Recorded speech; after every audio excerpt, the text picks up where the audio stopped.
All right, good morning, ladies and gentlemen. Please be seated. Ms. Weaver. Who? Ms. Weaver. Ms. Weaver. Oh. Do it again.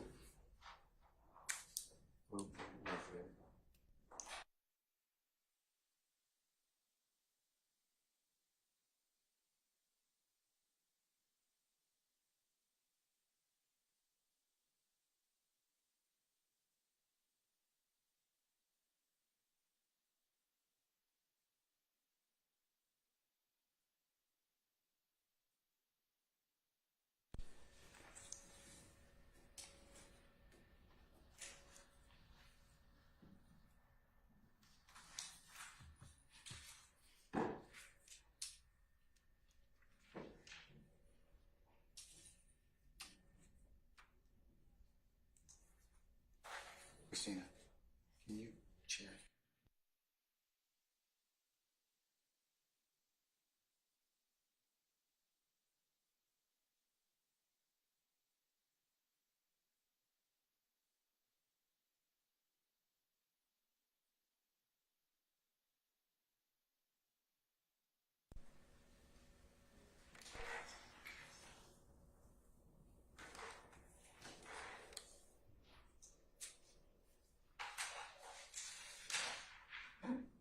Hey, Chris, I'm just going to go ahead and start from here because I already called, already gabbled me in already. But we'll just get started. All right, ladies and gentlemen, we're on the record formally in the matter of the state of Georgia versus Cleef Adams et al. In 22 SC 183 572. Go ahead and take roll for the morning. Let's see, Mr. Stillwell, Mr. Botts, and Mrs. Sharp. Good morning, gentlemen. All right, Mr. Williams, Mr. Steele, Mr. Adams. Where's Mr. Adams? Is he outside? I'll go get him, but yes, he's here, Your Honor. Okay, all right. Thank you, sir. Yeah, absolutely. Mr. Kendrick and Mr. Weinstein, good morning. All right, Mr. Huey and Miss McFood, good morning. Mr. Nichols and Miss Westmoreland, good morning. All right, and Mr. Ryan and Miss D. Williams, good morning. All right.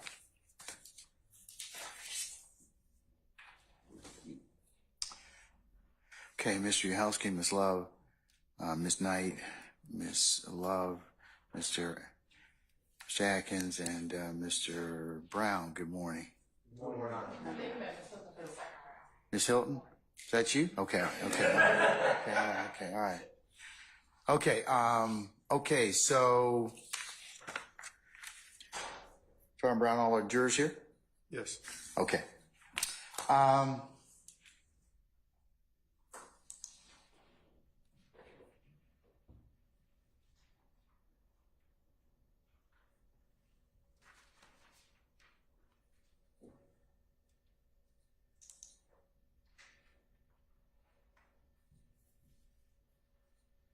I am in receipt of email sent on Wednesday, the 29th of May at 9:54 p.m., which gives the PowerPoint of Dr. Henninger, which I'll include as the next court exhibit in order. I've also had an opportunity, I will also include Mr. Steele's response from the 30th of May at 7:14 a.m. And I'll also include his second response of at 10:46 a.m. Let me deal with a couple of issues out of it. Mr. Steele, I've had an opportunity, and Ms. Hilton, I've had an opportunity to consider the issue of the autopsy photos. Mr. Steele in particular objects to 311 Yankee, which is a photograph of which reports to be the decedent's kidney. And from looking at it, it would appear the extent of the injury from in the court's estimation, and I'm sure the medical examiner will talk about the projectile that went through that kidney. I've had an opportunity to take a look at that particular issue in terms of the photograph that's been objected to, or autopsy photographs in general. I've taken a look at Salverson, Salversen versus the state at 317 Georgia 314 Note 2, discussing autopsy photos. And I've also had a chance to take a look at a more recent case, Baker versus the state, which is 2024 Westlaw 2738174. Again, 2024 Westlaw 2738174. And in talking about autopsy photographs and the admissibility of those photographs, it would appear that as long as that particular photo is shown to show the extent of injury, that it would be admissible. There's only one autopsy photo that Mr. Steele objected to. That was the 311 Yankee photograph. I know in general, even if you lodged an objection to the photographs as a whole, I believe there's 13 as a whole, giving various depictions. And from this court's earlier experience with autopsy photos, Dr. Henninger is going to come in here and testify about his procedure and everything else that goes along with it. So, Mr. Steele, I will note your objection under Salverson. I will also take into account Baker versus the state, and I'll give you a continuing objection on that particular issue. All right? Appreciate it, Your Honor. All right, you're very welcome. As for the screen, are you still trying to use that screen? I think as long as the internet is working really good. Good, because I wasn't going to let you use it anyways. All right, so, but anyway, no, it takes up a lot of space, and there are constraints using that right here. So, but if you can do that without us going down on the internet, I'll take it up if we need to accordingly. Okay. All right. Next one question of the court regarding the autopsy photos. The state is requesting that the autopsy photos do not be published on the media, given the nature of those photos, that we're asking that when the photos are depicted on the screen, that the media does not show those pictures. I think that would be a fair request to do. So who's ever here from the media today, when Dr. Henninger testifies, please do not, or anybody else, do not take photographs or stills or anything else of those particular photographs of as they are displayed. Okay. All right. Okay. Unless there's anything else, summon our jurors for us, please. Sergeant Brown.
All jurors present in the county. All right, thank you, Sergeant Brown. Ladies and gentlemen, please be seated.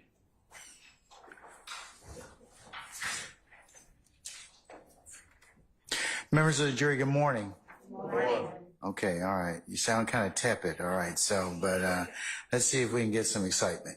All right, so, Sadie, you ready for your or to call your next witness? Yes, Your Honor, the state is ready, and so the court's instruction, we will be calling Mr. Sammy Davis. All right, summon Mr. Sammy Davis, please.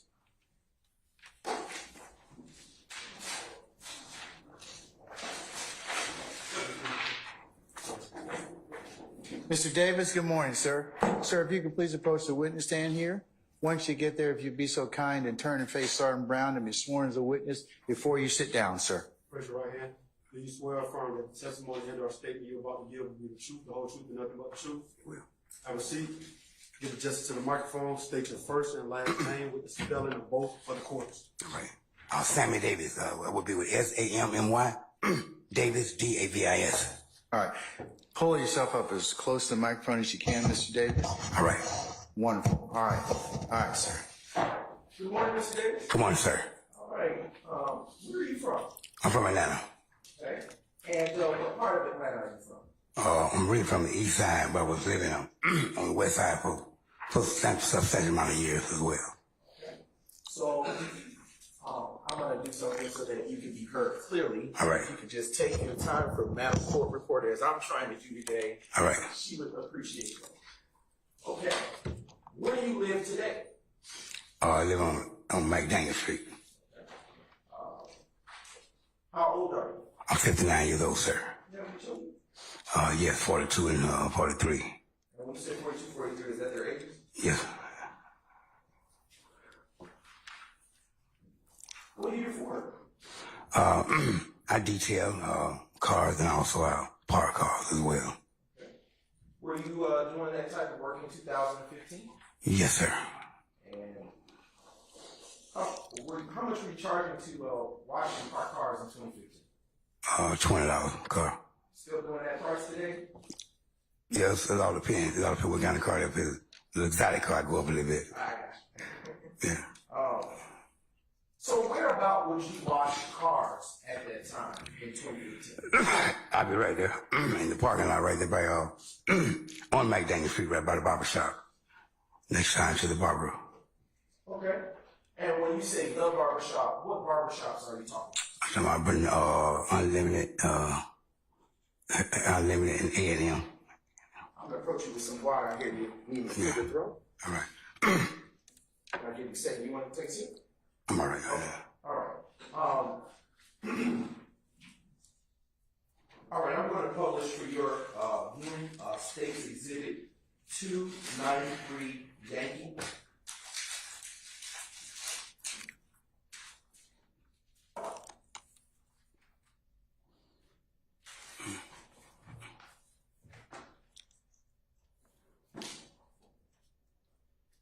Just 1 second.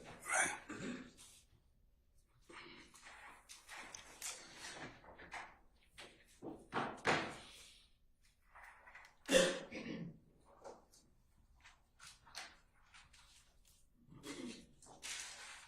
So, Mr. Davis, and before we play, you can turn to your left. There's a screen right here Right. that you can look at, and it also can do some things here with this little marker, with that color. And when you touch it and put a mark on there, it'll put a identifier or something on the screen. Okay. All right. So looking at that screen, can you tell the ladies and gentlemen of the jury what area are you familiar with this area? Yes, sir. Yes, sir. And what street is this running horizontally at the bottom of the street? Northside Drive, And what street is running here vertically on this side of the screen? McDaniel Street. Okay. And is McDaniel Street the area that you indicated that you work at? Yes, sir. And just briefly.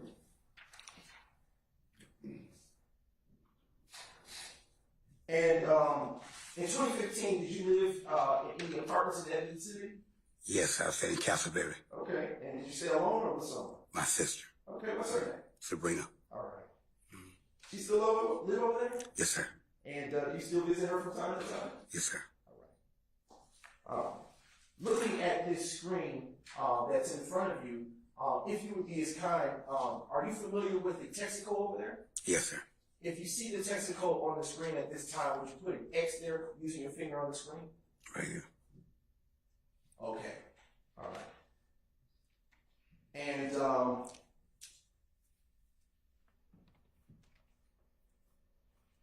going to fast forward to the 6:20 timestamp on this video. And I'm going to erase that mark. Excuse me. Earlier, Mr. Davis, you indicated, thank you, and that's perfect, actually. For the record, the timestamp is actually 6/17, Your Honor, of State's Exhibit 293, Yankee. Mr. Davis, looking at this screen, do you see the two barbershops that you say you're familiar with on McDaniel Street? Yes, sir. And if you would be as kind, could you put a circle on A&M Barbershop? A&M circle. Yes, sir. And for the record, do you see Hair Unlimited Barbershop that you talked about? Yes, sir. For the record, can you put a triangle on Hair Unlimited? Thank you. All right. Still paying attention to this exhibit. Do you see any of the areas on this particular screen where, or this particular timestamp of this exhibit where you would wash cars from time to time? Yeah, right here. When you say right here, could you do, all right? I'm going to ask you to put a, if you put a plus sign in the area you would wash cars. Okay? All right. All right? Sometimes here as well. Okay, and when you say here, you're pointing to the Right area there. between the two barbershops? Right, sir. If you put a square in that little area. All right. Okay? And how long have you been washing cars in that area? 20 years, man. You said 20 years? I better, yeah. Okay.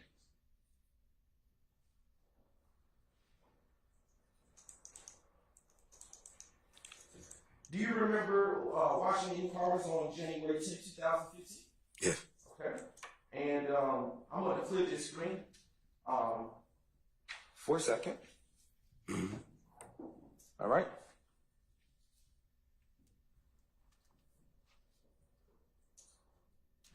And do you know anyone by the name of Nut? Yes. Okay. How do you know him? Well, came up in the hood together around, Come into the mic. and came up in the hood together around the University of John Hope. And come around the university area of John Hope. My apartment was in the area at a particular time they had them up. Yeah. Is that also known as the Castleberry area? Yes, sir. Okay. And how many years did you know Nut? Oh man, a lot of years. 'Cause I remember teenagers, so were coming up. I'm a little older than you, but I remember he was a young boy coming up. And wanted to get into the game for the rapping game. Wanted to be a star, you know. Yeah. All right, so we're going to circle back to that. You say that he got into the rap game. Do you know any artists that he may have worked with? Well, one of the main artists I know he worked with Lucha. Are you familiar with the name Birdman? Birdman, Birdman. Cash Money Millionaire. That would be him. Are you telling me or asking me? Right, that would be him. All right. Do you know if Nut had any friendship or relationship with Birdman? I believe so. Okay. Yeah.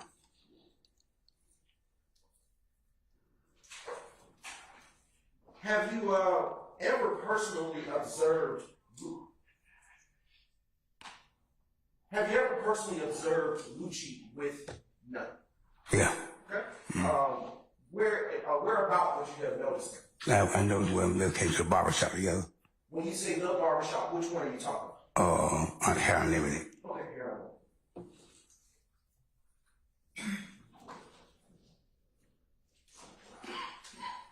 Do you, in that area when you would wash cars, did Nut ever come to ask you to wash his car? Yeah.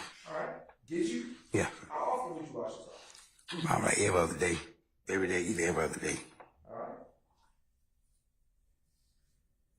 Would you say that you considered Nut a friend? Yeah.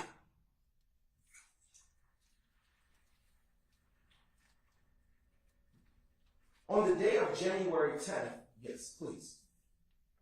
Thank you. Now posting for the jury what has already been admitted, State's Exhibit 3, Yankee.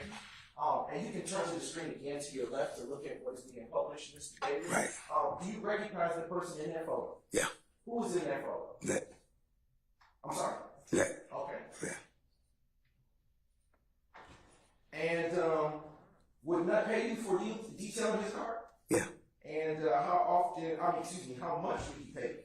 $40, $50. Is that more than what you'd be asking? Yeah, Oh, definitely. all right.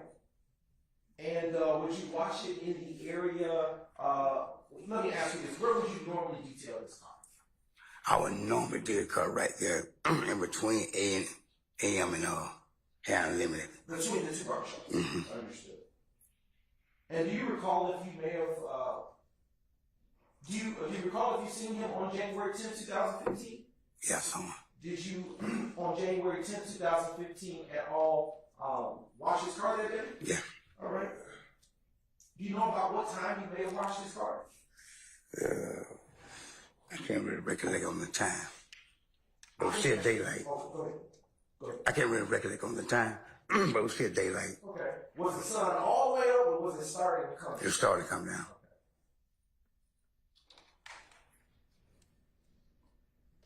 Mr. Davis, would you ever go out in the Texaco area that you described earlier and be in that area when you weren't washing cars? Yeah, Okay. okay. Why would you go out there? Because yeah, just certain people trying to hang, shoot it, breathe, talk. You know what I mean? Just kick it. And when you say those things that you said, hang, shoot the breeze, kick it, what do you mean by those things? Let's start with one. What do you mean by hang? They just shoot and breathe, just kick around for the day. You know what I mean? Okay. Talk, Okay, so shooting the breeze. shoot and breathe, just kick it. Yeah, just talk. All right. And how often would you go out in that little area and shoot the breeze, as you say? We do it all the time. All right. And when you say we, is it fair to say that you're talking about there are other people? Other guys, joining you? right? All right. Do you know their names? Not necessarily. All right. Do you still see them all the time? Not all of them, but I see some of them.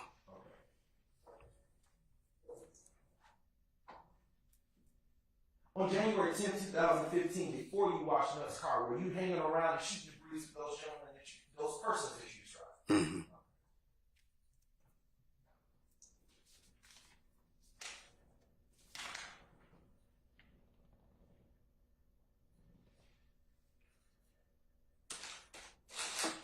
Just agree to those, John.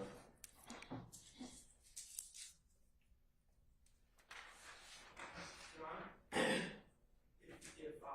state is no longer using the rewire aspect, no longer published, or entirely testimony. No, I haven't heard of objection. You could take down 3Y, please. Sure.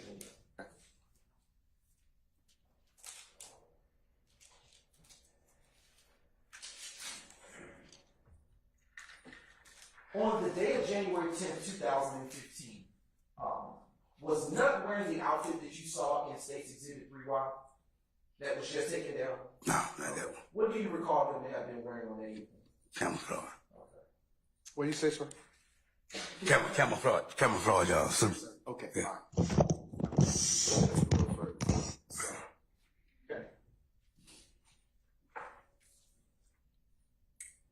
And prior to washing his, let me ask you this: what kind of vehicle did he have? Big, what I can't think of the name of it, was blue. Okay. Can't think of the name of it, was blue. Okay. Now publishing State's Exhibit number 14 Yankee, which has already been included in the evidence.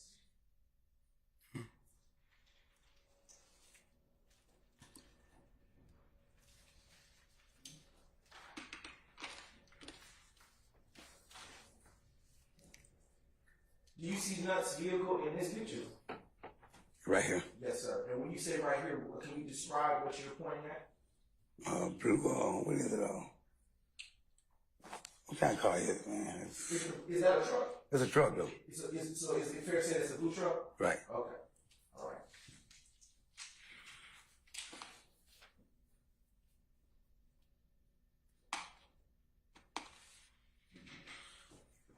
When you were out detailing his vehicle, did you have any conversation with him prior to starting? We talked just a little bit, you know what I mean? Okay. Yeah. And did he hang around while you were detailing his vehicle? Right, yeah. Okay. What, if anything else, do you remember that occurred that evening as you were out detailing his vehicle? ain't nothing, man. Just smoother day, you know, which I thought was gonna be smooth. All of a sudden, you know, bam, everything break loose, man, you know. So, And when you say bam, everything breaks loose, what are you talking about? I'm speaking on that. If you scoot back up to the mic, I'm just, we're talking about the act of that moment, you know, the diabolical and the evil stuff that was happening doing around by that time. You know, I forgot to shoot and breathe when the barber shop, you know. So that's when I saw some things go down, you know. What did you see go down? Well, I saw a car coming down McDaniel Street. I came out of the sunroof. When it came out of the sunroof, that's when it all broke loose. What broke loose? Fighting, gunplay. Gunfire. Yeah. And I want to put back up the last state's exhibit. Which was? Excuse me, Your Honor. That should have been my sincere apologies, Your Honor. That should be 14. All right, thank you. And when you say that all this broke loose, as you say, you use your words, do you see where on this state's exhibit, which is state's exhibit 14 Yankee, where Nut would have been standing? Yeah, they were standing around. He was coming. He was coming out of the barbershop. Out of which barbershop? I had Unlimited. Okay. He was coming out of the rail. When he coming out of the rail, that when the car stopped here and came out of the sunroof. So, you know, bullet went flying everywhere. I was in his barbershop. So a couple of guys got hit by his car on the back. They was on this side. On the side, he got hit. Yeah. Now, I want to ask you a couple of questions with respect to what you just described, and we're going to break some of that down. On which side of the vehicle was Nut on the left side or the right side of the vehicle? On the driver's side. Okay, on the driver's side. Mm-hmm. And on what side were the other individuals? On the passenger side over here. Okay. There was two of them. Okay, go ahead, finish what you said. There was two guys, yeah. Okay. Who were those two guys? One guy named Reggie, and we called another guy Tiger. I know Reggie got hit in the side. I think Tiger got hit in the leg. Was the car that, can you recall the color of the car? I can't recollect, man. I can't recollect the color none of that, man. If I show you, just to bring it on, Sure.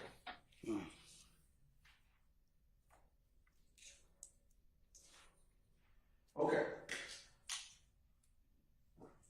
Let's dial back to a step to something you said earlier. When the vehicle that came down the street and fired the shots that you just described, it did that act. Where were you? I was right by. And if you will, I'm going to give you this wooden pointer, and I'm going to hand it to you.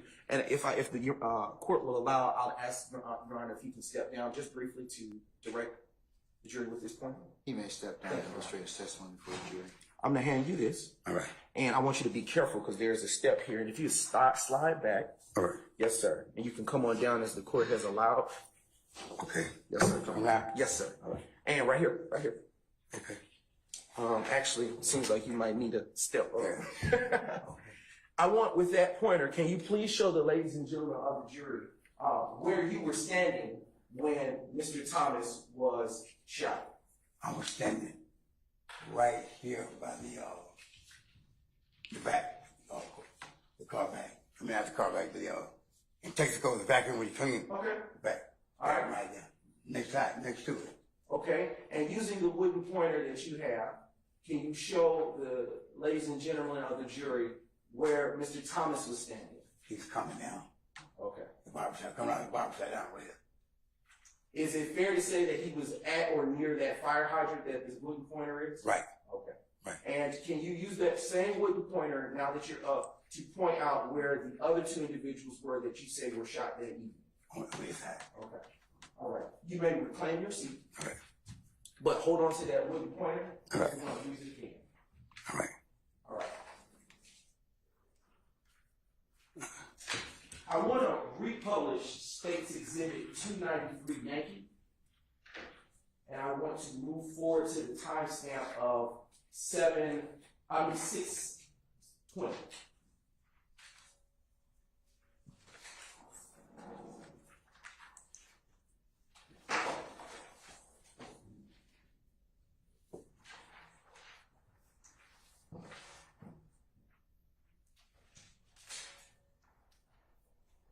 Okay. Mr. Davis, I'm going to have you rise once again. And again, watch your step there. And stay on this ledge. I want you, for the ladies and gentlemen of the jury, to show where you would have been standing, if you can, based on where your position, using the wooden pointer, where you would have been standing when you saw the vehicle come down and fire the shots. Standing near, what is that you're pointing at? So right back. Vacuum. A vacuum. Okay. All right. And where you were standing, were you able to have a clear line of sight as to what happened? Right. All right. You may reclaim your seat. I want to keep that exhibit up just for a moment.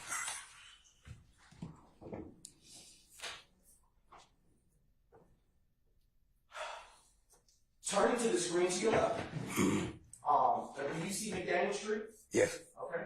And I want to ask you, was that barbershop that you see, that structure that appears to be orange, closer to the vacuums as you described, is that hair unlimited? Right. And was it that color in 2015? In 2015, I know he had painted it. I think it was green or something like that. Can you say that? Can you say it was green? I think it was green. Okay. All right. And just keep in mind that the mic. Because I know after that incident happened, and by then, at the time, I know he kept for a while, but I think he painted another color. Okay. So, yeah. Because he didn't want to identify that with what went on at the shop. The vehicle that you saw the shots come from, can you say whether the vehicle was new or old? It was old. It wasn't a new model car. It was an old model. Were you able to see any persons inside of the vehicle other than the person that came up through the sunroof? Not really. Okay. Were you able to tell about how many people would you say were in it? Based on I know it was two of them. at a minimum? It had to be. Because somebody had to be driving while the person come out of the sunroof. Okay. Was there ever a time that you saw the front passenger of the vehicle? Not really. Are you sure? Yeah, not sure. I'm sure. Your Honor, ask and answer. No, Your Honor. That's a different question. Objection, Your Honor, ask and answer. I sustain the objection.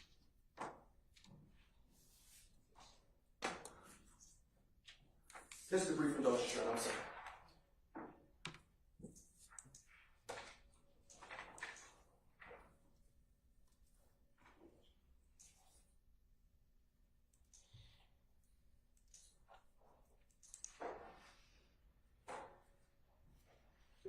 Can you describe the rate of speed that the vehicle was traveling before it got to the front of Hair Unlimited Barbershop? It wasn't real fast, because you come down McDaniel Street.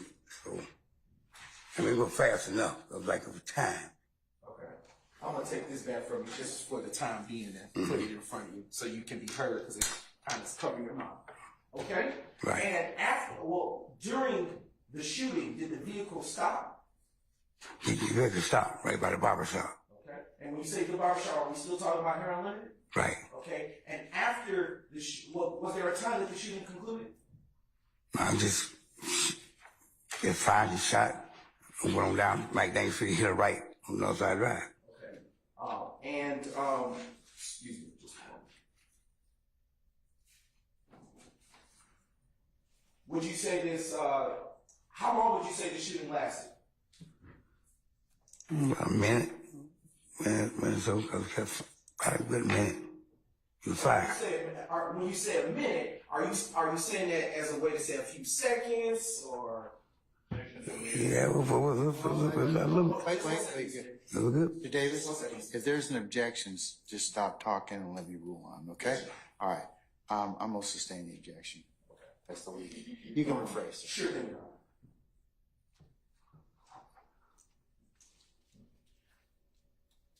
I'll move on, Your Honor.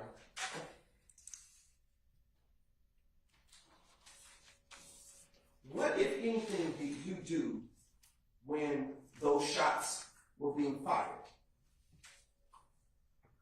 What did I do then? What you asking? Excuse me. Yes. What, if anything, did you do when you heard the shots fired? Well, when shot was fired, we looked up. So I hit the ground. You know, looked up and see what's going on. I hit the ground, and I saw a nut. I know that the nut was hit. So we ran up there to him. And Rev came out of the A&M barbershop. The Reverend at the time, the Reverend. You know, tried to got a hold of me, kept telling her, say it's over, you know.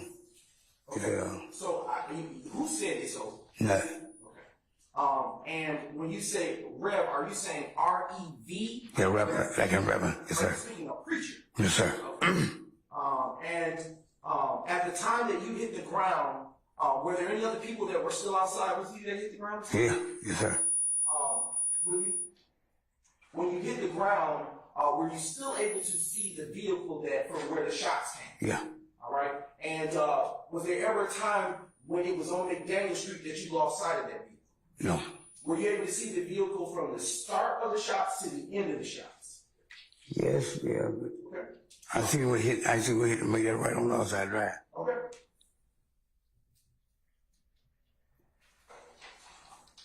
Can you describe what the shot sounded like?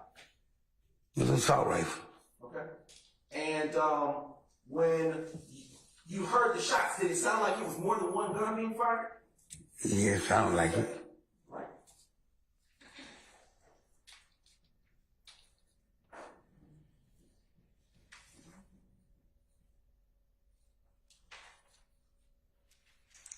Before Nutt was shot, as well as the other two individuals that you said were shot,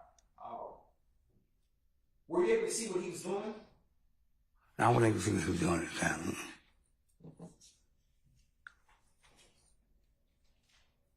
Before he was shot, and Chopper and Reggie described were shot as well.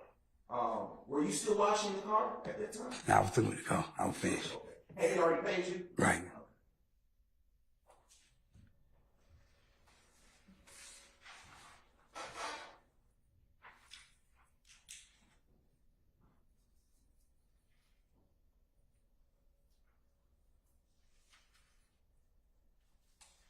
I would like to show State's Exhibit 293 Yankee once more, and I want to go to timestamp the very beginning of this, if you will, the very beginning of the footage. All right, not to play. Do you see Northside Drive from this timestamp, which is it should be 00? Yeah, I see it. Okay, and do you also see McDaniel Street? Right. Utilizing the screen, make sure it's still functioning. All right. I want you to draw a line starting where you saw the vehicle come and where you saw it leave the scene. So come about the barbershop. Keep going. Keep going. As far as you know where it have traveled. Right. And then where did it go after that? Okay. Straight up north side. Okay. And is that as far where you stopped drawing that red line? Is that as far as you saw the vehicle go? You could see it go? I could see it go. Okay. Yeah. Is that as far as you could see it go? Yeah, before I could see it go from here to there. Okay. Yeah.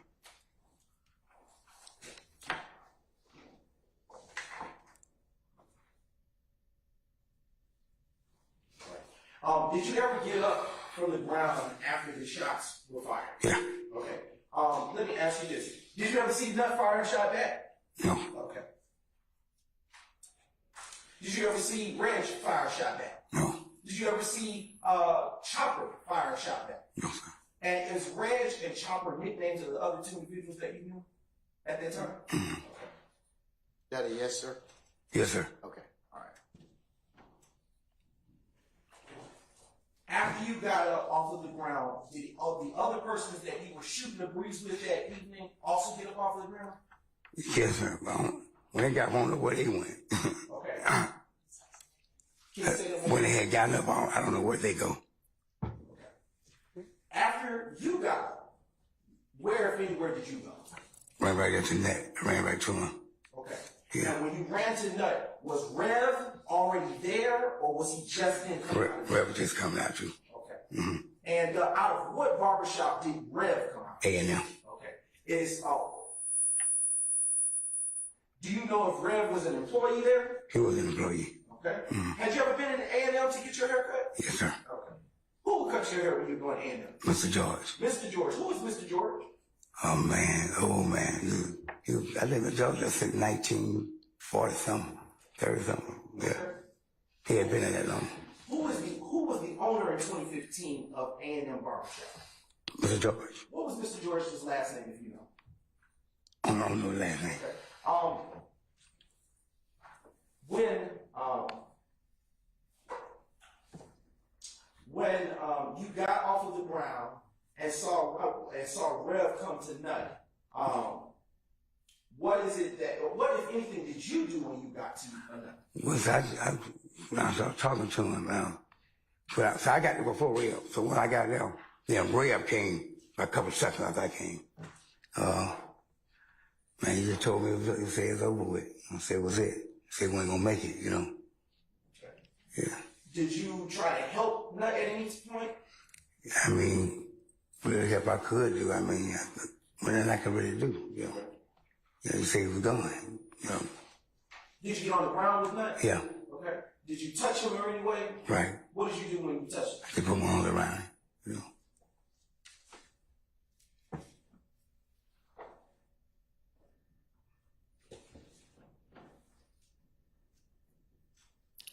Did Nut remain conscious the entire time when you were with him? No.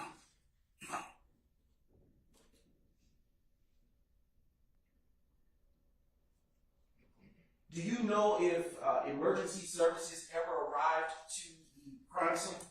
They came. Were you still there when they got there? Yeah. And what, if anything, happened when they arrived? What, if anything, did you do once they arrived? Excuse me. I just walked right to the left. Where did you go, if anywhere? I then went to the park. What park are you talking about? Cleopas Park, Northside Drive. Okay. In which you're utilizing the same screen, what direction would that park be on the north side? It's the same direction, but on the other side of the street you go up. Okay. You see what I'm saying? Across the street from Jessica, you go up that sidewalk. This side of the park is on Cleopas. Is there any landmarks over there by Cleopas Park? But it's her Any stuff. restaurants? Got Burger King. Okay. Yeah. I guess that's been there most since I was a little boy. So I guess it is.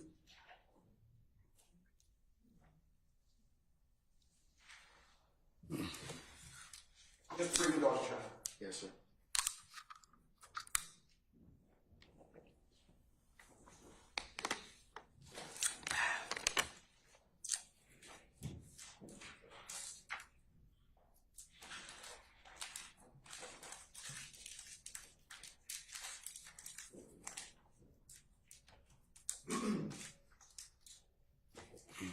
After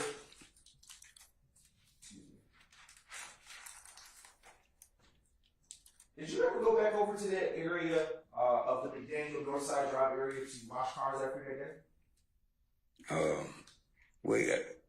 It slowed down a lot. Okay. It really slacked up, so I would go on Peter Street. If you would cover your mouth so she can hear you.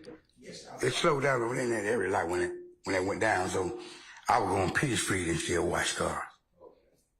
Okay. And when you say slowed down, it slowed down. Are you talking about business? Business-wise, yeah. Were you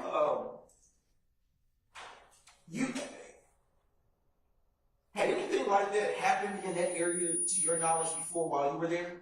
Objection out of relevance. I sustain the objection. Was there a time, excuse me, around when did you go back to that area, if at all, to start washing cars? It was a month after, a few months after.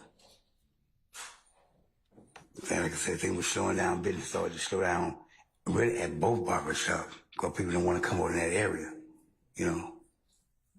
I want to publish for the jury's viewing, which has already been admitted into evidence, that being State's Exhibit 12, the Yankee.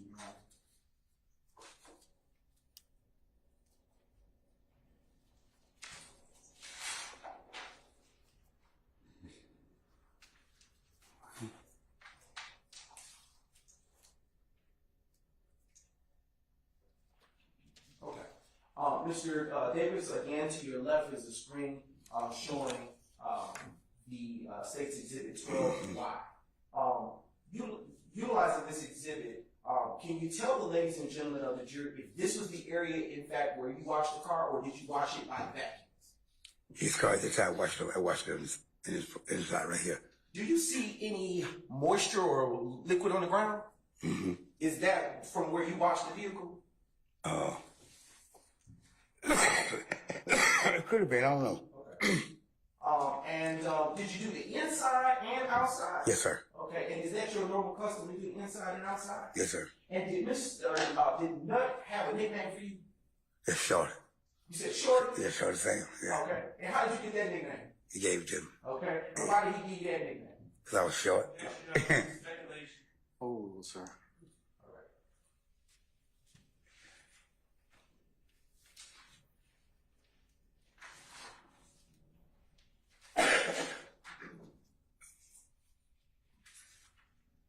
Just a brief note, sure.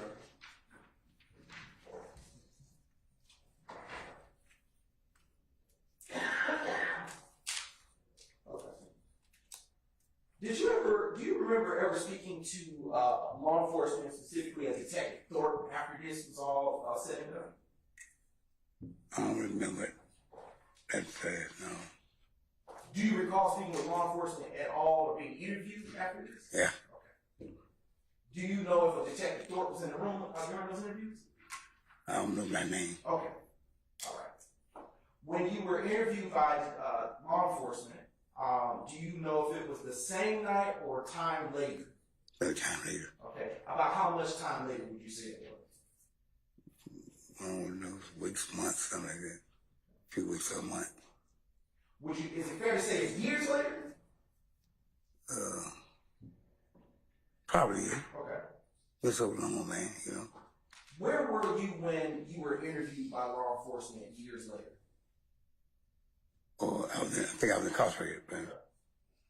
Were you in the Fulton County Jail? Right. Do you remember what for? For a particular incident, same thing right here. I'm sorry, I couldn't. For the same thing right here, what we're discussing now. Okay. That was for. Okay, no, I think. What were you in the Fulton County Jail for? I don't know whether Fort Real, something like that, probation, somewhere violation. I went up and down.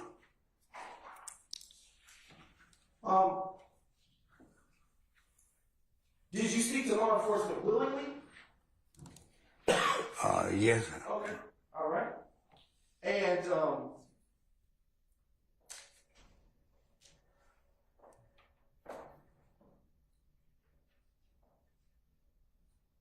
did you say anything to law enforcement in those interviews with the hope of getting out of jail?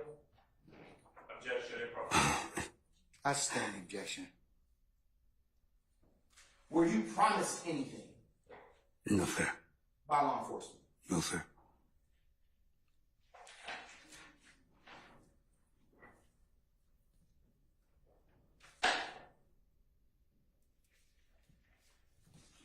Did you immediately go tell the police on the night of the shooting what you saw happen?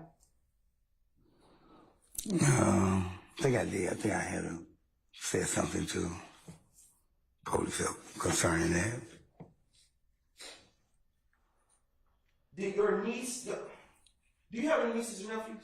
Yes, sir. Do you have a niece who knew anything about this incident? Objection, Your Honor, calls for stipulation. I'll sustain the questions to form. You can I'll rephrase. Have you talked to a niece related to what you saw and heard about this incident? Yes. And did your niece tell you that a television reporter was out? Objection, Your Honor, hearsay. I stand as to form.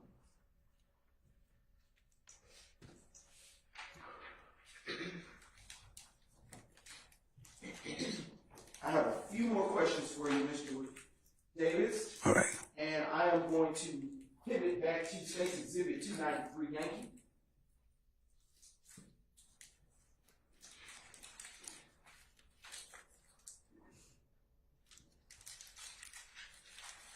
Okay.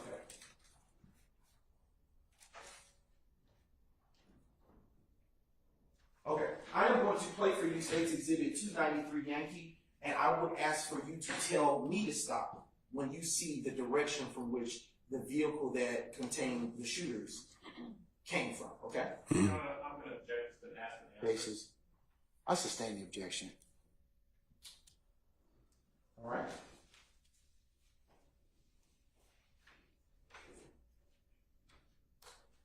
Just brief indulgence, John.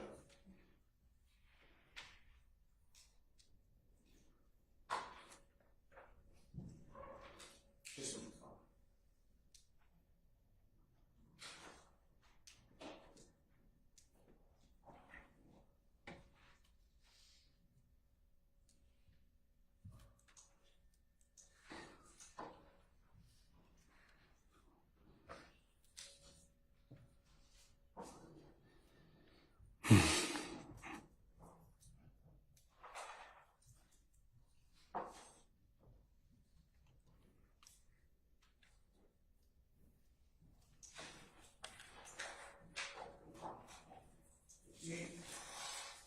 Earlier, we spoke about you having a conversation with law enforcement after this shooting occurred. Do you remember that? Mm-hmm. And I would like to ask you a few more questions about that. Do you recall telling law enforcement that you actually laid eyes on the front passenger of the vehicle? I said that. Okay. And do you recall telling law enforcement during your interview that you recognized the front passenger from the mechanics building? I said that. Hold on. I sustain the objection as to form. Do you recall? I'll ask you a different question. Where, if anywhere, did you tell law enforcement if you knew? I'm gonna object to the leading question. I sustain as to form. Do you know where you saw the front passenger? Did you recognize the front passenger from anywhere? I don't. Are you familiar with the Mechanicsville area of Atlanta? Yes, sir. Do you know if anyone involved that was in that vehicle was from that area? Objection, Your Honor, ask and answer. Or rule, sir. You can answer that question.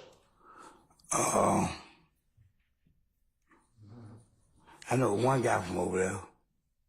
That area. I'm sorry, can you repeat that? It was one guy they called Woody. He's from over there in Parliament. I think it was Woody, whatever they call it. It's in it.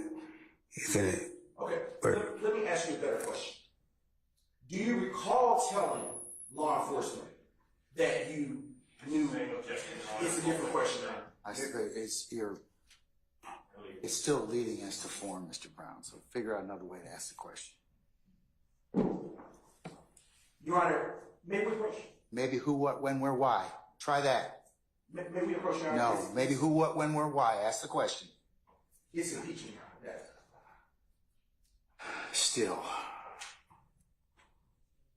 You got him on direct. Sure.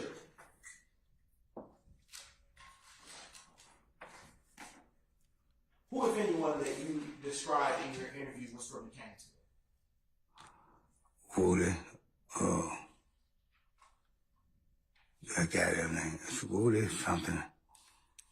Nickname. Woody, whatever. Do you know, during your interview, do you recall providing a description of the person who was the first front seat passenger to law enforcement? I had said that. Okay. And do you recall, as a part of that description, providing any identifiers? Right. How did you describe the front passenger of that vehicle from where the shots rang out to law enforcement? I said some like, I don't know, red, like brown, something like.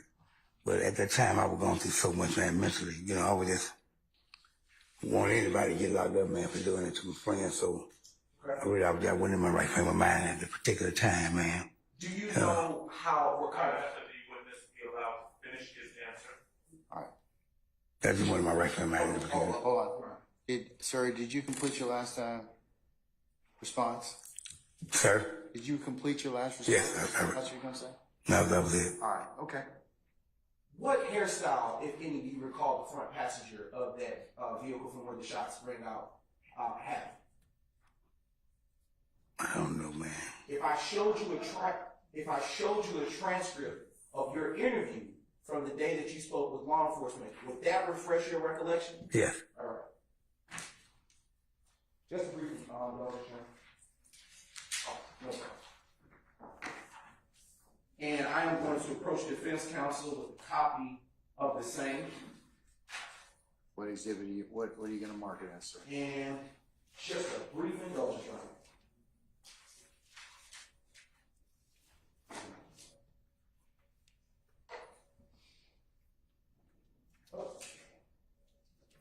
Excuse me, it would be State's Exhibit 323 Yankee Alpha 1.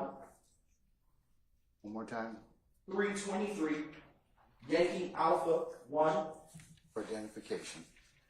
Okay, Yes, sir, Your Honor. all right. And I do believe defense counsel for Mr. Stewart has provided a copy. And I am turning to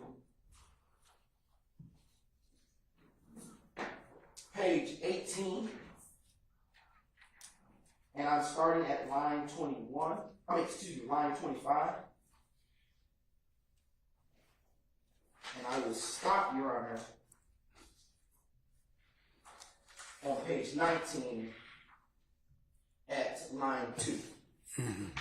And I don't want you to read out loud what it is that I'm handing you. Right. I want you to start here and then come over here and finish right here. And when you finish reading that, I want you to look up at me, okay? So from here to here. All right. From 25 to what? To 3? Page 18, line, And I'm page just saying. 18, line 25 to page 19, line 2. All right. Yes, sir.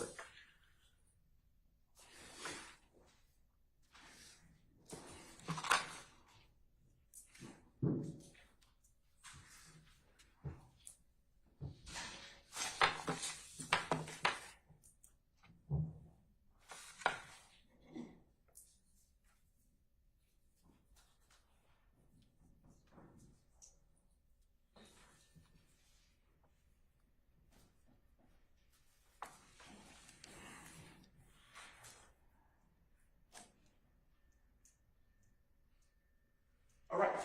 Have you had a chance to read the line numbers and page numbers that I directed you to? Yes, sir.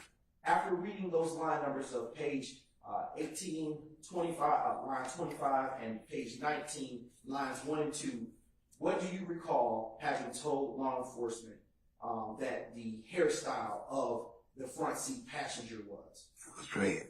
Dress. Do you recall, based on what you just read, what complexion you described the front seat passenger to have? Yes, sir. What complexion was it? Brown skin. Yeah.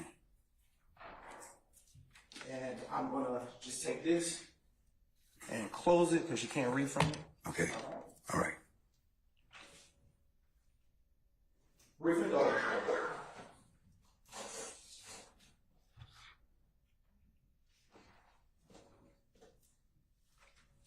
All right, do you recall the age that you indicated the front seat passenger may have been? Is that enough? I can't recollect on that. Okay, no problem. I'm going to show you now State's Exhibit 323, Yankee Alpha 1 again, and I'm turning to page 20. And I'm going to direct your attention to line 6 of that page to line 8, okay? So from here, which is line 6, to line 8. And when you've read it, look back up at me and I'll ask you a few more questions. Okay.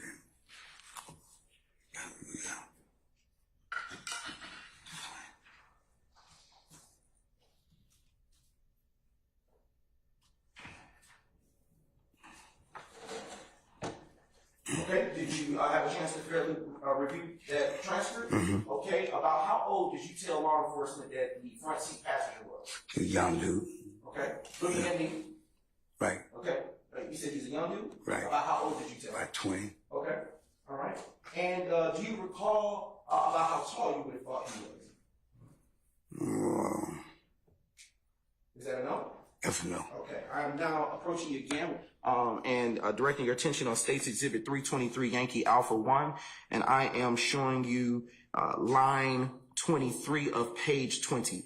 Line 23 to line 24, these two lines. Here you go. When you've had a chance to read them, you can look back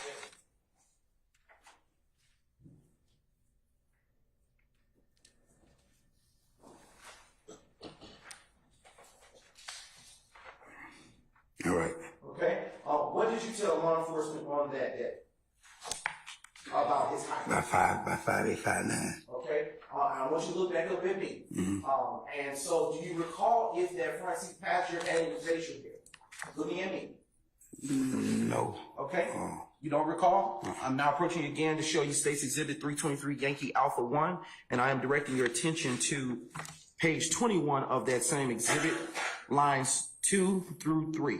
And when you've read those lines, you can look back up at me. Do not read from the exhibit.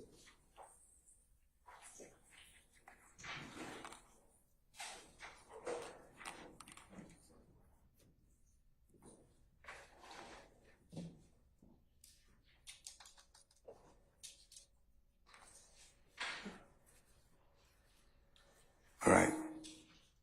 Okay. What did you tell law enforcement and looking at me? No facial hair. No facial hair? Right. Okay. Now, I want to circle back to something you said earlier. What did you mean when you said that you told Detective Thorpe that you was messed up and wanted to get somebody locked up because of the situation? What was that? My mind was messed up, man. I wasn't thinking clearly. Can you move your hand for your mouth? Yeah, I wasn't thinking clearly, man. Wasn't in my right frame of mind at the particular time. Because all that was going on. I said, my friend got killed. So I just don't want anybody to go down who I thought had something to do with it. And, but is it fair to say that you weren't targeting any particular person? No, I wasn't targeting. Hold on. I stand the objection. Yes, Your Honor. Don't answer your question.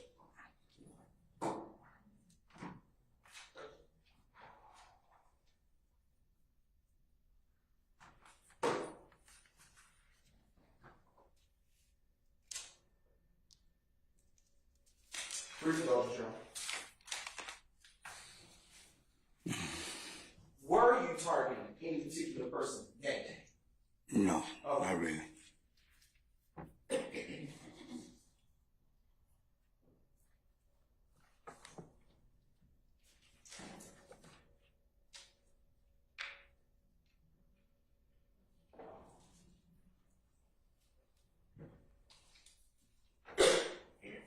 Did you earlier say that you just wanted to get someone locked up? Yeah, I said it. Okay. Were you willing to lie to just get someone locked up? Yeah, been in my frame of mind, yes, I will. Were you as truthful as you could be during that time that you were interviewed by law enforcement to provide them with complete and accurate answers? No, I wasn't. What did you say to law enforcement on that day that you believed to be the truth? I believe to be the truth of when I explained it when the guy was coming down north, Mike Your Daniel. hand from your mouth? Yeah, when the guy was coming down, the whole truth is when the guy was coming down Mike Daniel Street, is the truth. He stopped right there by the, he came from the barber shop, came out the sunroof, he started firing, and kept straight on down Mike Daniel, then hit the right on North Side Drive. Before I could see him, he made a right at the Texaco and went up North Side. That's why to be the truth, Were the descriptions that you provided of the front seat passenger the truth? No, Okay. Was the sounds of the firearms that you heard to be discharged the truth? that's the truth. Where you went to help Nut after he hit the ground, was that the truth? That's the truth. Was what Nut told you when he was when you went and put your arms around him the truth? That's the truth. When Rev came out of the barber shop, was that the truth? That's the truth. When you stopped to get up off of the ground after you saw the vehicle come down the McDaniel Street, was that the truth? That's the truth. Is the fact that you watched the vehicles in that area the truth? The truth. All right.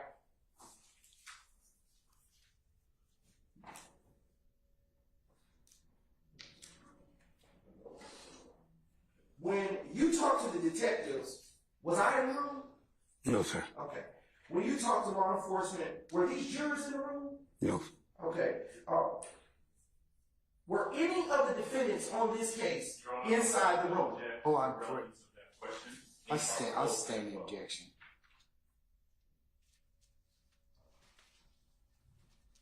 Just a brief indulgence, Your Honor.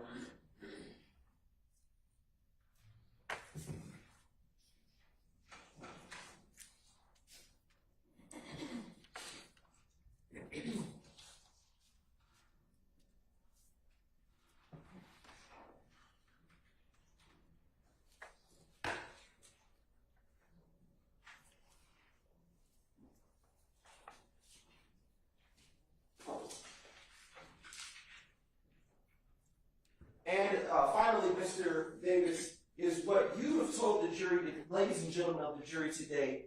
I'm going to object to what I believe that question is going to be improper. Your Honor, I believe. Let me hear the question first, Mr. Adams. Yes, Your Honor.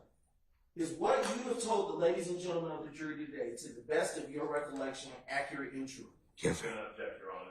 It's improper. I sustain the objection. Did you have any further involvement with this particular incident after you spoke with law enforcement? No, sir. No further questions at this time, Your Honor. Cross. Mr. Weinstein. No cross, Your Honor. Ms. D. Williams. Mr. Adams. Thank you, Judge. No question. Mr. Sharp. I miss anybody? Let's see. Oh, Miss Westmoreland. Thank you, madam. All right. Anybody else I missed? Okay. May we permanently or temporarily excuse Mr. Davis? Permanently, Your Honor. Mr. Davis? Over here. Everybody does that. Don't worry about it. Mr. Davis, I'm going to permanently excuse you as a witness. Please don't discuss your testimony with anybody except the attorneys in this case, okay? And you're free to go about whatever it is you have on your list of things to do today, okay? Yes, sir. All right. Thank you, sir. Thank you, sir. All right. No, you can do that.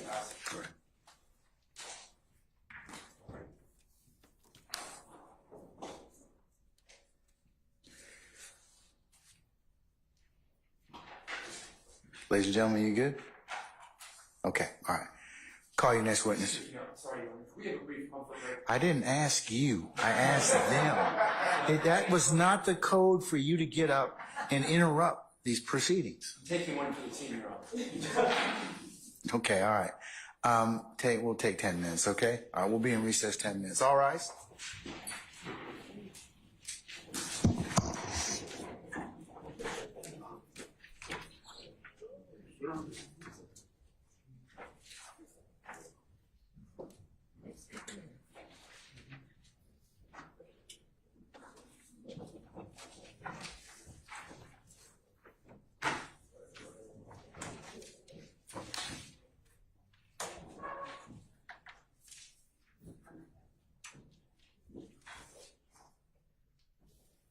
All right, counsel, please be seated. Our jury has left us. State. Who's your next witness? Our next witness will be Mr. Jared Wise, Your Honor. Okay, all right. And anticipated length? I know you're gonna add something to it, Your Honor. I would say about 35, 45 minutes. Okay. I'll say an hour to be safe. Okay, all right. Thank you. All right, we're in recess.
All jurors present and accounted for. All right, thank you, Sergeant Brown. Ladies and gentlemen, please be seated.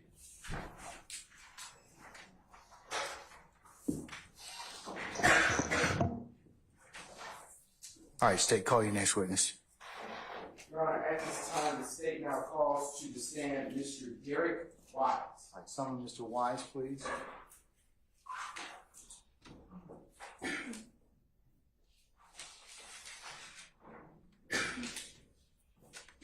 Mr. Wise, good afternoon, sir. Sir, if you would please approach the witness stand. Once you get to the witness stand, if you would be so kind to turn and face Sergeant Brown and be sworn as witness, please, sir. Raise your right hand. Do you swear or affirm that the testimony and/or statements you're about to give will be the truth, the whole truth, and nothing but the truth? I will see you get adjusted to the microphone. Scoot up close to the microphone. State your first and last name and spelling them both for the court. Derek Wise, Derrickwise. Good afternoon, Mr. Wise. Good afternoon. Where are you from?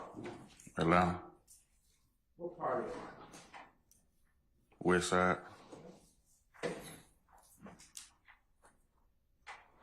And where'd you go to high school? Ain't but one high school, that's Booker T. Washington. Oh, appreciate it. All right. Did you graduate? Yes, sir. Where did you go after you attended B. Booker T. Washington High School? Went to Atlanta Technical Institute. And did you graduate from there? Yes. When? 98. And what was your degree? Associate degree in business and in barber and cosmetology.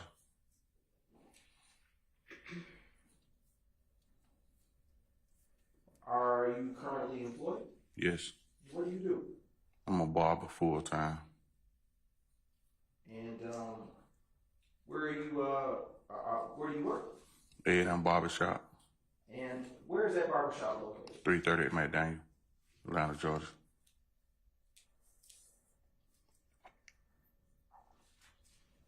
And about how long have you been cutting here?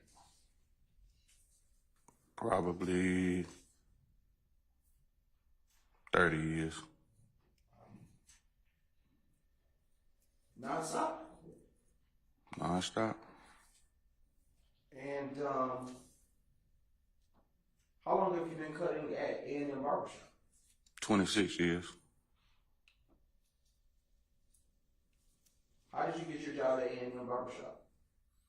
Mr. George, Does Mr. George have a last name? George Axel. Is who owns the A&M Barbershop? Mr. George Axel.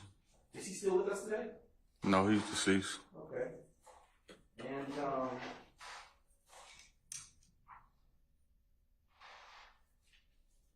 brief indulgence, Your Honor.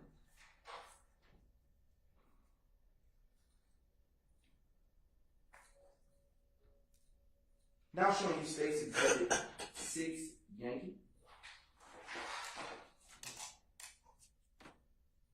And while that is being published, you'll see it on the screen momentarily. In what county is A&M Barbershop located? It's in Fulton County.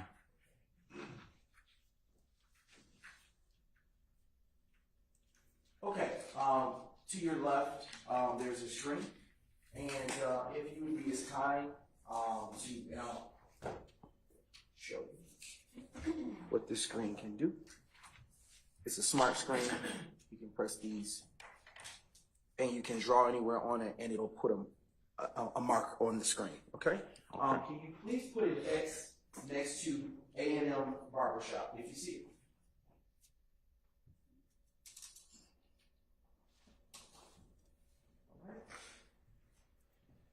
And utilizing the State's Exhibit 6Y, do you see any other barbershops that you know of on this same street? Yes. What other barbershop do you see? Hair Unlimited. And where is Harold Unlimited? Put a circle on it where you see it. Okay. And what color is Harold Unlimited? Green. Okay. Is it still green today? No. Okay. What color is it if you know? Cream, tan, brownish color. Do you know what business or building, what business is next to A&M Barbershop in that same plaza? Next door? It was a restaurant back then in 2015. Okay. You ever go in there? Yes, Was it good? yes.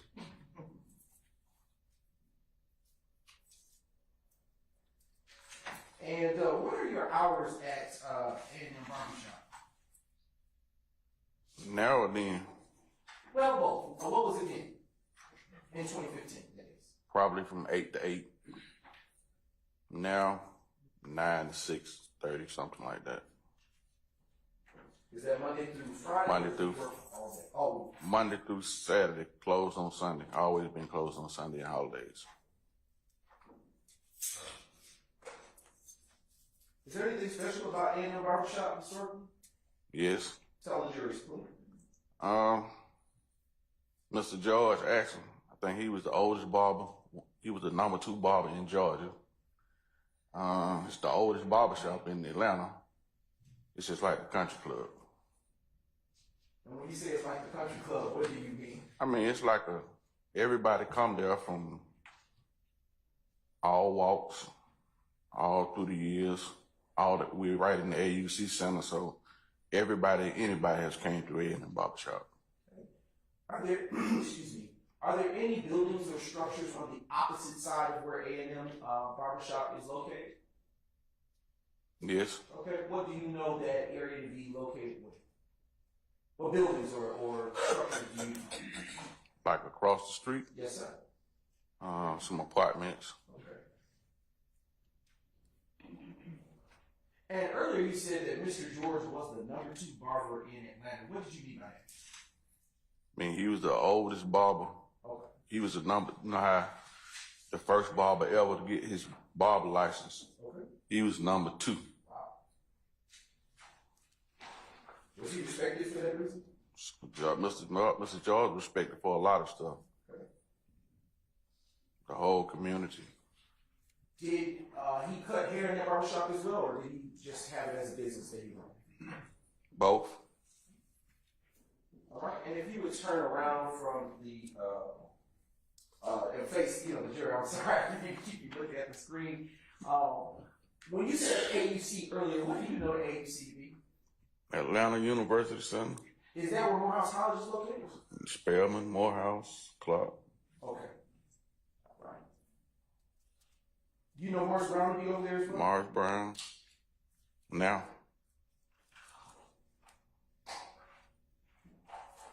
Did you only cut hair with Mr. George in that barbershop, or were there other barbers there as well? Other barbers. Okay. Who else cut hair at that barbershop in 2015?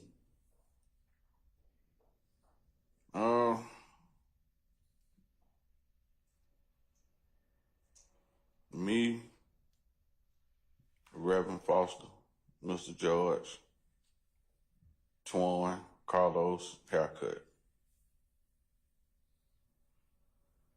Is Twan short for something? Antoine.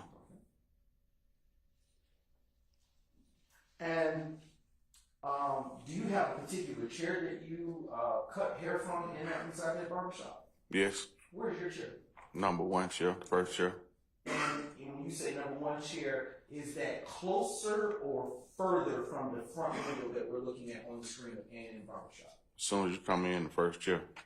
To the right or to the left? To the right. And have you held that chair for 26 years? Yes. Wow.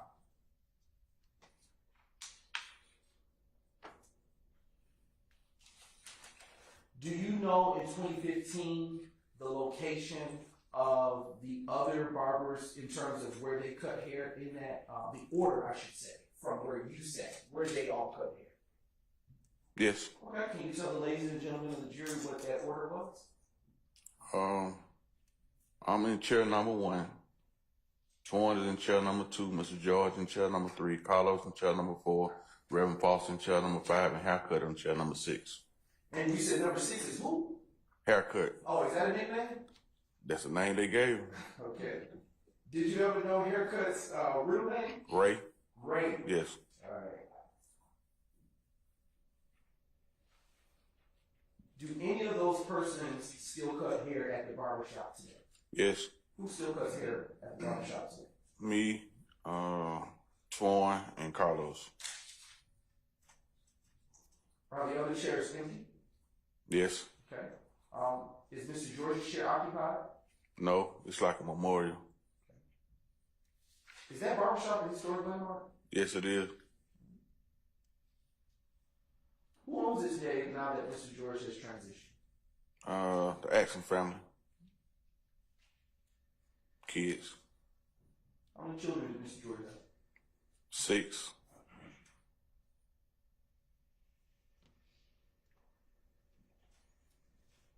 And then us. Okay. When you say us, did he consider the barbershop a family type? Absolutely. Is that why you described it as a country club, bro? Well, no, but he treated us like his kids, and we treated him like he was our dad. So, and for a long period of time, that's what the relationship had built. And in 2015, about how old Mr. George had been? He passed when he was like 92, 93, so probably 80, probably 82, 83, still working. Did he cut hair to his last day? To the last of the last.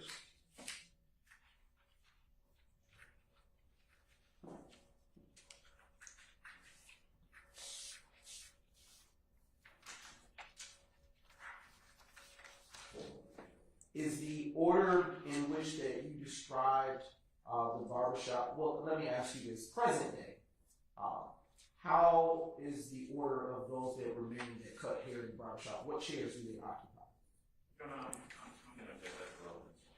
I'll rule the objection. You may answer the question. The same order. I mean, everybody's still in the same chair.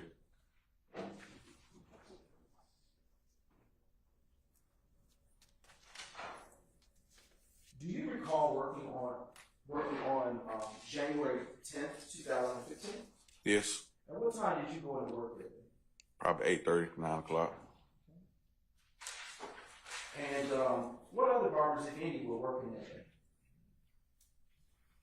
I mean, everybody worked that day, but a certain period of time, people leave. You know, they leave. Everybody worked, their own schedules.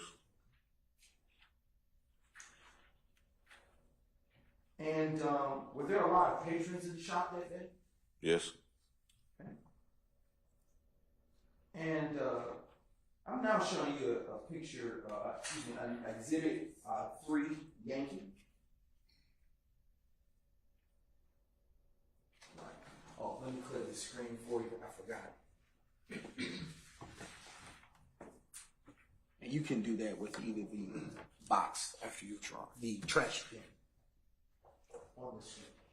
I've now shown you State's Exhibit 3 Yankee. Do you recognize the individual in this picture? Yes.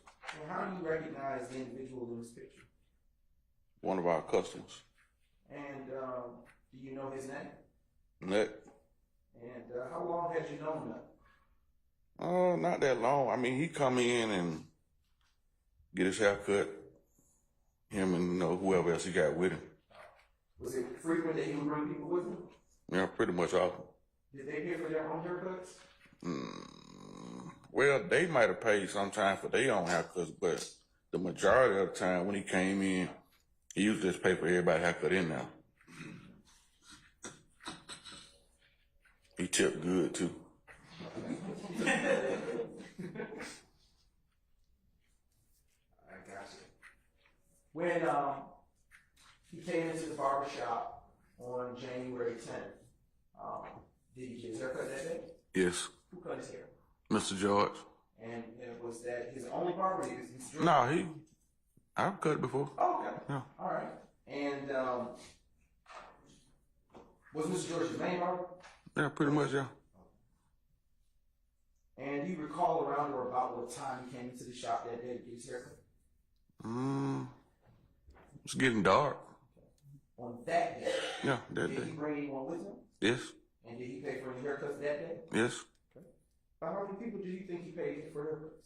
Your Honor, I'm going to object to the relevance of that. I sustain the objection. All right, don't answer that question. Okay.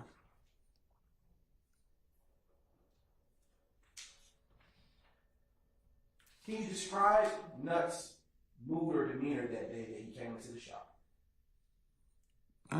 It was a Saturday. Playoff football was on, and you know everybody talking about sports in the barbershop. So it was a fluent atmosphere. You said what? It was a what? It was a fluent atmosphere. You know, everybody speaking on the sport. The playoff was on, so. Is it fair to say he was happy?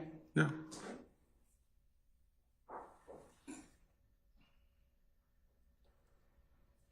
About how long have you not been coming to that barbershop to get his haircut? Do you know? 4 or 5 years, maybe 6 years.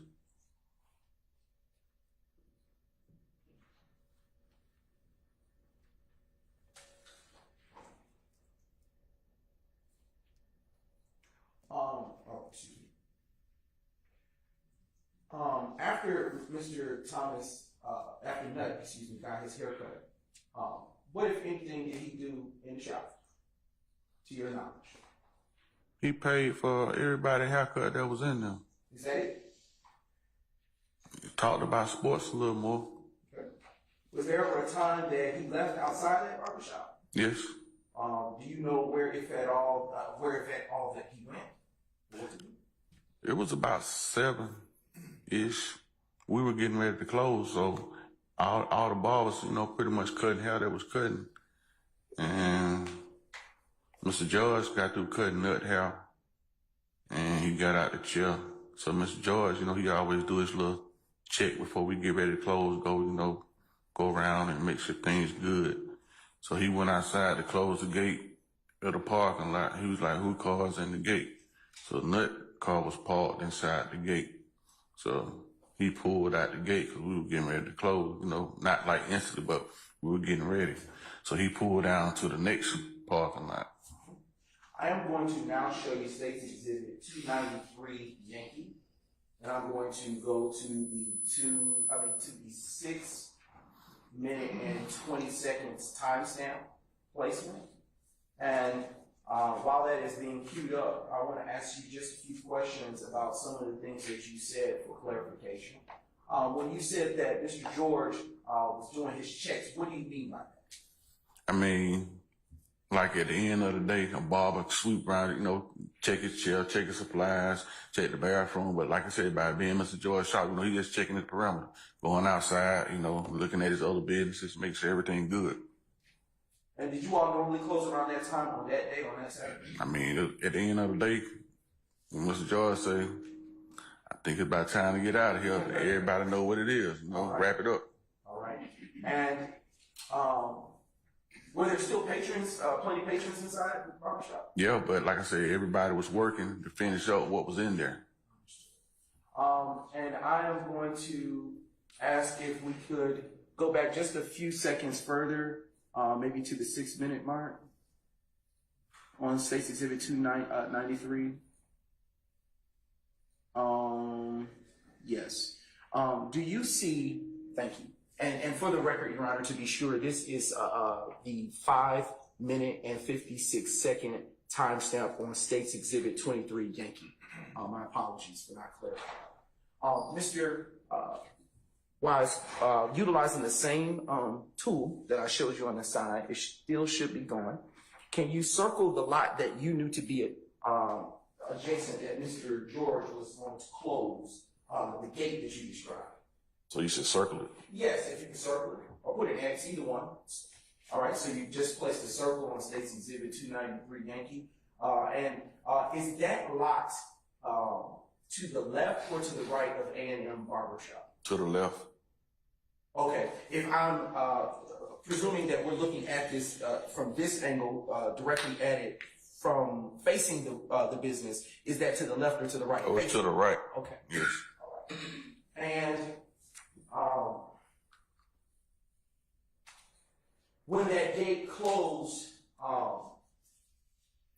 did Nut move his vehicle before that gate was closed that day?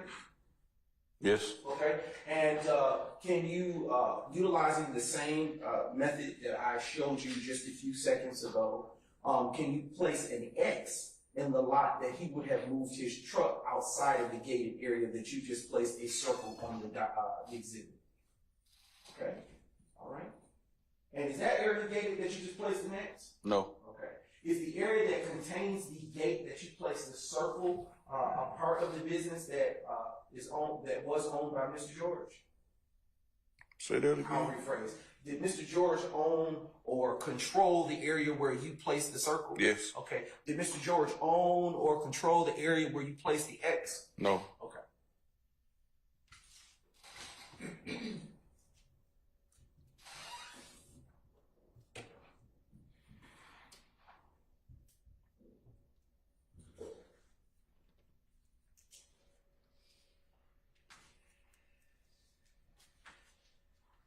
All right, just briefly go, Your Honor.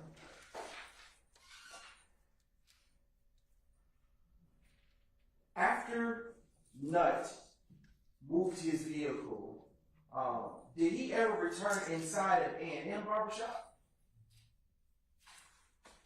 I don't think so. And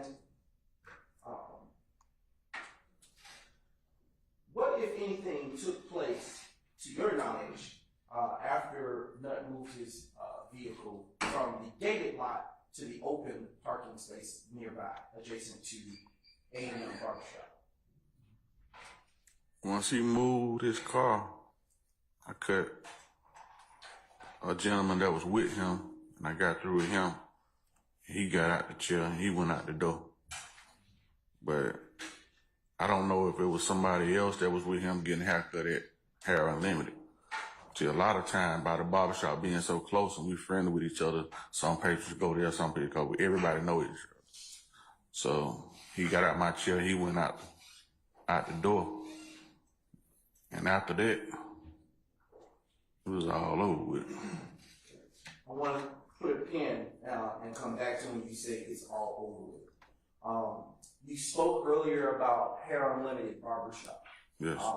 And you said it was funny. Do you know the owner in there? Yes. Okay. Did you know how many barbers were there? Did you know? No, I don't know. Okay. But did you all go to each other's barbershops from time to time? Yeah, Mr. George trained Herbert Parker. So he originally started working for Mr. George in our barbershop. He branched out and got his own, that was before I got there. So Mr. George only he build barbers, he build entrepreneur, he build men. He just a good, he him.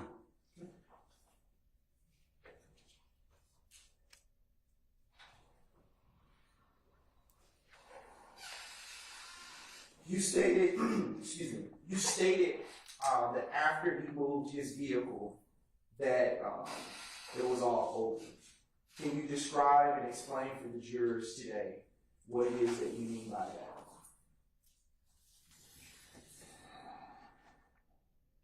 We heard gunshots, so automatically everybody hit the floor. We heard a lot of gunshots. Even Mr. George hit the floor. He 83, 84 years old, so everybody hit the floor. When the shooting was over with, we got up. And so I peeped out the door by me I peeped out the door to see what's going on. And I see somebody laying on the sidewalk outside. So I go out the door. I'm the first one out the door. And I tell, Reverend Foster came out the door behind me. Went down to the sidewalk and found out that it was Peanut he was shot. So I just went to try to render aid, hollering back at the barbershop telling somebody to call 911 because somebody been shot. So once he been shot, D come out of his business next door to the barbershop. He comes, so they trying to render aid on that. At this time, everybody coming out of everywhere. So they coming out of Hair Unlimited too. So everybody's coming out of everywhere. So asking that where he been hit at. I stay in objection. Your Honor, that's a question I said. Please don't respond to what I just ruled. Just move on and ask another question, okay? All right, thank you, sir. You said a lot there, and I want to unpack it. When the shots rang out, you stated that everyone hit the floor. Yes. Was anyone in your barbershop, that being A&M barbershop, hit by any of the gunfire? No. What, if anything, occurred after you heard the gunshots stop inside the barbershop? Did you all stay on the ground for a long period of time? Some people ran in the bathroom, some people hit the floor, some no. There was a lot of going on. Did any bullets or projectiles enter in A&M barbershop? No. And after the gunfire was shot, well, let me ask you this question. Did this gunfire last for a minute or a few seconds?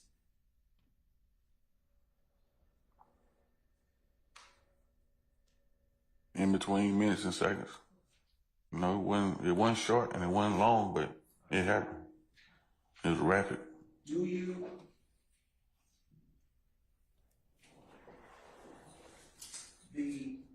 earlier you stated that you were the first one up and out the door. Did you peer out the window before you went out? Oh, absolutely. I mean, the window is, I can see out the window just like from me to here. So I'm looking out the window, but the shots were so loud, it sounded like that it happened on the sidewalk. So that's why everybody hit the ground, but kind of when I went out on the sidewalk, it wasn't right there in front of our barber shop. It was on down, on the sidewalk. So it did happen, like on the sidewalk. Did it sound like it was more than one gun? I stand in objection. Can you describe the sounds of the gunfire? Rapid. When you say it was rapid, can you describe what you mean by that? A whole bunch at one time. And when you say a whole bunch, are you talking about guns or bullets, or both? A whole bunch of gunfire. And can you, to your best ability, describe the actual sound of the gunfire?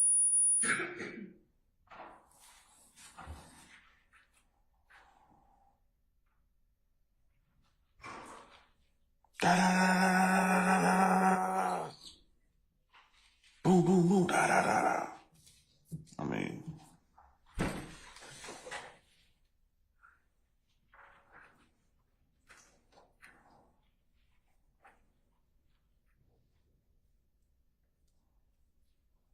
Just a brief minute.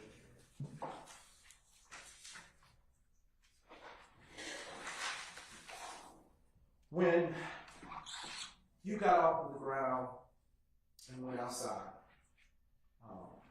did you see Nut right away, or did it take you a time? right away. And what was Nut wearing that day of January 10th, 2015? Camouflage. Okay. Camouflage clothing? Top and bottom. Do you know if he had anything on his head? I think it probably was a skull cap. He used to wear skull cap, different colors, you know. About how long after Nut moved his vehicle did you hear those gunshots that you described a few moments ago that rang out? No longer than 10 minutes. It couldn't have been 10 minutes. May have been a little less or a minute more, but I'm gonna say right at 10 minutes.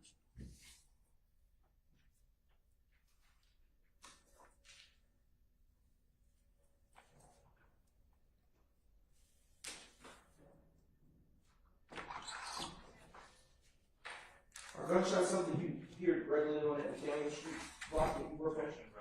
I stand in objection.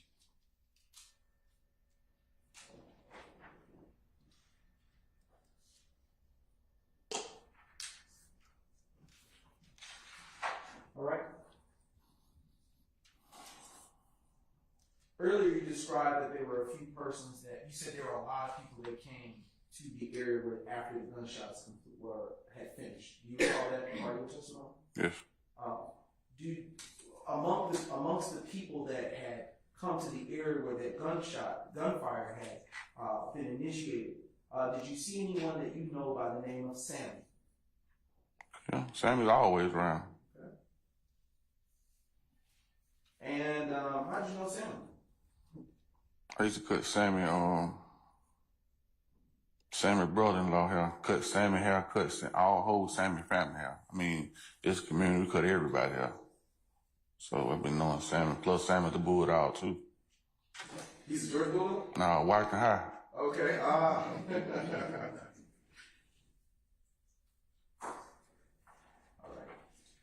right.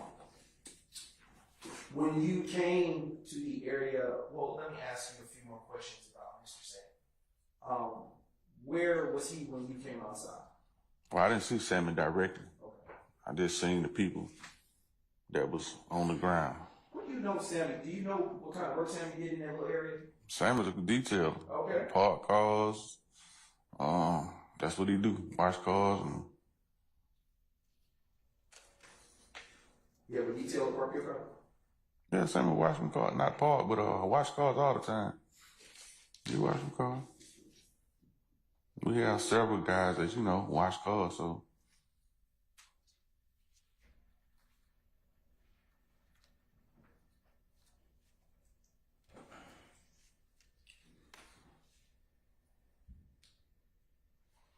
When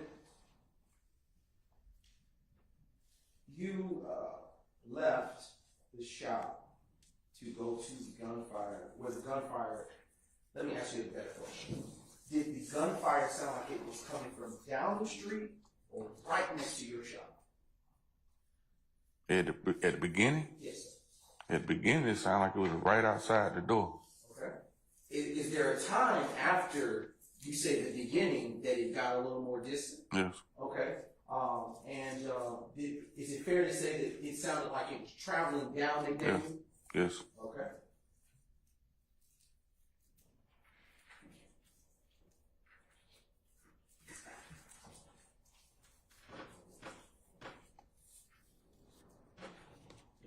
When you went outside, excuse me, following the gunfire, did you see any firearms on the ground? No. Did you see any firearms on the ground near Nut? No. Did you see anybody else? Was Nut hit by any of the gunfire that you heard? Yes. Okay. Was there anybody else near or around Nut that had been affected by the gunfire? Yes. Do you know if they had been hit? Yes. Do you,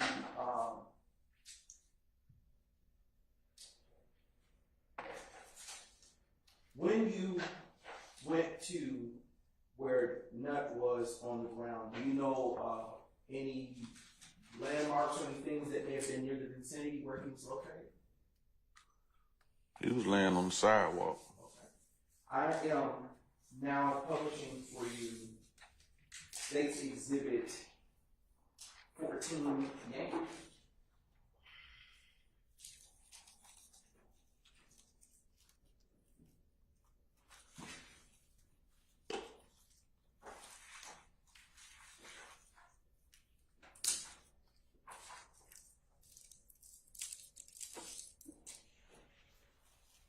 Excuse me. And, excuse me, Mr. Wise, to your left, again, there is a screen. What I want you to do is utilizing the same touch method that I showed you earlier. If you would be as kind to put an X where you would have saw Mr. Nutt on January 10th, 2015, laying when you came outside.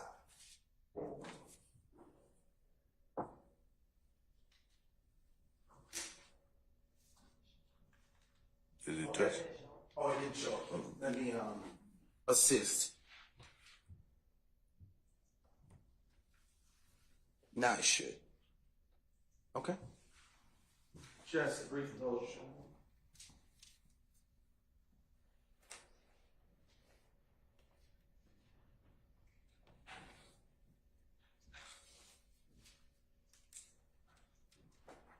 About how many other persons do you know? You can face me just for a second so I can ask these other questions, or the jury actually. How many other persons were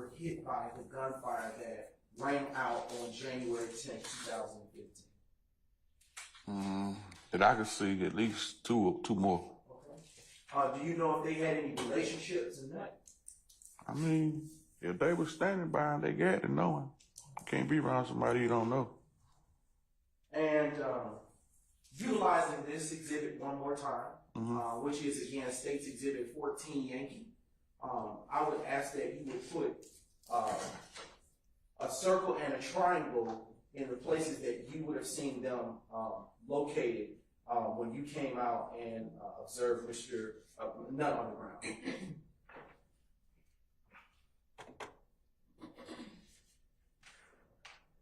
All right. Now, when you exited the barber shop and you approached Nutt, what, if anything, did you do at that time? I mean, trying to render aid, tell them to call 911. So me and Reverend Foster and D was right there, and they asked for towels from, I think Hair Unlimited gave them towels and stuff, trying to stop the bleeding.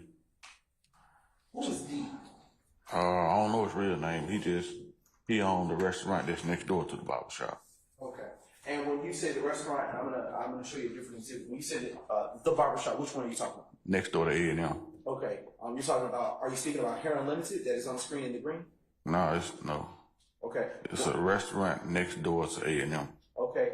Is it on the earlier exhibit that was shown for you, which I believe to be State's Exhibit number 5? Yes. Yankee? Yes. And is that the same restaurant that you said you had tried the food? Yes. And that it was good? Yes. Okay. And I am showing you on the screen at this time State's Exhibit 6 Yankee, and I am asking if you can identify that restaurant that you were speaking about for clarity by putting an X on the screen. Oh, still doing it again, and that's my fault. Now you can. Did you know the name of that restaurant? No. All right. So you tried to render aid. During this time that you were attempting to render aid, is Reverend Foster attempting to do the same? Yes. Are you on the ground with that at this time? Well, at the time when I got off the ground, Reb and D trying to see where he hit it and and cover up, the wounds. So by this time, I'm telling them somebody, it was somebody else there with him, and like I said, 911 hadn't came yet, so we still trying to render aid. So I'm looking back behind, and it's somebody else that's hit. So I went to him, trying to render aid to him, tell him to call for another ambulance, so we need 2 ambulances. Who did you tell to call for an ambulance? I mean, hollering inside the barbershop. So it's like the barbershop right there hollering, we need, call 911. We need another ambulance. And to your knowledge, do you know if anyone did call 911? I'm quite sure, yeah, he was on the phone with him. And when you said he was on the phone, who were you talking My about? coworker. Who was that? I think, Carlos. Okay. Yeah.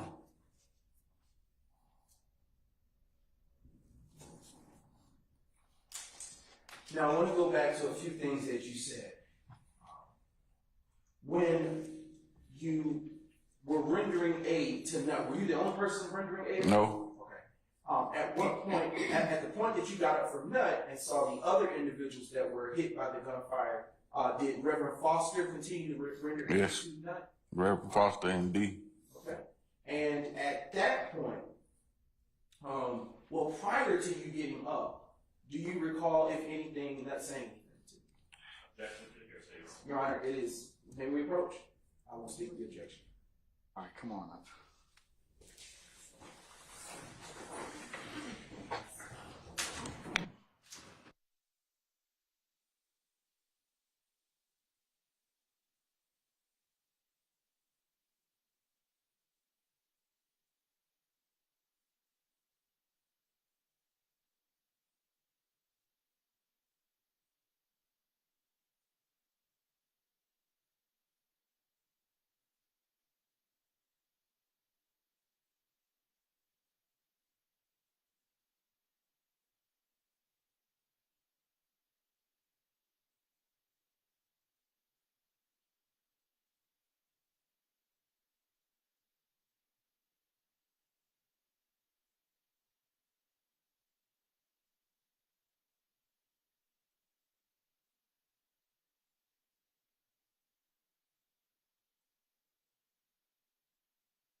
Mr. Wise, before the brief moment of you stepping out, I asked you a question. I'll ask it again to put you right back where we were. Before you left out, I asked you, what, if anything, did Nut say to you as you were rendering aid? You may answer that question. He was talking to, well, me, D, and Rail right there directly at him. And we were asking him where was he hit at. And, you know, he was like he was losing consciousness, but he did say, he said, I'm gone. He said, I'm gone. And when he said, I'm gone, what did you understand that to be? Me. It was over with.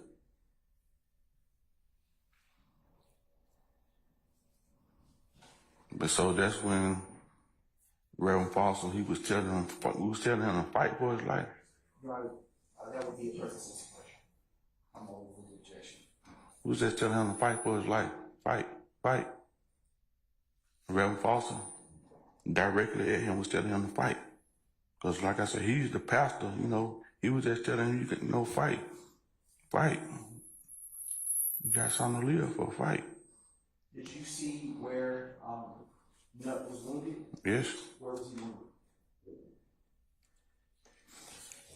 Up under his, somewhere like up under his armpit, right toward the back. Left or the right side? I don't know if it's the left or the right, but I'm saying up under, because we had to roll him over to see where he was hit. It was like up under his armpit, like toward the back.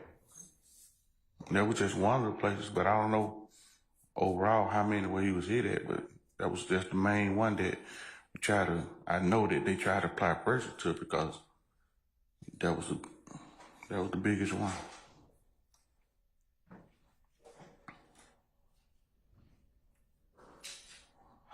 After you got up from where Nut was laying with Reverend Foster and D, you stated earlier that you went to see where the other individuals were. Do you recall that? Yes. Did you see where they were hit? Yes. Where were they?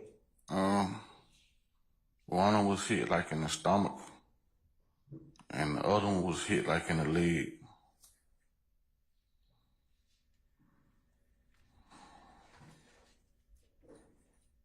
And was there ever a time that emergency services arrived to that crime scene? The police came first. And just to me, it just seemed like it took forever for the ambulance to come. did this seem like a fast-moving situation or slow motion? No, it just seemed like the ambulance took forever to get there.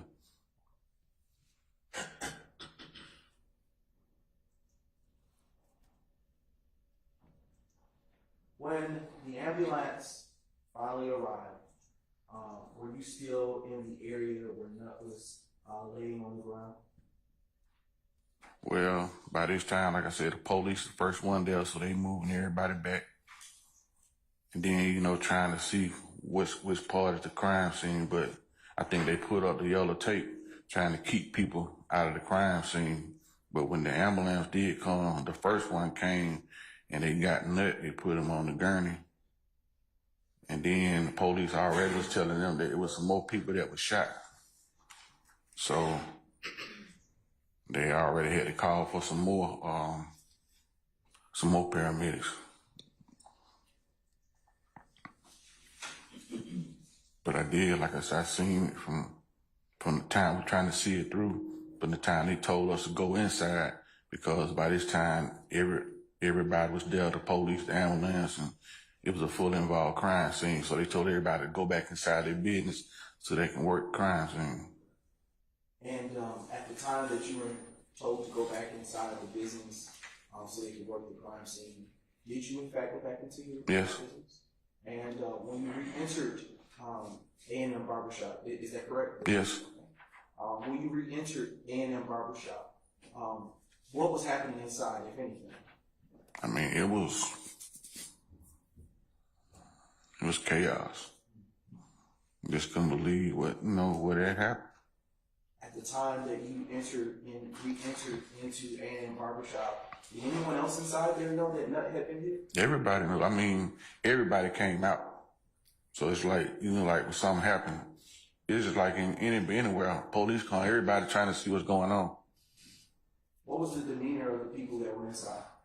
Objection, that's relevant, Your Honor. Oh, what objection? You may answer that question.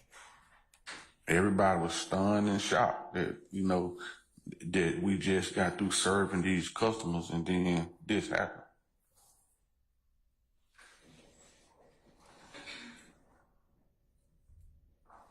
Did any of the customers that were in the shop leave out by the time that you had returned? Yes. Is it fair to say that the people that remained were those that worked there? Yes. After you were instructed by law enforcement to return back into the barber shop so they could work the crime scene, what, if anything, did you all do while you were inside? I mean, to me, most of all, I just prayed because I didn't know the situation wasn't good. It's just like being in the middle of a conversation. And first name you're going to call on is Jesus because it was a bad situation. It was just a real bad situation. How long did you stay at the shop that evening?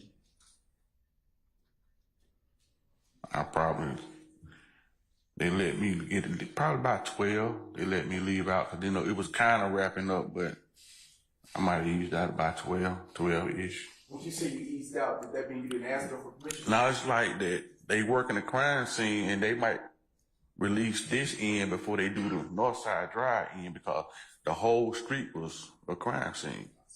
So that's why they might have let this end out before this end. I want to go back, before we continue with where we are, I want to go back to when you indicated that Nut went out to move his car because you all were closing. Was there ever a time, to your knowledge, that the gate on the other parking lot that was to the right of, that is to the right of A&M Barbershop was actually in fact closed?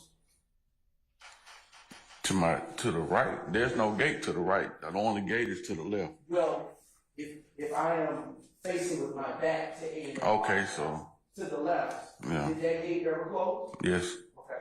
Who closed it? Do you know? Mr. George. Were there any other cars left inside the gate when it was closed? I don't know because we don't even focus on that now. In between, I'm going to direct your attention to State's Exhibit 284 Yankee Golf, and I'm going to provide you with a wooden pointer, and I'm going to ask you a few questions. This area where you see the number 49, do you know what that business is? It was a restaurant also. Okay. And I'm going to ask you, do you know what this building is? Para Unlimited. Okay, and do you know what this structure to the right of the building that has the 49 on it is? This is our building, but this is the restaurant. The first one to the left Okay. is the restaurant. Then to the right is the A&M Barbershop. And to your knowledge, do you know if there was any other vehicles inside this open space where the number 49 is on State's Exhibit 284 Yankee Golf? Yes. And do you know what vehicle or whose vehicle that was? It was the people that own the restaurant. They parked their car right there. Okay. And do you know, to your knowledge, when you exited the building outside of the front of Hair Unlimited, if there was another vehicle that you recognized? Yes. Did you know whose vehicle that was at all? Yes. Okay, whose vehicle was that?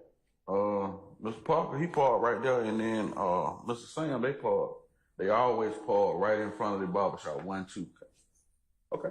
1, then 2. And where was utilizing State's Exhibit, again, 284 Yankee Golf, and utilizing the wooden pointer that you have in hand? I'm going to move my back so that the jurors can see. Can you use the wooden pointer to show where Nut would have been laying when you found him on the ground? Right there. Was there a vehicle that was close by to him on the in that parking lot? To the parking lot was his. They said it was his car. Okay. But to the street, that was Sam's car. Okay. All right. All right. Did you speak with any officers that evening? Yeah, they came in the barber shop and they got all our names and IDs and everything. You know, they did a little investigation. Was it one or more than one officer? More than one. Okay. Do you remember any of the names of the officers that you spoke No with? names. Is it fair to say because it's been a long time? Well, it's been super long. Do you recall ever seeing any shell casings around or about A&M barbershop? No. Do you recall seeing any shell casings around or about where the end of the restaurant connected to A&M barbershop is located? No. Okay. Was it daylight or nighttime on the day of the incident? It was night. Okay.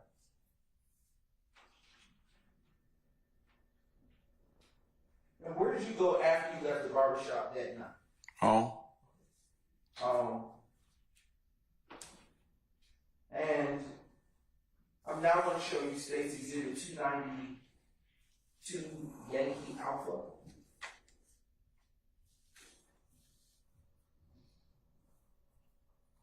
And this video has already been admitted into evidence.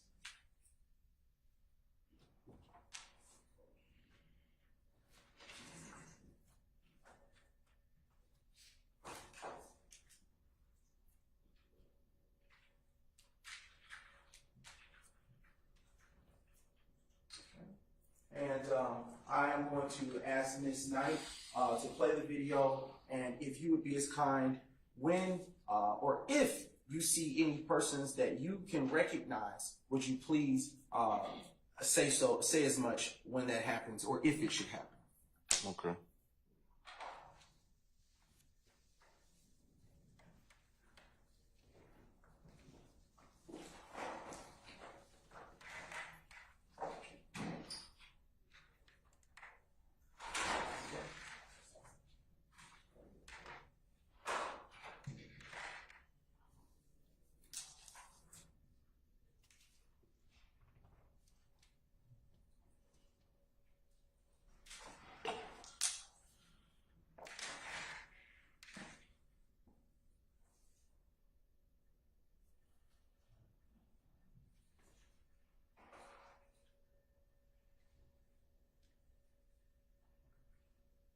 Your Honor, at this time, I'm going to fast forward this State's Exhibit, which is 292 Yankee Alpha, to the timestamp of 8:08, such as not to play portions that are not pertinent. And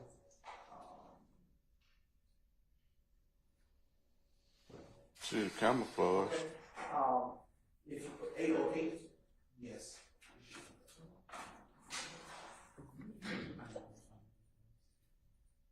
You said you saw camouflage. Where do you see that on the screen?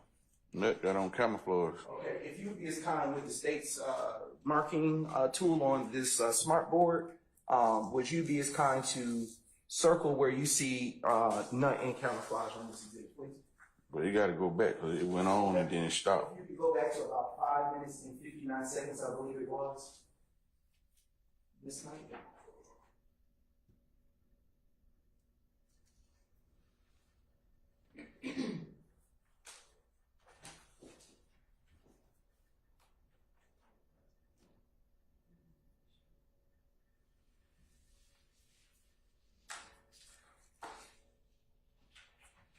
It's a technology glitch, Your Honor.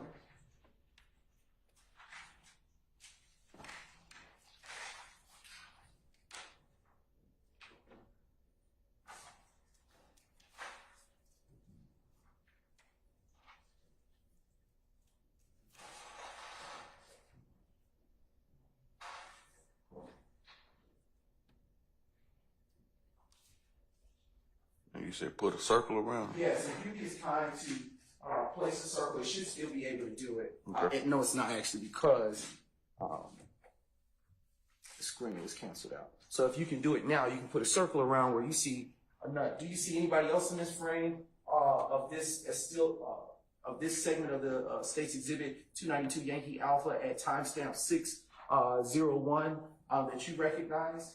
No. Okay.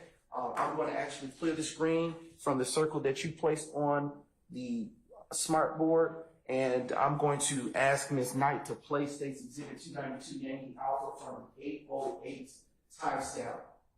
And then from there, if you would be kind to identify any persons that you know or recognize, should that be the case.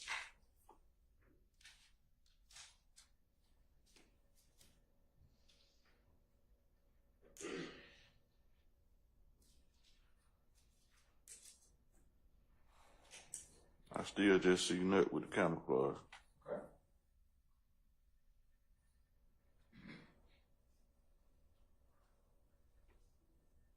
How many people do you see on the screen at this time? 1, 2, 3, 4, 5, 6, 7. Okay. What are they standing next to? A SUV.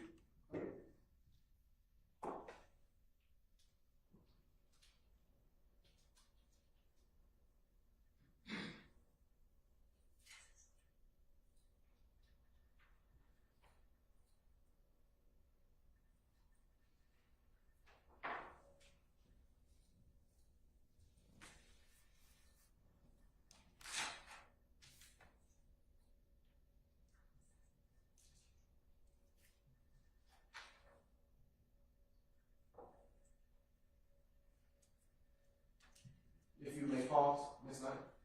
What did you just see happen, if anything, on States Exhibit 292 Yankee Alpha around or about the 8:42 time, just after the 8:42 timestamp? It's just a matter of shooting everybody running. Okay. Now we may continue playing from the 8:42 timestamp.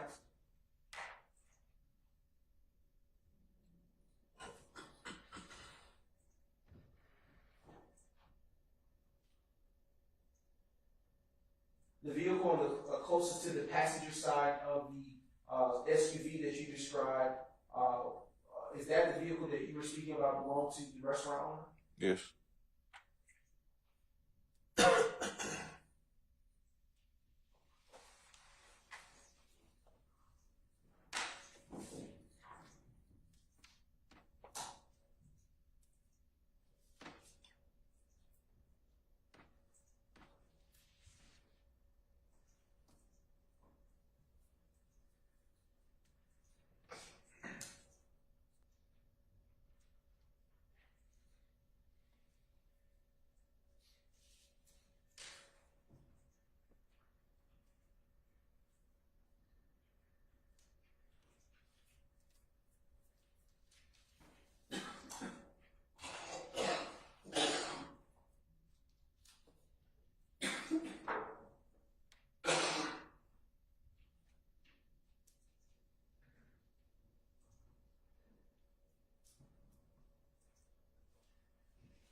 Who is, do you recognize the person that is kind of limping on the screen? He looked familiar. I see me. You see me? No, you said recognize people that I see. I seen me. Okay, you see yourself. Yeah. And do you recognize what you were wearing at that time? Not really. I mean, dark clothes. Nah. And I see.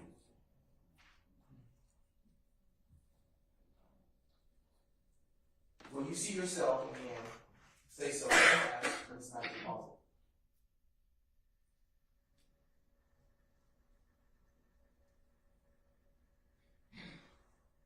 Do you see yourself at this point? Yes, right. Okay, pause, please. Where are you But located? you got to go back. It done went past it. Right now, you on the screen. That's Reverend Foster. Who is, could you please circle Reverend Foster? It ain't.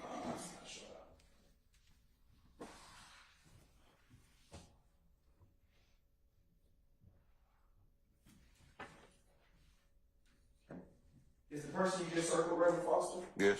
Okay. Could you clear the screen using that garbage can next to you on that same, yep. All right. And you said we would have to go back to see you? And I see Well, yeah, Reverend Foster and the D was standing right behind the one that was helping render aid. Yes, sir. Can we play from here?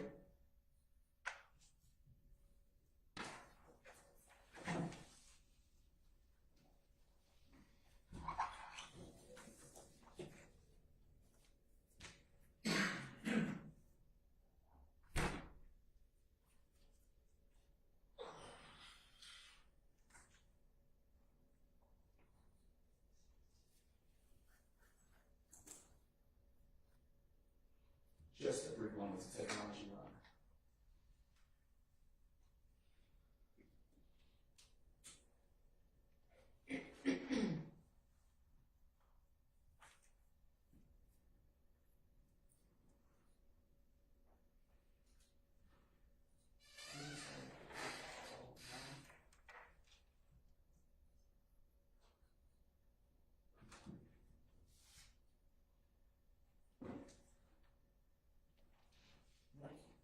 We are starting at now that it's been reopened at the 8:08 25 timestamp run due to the technology glitch.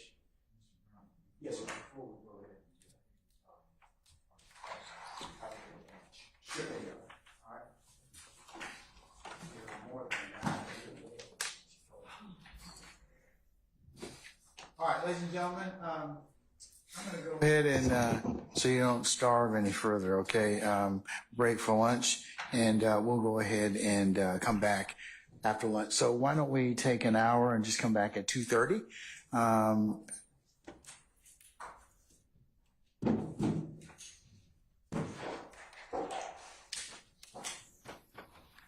Mr. Wise? Yes, sir. I'm going to release you for lunch. If you just come back right for 2:30, okay? Sure. Don't discuss your testimony, anybody except the attorneys in this case, all right? All right, all rise.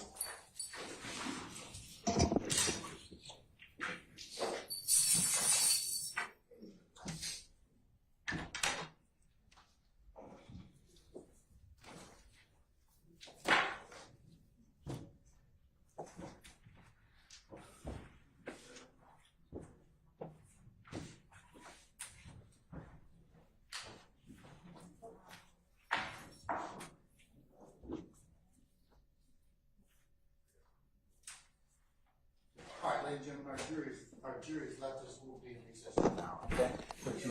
All right, thank you.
Yes, sir. Yes, everybody's present. Okay. All right, folks. Can we recall our witness, please?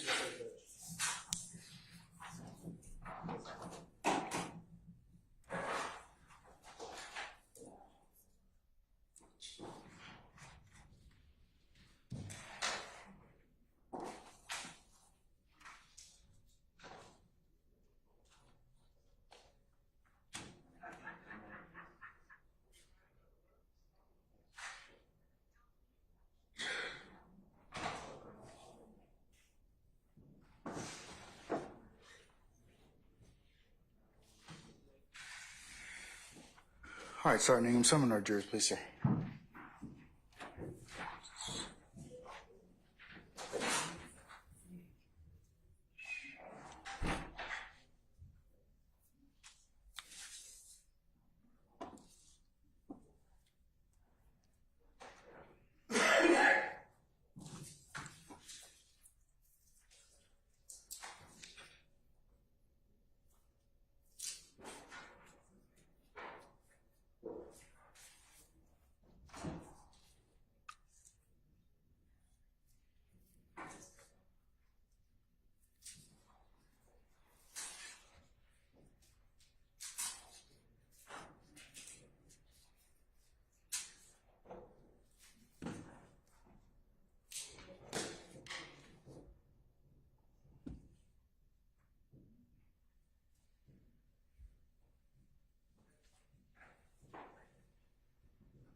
All right, ladies and gentlemen, please be seated.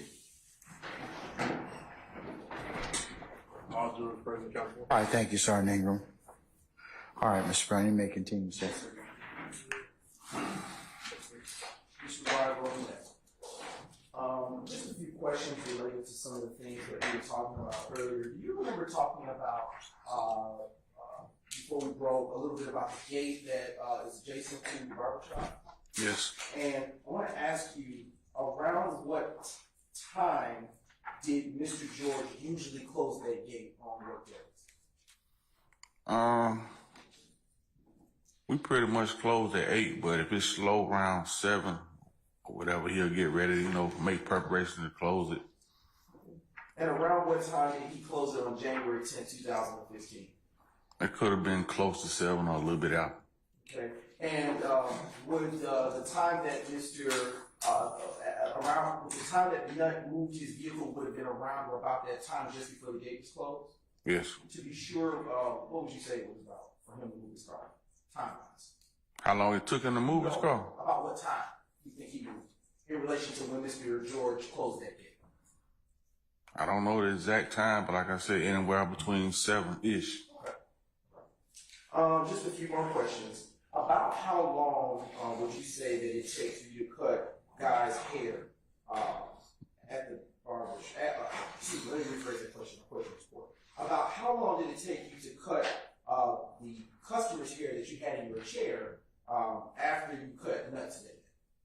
After police got through with Nut first, and probably about 10 or 15 minutes after that, I was through with the gentleman. Were you paying attention to the exact time that Nut left the barbershop? No. No, not. I mean, just a regular time. Okay. All right, just a few questions related to the barbershop that you spoke about. In terms of things you spoke about earlier, before we broke. Do you talk about a lot of things inside the barbershop with your customers? Absolutely. And do you tend to go to the police and tell them, did you go to the police, excuse me, and tell them what you remembered that night? No, sir. Okay.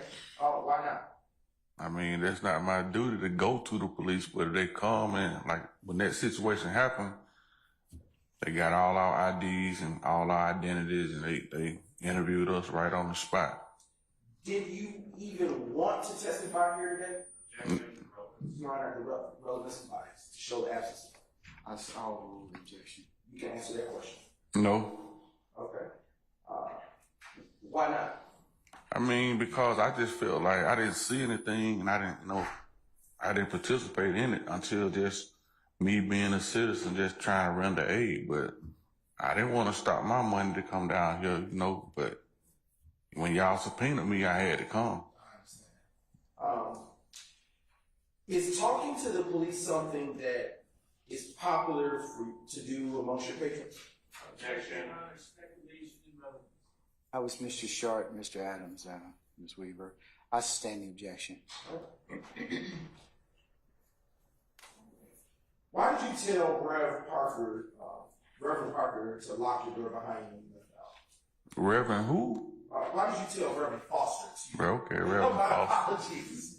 Got to put some respect on his name. Yes, sir. I will put all of it. Right, so you can answer the question. Why did you tell him to lock the door? Lock the door? Yes. What do you mean? Did you tell Reverend Foster to lock the door at any point during this incident on January 10, 2015? No, when I went out the door, Reverend Foster came behind me out the door to go render some aid and see what's going on. I am going to now show you what has been previously marked as States Exhibits 292, Yankee Alpha 1, 292, Yankee Alpha 2, 292, Yankee Alpha 3. And there's an amendment that needs to be made here.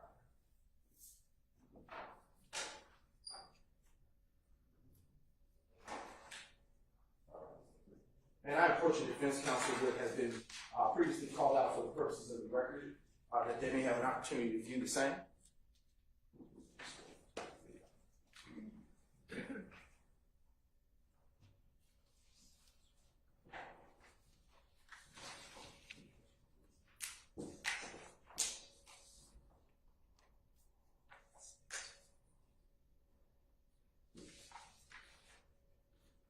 Thank you, sir.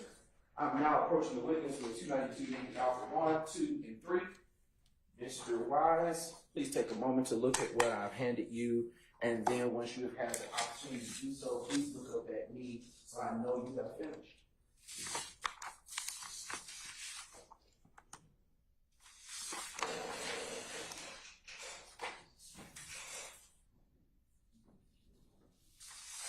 What are States Exhibits 292 Yankee Alpha 1 through 3? It's a picture of the barbershop and some people that's there. Do those appear to be still images from the surveillance footage that we showed you earlier? Yes, still footage. And does that, do those pictures that have been appropriately labeled States Exhibits 292 Yankee Alpha 1 through 3 fairly and accurately depict the area where you were located on January 10, 2015, around or about 330 McDaniel Street, Southwest Atlanta, Georgia? Yes. Your Honor, at this time, the state now moves to admit States Exhibits 292 Yankee Alpha 1 through 3 and request permission to publish the same subject to your ruling. Any objection or further objection to States 292 Yankee Alpha 1, 2, or 3? I object to being cumulative of the videos introduced and published. All right, I'll rule that objection. I'll give you continued objection. Their admitted over objection may be published as you see fit. Thank you, Your Honor.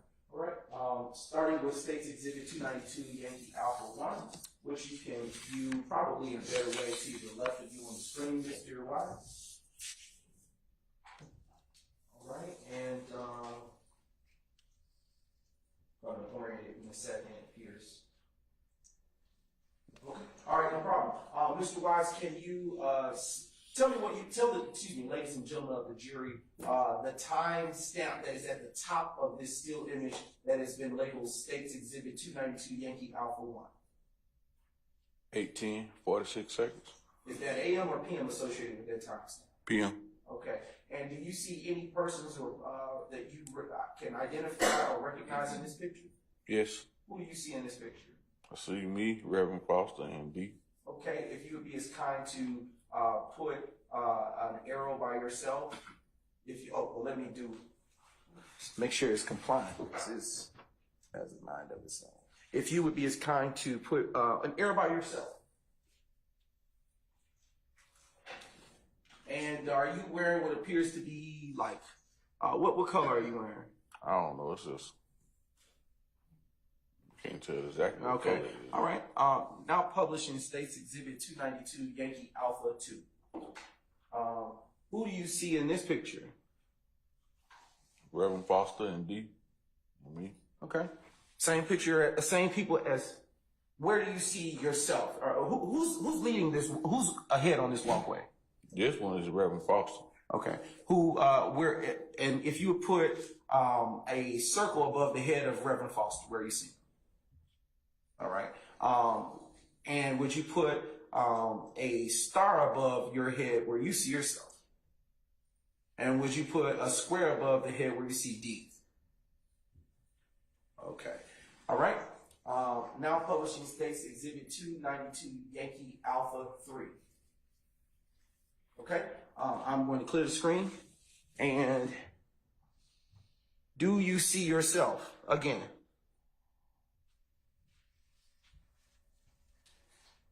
Not really in this. Okay. Who else do you? Who Oh else? yeah. I see me. Okay. Yeah. Who? All right. Put a circle above your head. Who else do you see in this picture? D. Where do you see D? Put a square above his head. And where do you see? Who else do you see, if anyone? That's all that I know. Cause Okay. yeah. All right. And Mr. Wise, I want to ask you: did that conclude your involvement with this matter here? Yes, just rendering aid and making sure. All right. The state now passes the witness, Your Honor, to the defense for any subject cross-examination. All right, Mr. Weinstein, anything? No, Your Honor. Mr. Matthews, anything? Defer. Ms. D. Williams? Ms. Westmoreland? Mr. Sharp? No, Your Honor. Mr. Adams? No, sir. Mr. Weinstein, anything? No. I asked you twice, I'm sorry. Okay, all right. Permanent or temporary excusal, sir? Your Honor, we would permanently excuse Mr. Wise. All right, Mr. Wise, thank you for your patience with us. I'm going to permanently excuse you as a witness. You're free to go about your usual duties and what you've had planned. Just don't discuss testimony with anybody except the attorneys in this case, okay? Thank you. Thank you for your patience with us. Thank you, sir.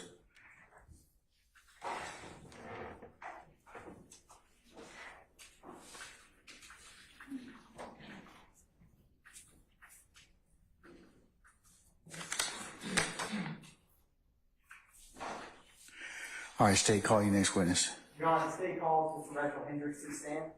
Reginald Hendricks. Summon Mr. Hendricks, please.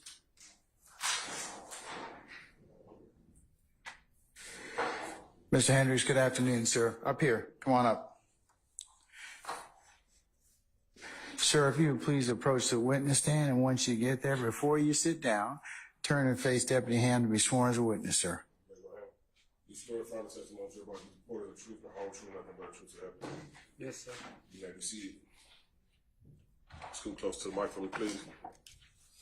Please state your first and last name with the spelling of both, please, for the record.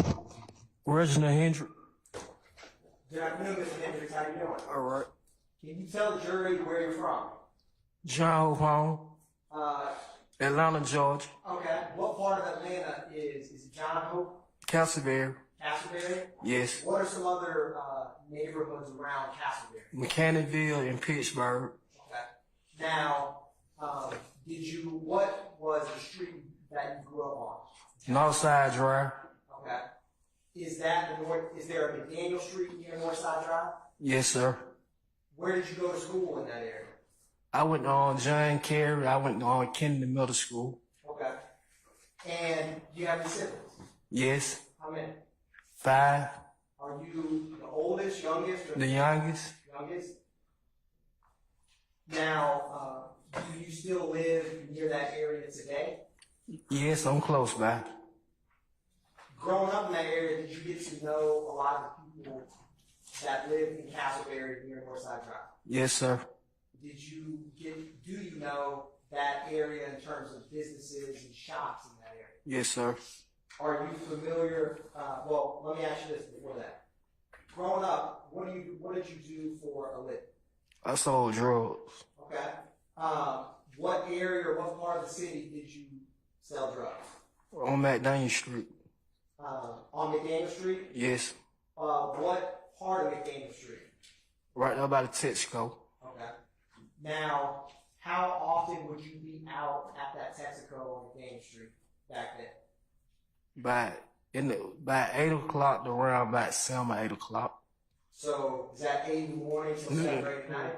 Yes, sir. How many days a week? Probably about 5 or 6. Being out there 5, 6 days a week, did you get to know other people who frequent that area? Yes, sir. Now, do you have any convictions in the past 10 years? Yes. What do you have? Criminal damage. So property and a theft by taking, does that sound right? Yes, sir.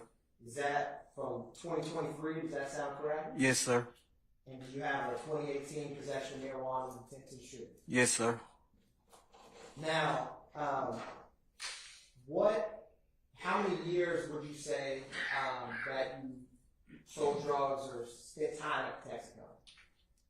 About 10. 10.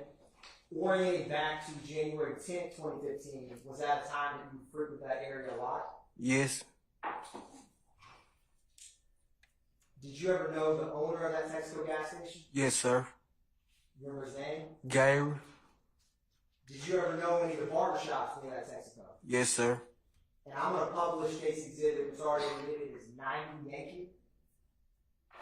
So, Mr. Hendricks, there's going to be a photograph that comes up on your immediate left.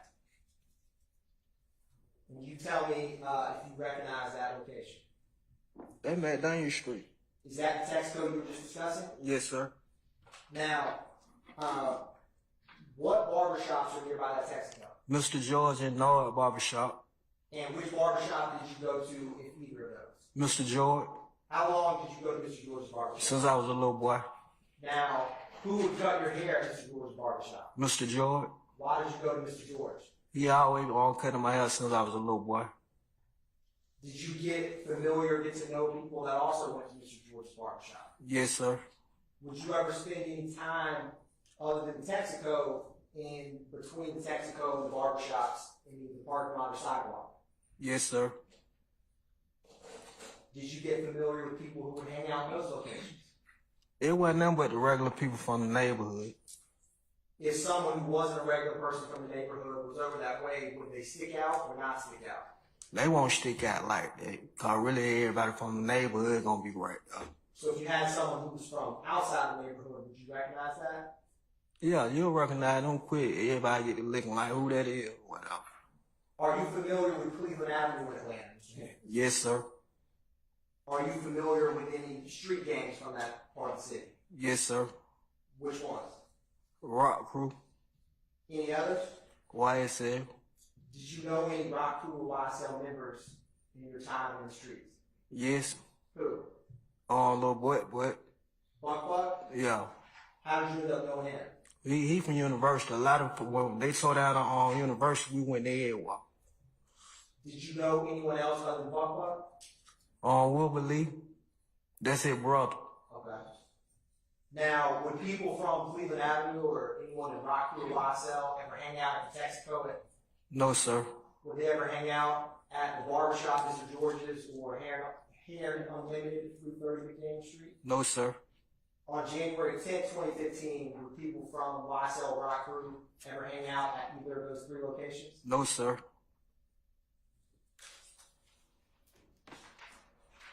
Did you ever know someone whose name is Donovan Thomas, also known as Peanut or Nut, sir? Yes, sir. How did you know him? Childhood friend. What did you call him? Nut, peanut, Did he have any nickname for you? Guido. Did anyone else call you Guido besides Nut? No, sir. If you had a ballpark, how old were you when you met Mr. Thomas? About 15. He was about 13. Did he grow up near where you did? Yeah, he stayed at the bottom. I stayed at the top. And what do you mean by that? He stayed at the bottom. Bottom of the apartment in University Hall. Right. Did you all go to school together? No, sir. Did you know his mother, Miss Evans? Yes, sir. How did you know her? We used to go down here house and play the game. We used to play in front of the yard and stuff. Did you ever spend any time staying at Miss Evans' residence? Yes, sir. When was that? When I had got shot the first time, I had stayed over there. What year was that?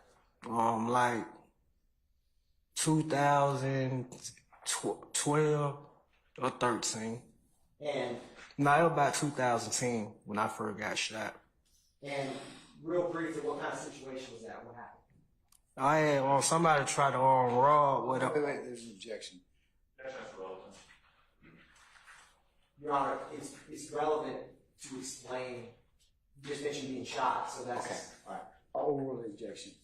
Mr. Hendricks, you may answer that. Sir, Mr. Hendricks, you may answer that question. I didn't hear what he said.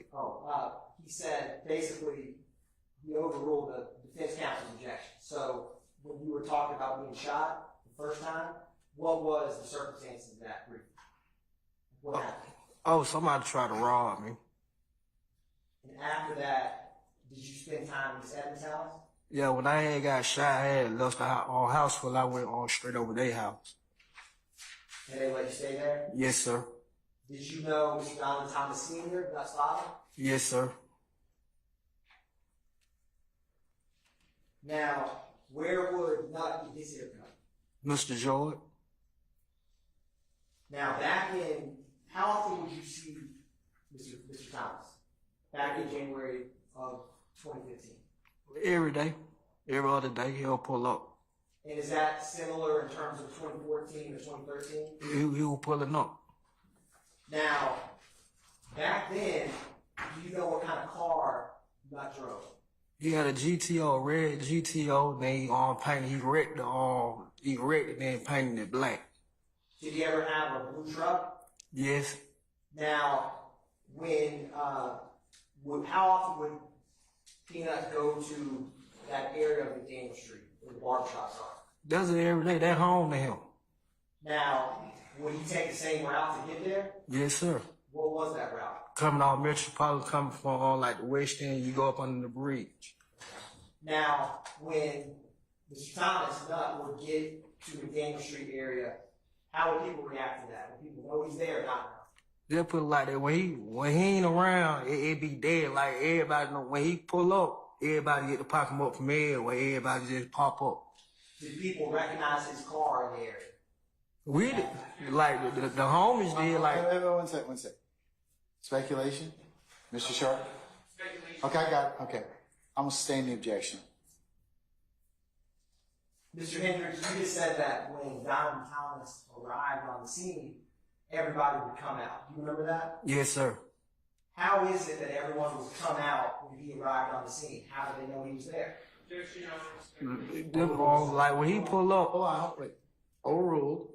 Now you can answer the question. Thank you, Your Honor. You may answer, Mr. Hendricks. well, like it'll be won't nobody be outside. Soon he pull up, like everybody know he there. And with you being in that, you would be in that area about 5 or 6 days a week. Is that what you testified to?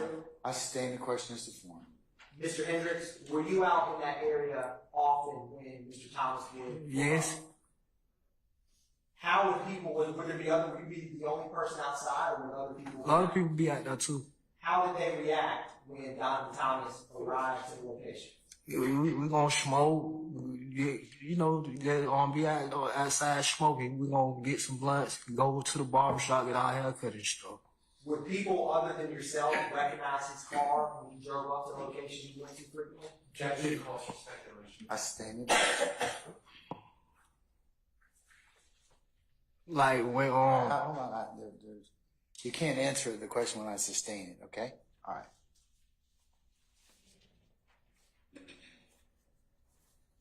Was Mr. Thomas well known in that neighborhood? Yes, sir. Was he well known in the city of Atlanta? Yes, sir. Did you ever know someone by the name, or their stage name is YSL? Yes, sir. How did you know them?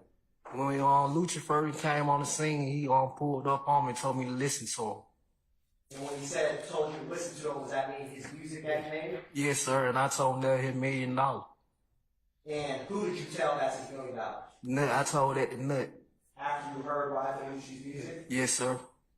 Did Nut and Lucci have a relationship with one another? Yes. Were they friends? Yes. And were they close? Yeah.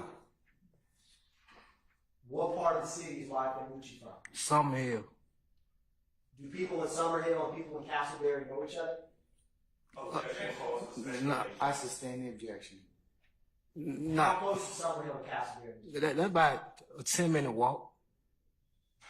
Now, did you ever know someone by the stage name, Rich Homie Quan? Yes, sir. How did you first know about him? He used to pull up at Tesco with Mozzie. Is that Texaco on McDaniel Street? Yeah, Tesco on McDaniel Street. Now, you said Mozzie. Who's Mozzie? Mozzie from East Atlanta. When you first saw him, was Rich Homie Quan, how old would you say he was? He was about 16, 17. And did Donovan Thomas ever know or have a relationship with Rich Homie Quan? Yes, sir. What was that relationship? On some music.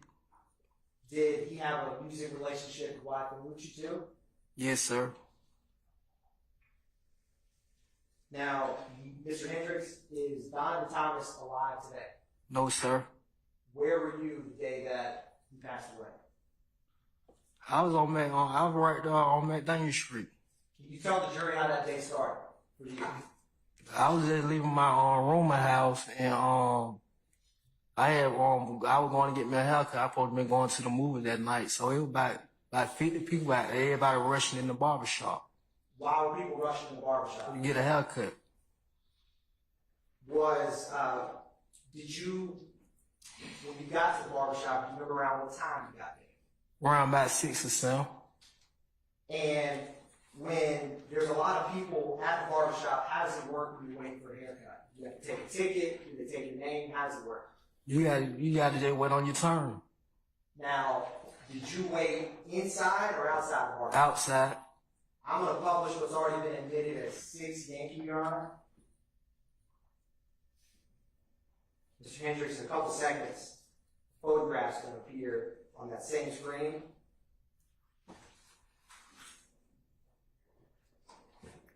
And is this the barbershop? Yeah, Mr. George barbershop. And so you said that you were waiting outside when you were waiting for your hair. Yeah, on the side. Did you see Nut out there? Somebody that day? Yes. Yes, sir. Where was it? He was in the parking lot right now. I'm going to publish what's already been admitted as 12 Yankee. Mr. Hendricks, another photograph appear to your side. Do you see the area where you saw Nut at after you came out of the barbershop? Where are you? And Mr. Hendricks, I'm going to show you something real quick. Touch screen. And so if you touch it, there'll be a red line. Can you circle where when you first saw Mr. Donovan Thomas, who you knew was not at the barbershop that day, or outside the barbershop? Do you see his truck? Where are you? And did you walk up and greet him once you saw him? Yes, sir. What were you doing with him while you were waiting for your haircut? We was smoking. We had got some blunt. I had walked to the store and got some blunt. What was the move? Did you go to Texaco to get those? Yes, sir. Did you, when you got back, what was the mood like outside? It was some bad. You could tell it was something in the air how everybody was moving. It was some bad movement going on. You weren't feeling it. What do you mean about that? How everybody was like they know what something was going on. Folk pulling off, they moving all funny. The bad movement. How was back at that time, like in the weeks and months before the day that Nutt was killed? Would you see him often? Yes. Was he moving any different in that time frame? Yes, like he felt something, like he wasn't acting like himself. Like he knows something, it was something in the air.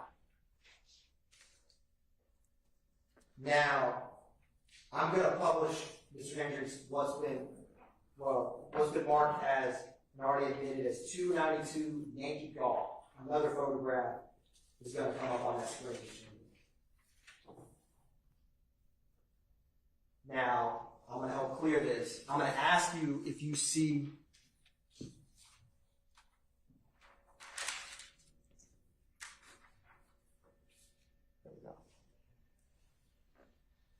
Now, what were you wearing that night, Mr. Hendricks? I had on a black leather coat, and I probably had on a t-shirt. Do you see yourself in this photograph?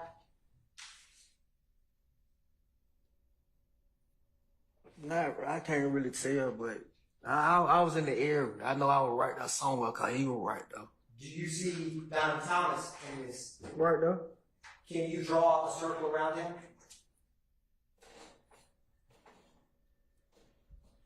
Now, Mr. Hendricks, do you see someone with black leather jacket in this photograph?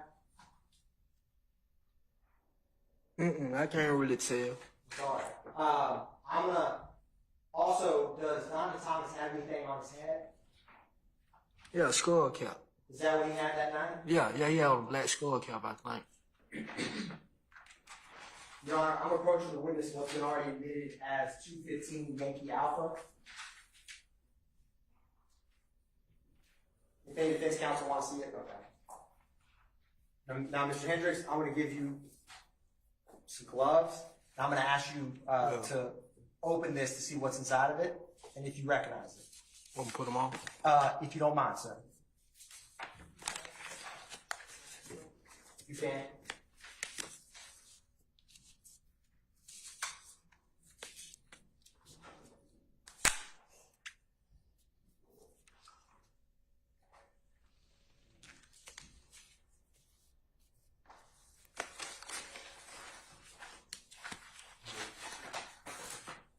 Put some on with you, sir.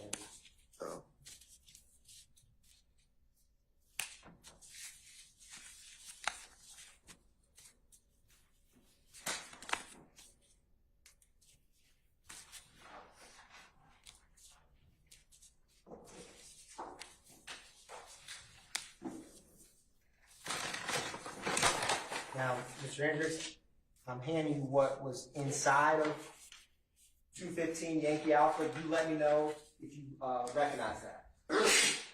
I don't recognize it. Okay, that's perfectly fair. Thank you, sir. All right. I'll grab those gloves back from you, sir. Thank you, Mr. Hendricks.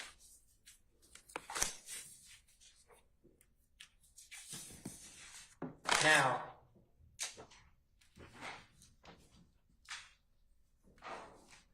how close were you to Nutt while you were standing outside waiting for your haircut? I real close. All of it right. I think he had made it in there to get his haircut. I think he did. And you said he had gotten his haircut and came outside? Right. I think he did make it in there. Now, while you were outside, was there anyone else you knew other than Peanut? Yeah, it was a lot of it from the neighborhood. Some of them little boys from Summer Hill right there who doing all the funny movement. How they were going back and forth. You could tell something was going on. Did you see anyone you knew as Tiger out there? Yeah, he was out there. How old would he have been back then? Probably about 14. Now, while you were standing, is this the photograph that's on the screen? Is this where, well, let me ask you this. While you were out there at this location standing next to Peanut, did anything happen? Somebody that night. Correct. Like, be honest, like, we standing right there, so him, a gray Pontiac pull across. It slow rolled across. Before it him, for the Pontiac pulled out, I told you about the funny movement going on, like, it was a call came through. So him, they had, the car had pulled out there when the Pontiac slow rolled across the barbershop. And it came out the teeth. They shot like 3 times when we want to see we got some guns. Soon they got right there by the nut. That's when all the commotion happened. I want to break some of that down. So you see how there's some headlights on the photograph on screen? Was the car that you saw, was it coming that way down? They were coming across from Mechanicville way. Would that be? Where the railroad track is. Okay. So you see how there's that light pole in this photograph on the screen, Mr. Hendricks? It came from that way. Okay. The same way that car is traveling? Yeah, it came from that way. And what stood out about the car that you saw? I mean, in terms of what drew your attention to it? It slow rolled across, and first thing, it creeping across. Like on Boys, you watching Boys, anybody seen Boys in the Hood, you know it's a drive-by.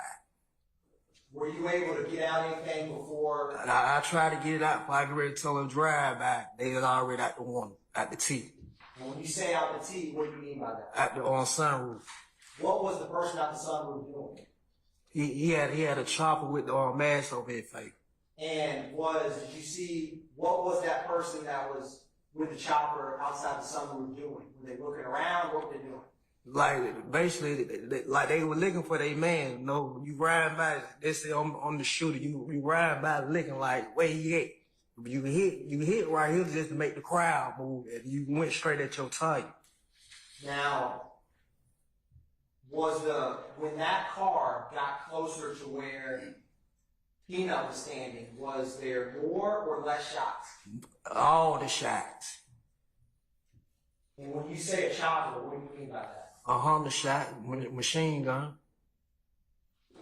If you remember or recall, about how many shots did you hear from that machine gun? Probably about 100. Now, after the shooting starts, what did you do? What did you get shot? Let me ask you that. Yes, sir. Where did you get shot? In the back. Do you still have a scar there today? Yes, sir. Did you initially realize that you got shot? I didn't know I was shot at first. What did you do immediately after the shooting? I had laid, be honest, I had laid down that little tiger. I told him to play, don't move, play dead, you feel me? I had said him like, he was gonna get back up and hop and try to run. And so you told little tiger to stay down? Yeah. Was he shot as well? He got shot in the leg. Now, I'm going to publish what's already been admitted as 15 Yankee. Mr. Hendricks, another photograph is going to come up. I'm going to clear this.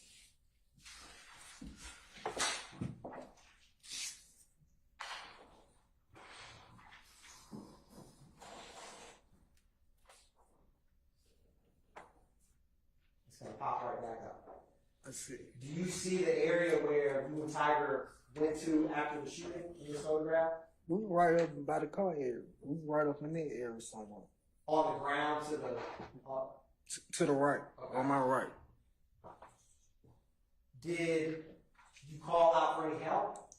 Somebody was on the ground. Everybody was already at though. Initially, did people realize that you and Tiger were back there?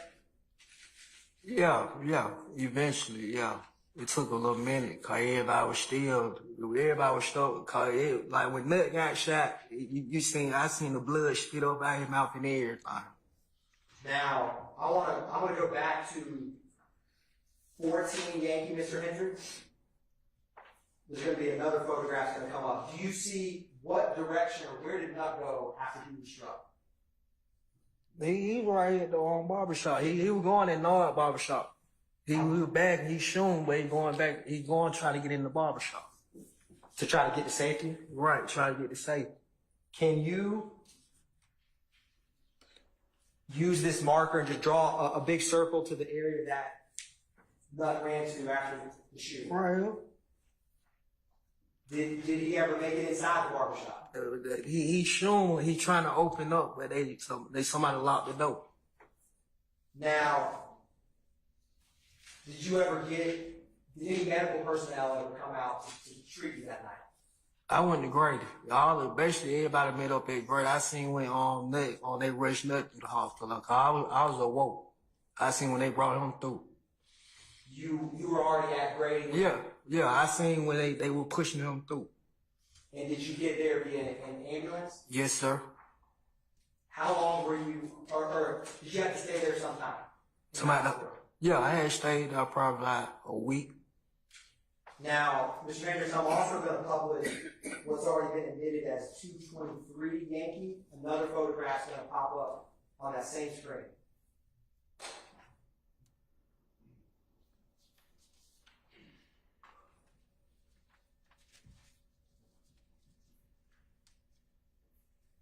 Do you recognize what that is, Mr. Hendricks? Phone? Look like my phone. It looks like your phone? Yeah. Did you lose your phone? Yes. I'm going to also show you what's already been admitted as 216 Yankee. Another photograph is going to come up, Mr. Hendricks. Do you recognize that phone? No, I don't know whose phone that is.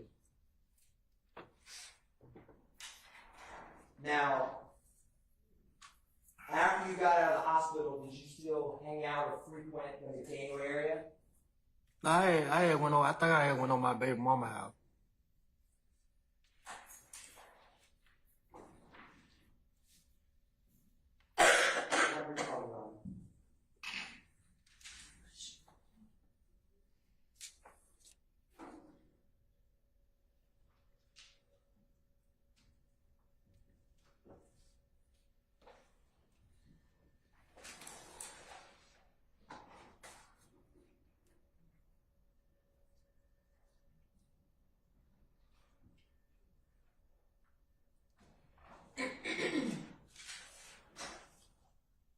So, Mr. Hendricks, after the shooting happened, did anyone else fire off any shots? That other one shot. He shot about 3 or 4 times. Probably about 5 at the most. Tried to bag him up. But when he shot, that made them pull off though. That made them move. It made the car keep moving? Yeah, when he started shooting back, they thought he probably wasn't gonna shoot back. So, you're talking about after the shots in the...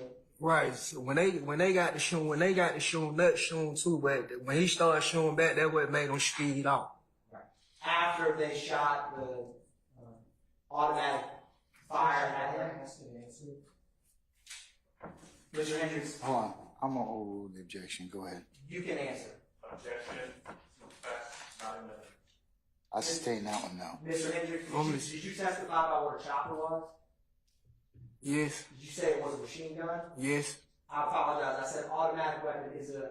Did you, after you heard the machine gun fire, you said about 100 rounds. Was it after that you're saying Donald Thomas fired back? Like when they shot, he started shooting too. That what made him speed off fast. So when they shoot, he had to shoot too, cause he don't have a gun on. After they shot at him. Right. They shot first. Hold on. Hold on. Ms. Westmoreland, what was the base for your objection? Mr. Sharp? Asked and answered. Mr. Sharp, what's the base? Same thing. Okay, both objections are overruled. Thank you, Mr. Hendricks. State passive witness. All right, cross. Let's see, Mr. Weinstein? Mr. Matthews? All right, Mr. Williams? Ms. Westmoreland? Mr. Sharp?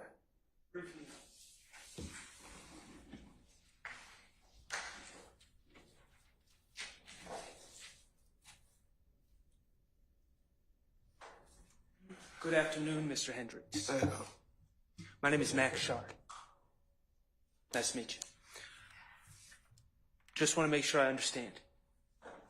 You saw the pictures of the parking lot that the state presented, correct? Yes. Okay, where Donovan Thomas's truck was. correct? Yes. Okay. And you were out there for a period of time before any shooting occurred? Yes. Okay. And how long, to your recollection, were you out there with Donovan Thomas and other people? We was out there about an hour or two together. In that parking lot? Yes, sir. Okay. And during that hour or two, did anyone go into the barber shops, and did you go get your hair cut during that hour or two? It was about 20, 30 of us out there waiting on a haircut that night. Okay.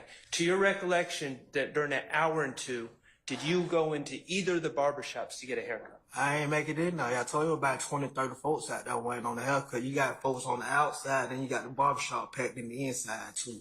I understand. To your recollection, in that hour or two, did Donovan Thomas go into either barbershop to get his haircut? I think, to be honest, I think he made it in there, and he just came back out and chilled. Okay. When he came back out and chilled, how long after he came back out, to your words, chill, how much time passed before any shooting occurred? Probably about 30 minutes. Okay. So, it probably wasn't even 30 minutes. Like, it was a call. Somebody was working the phone. So, well, let me ask you this.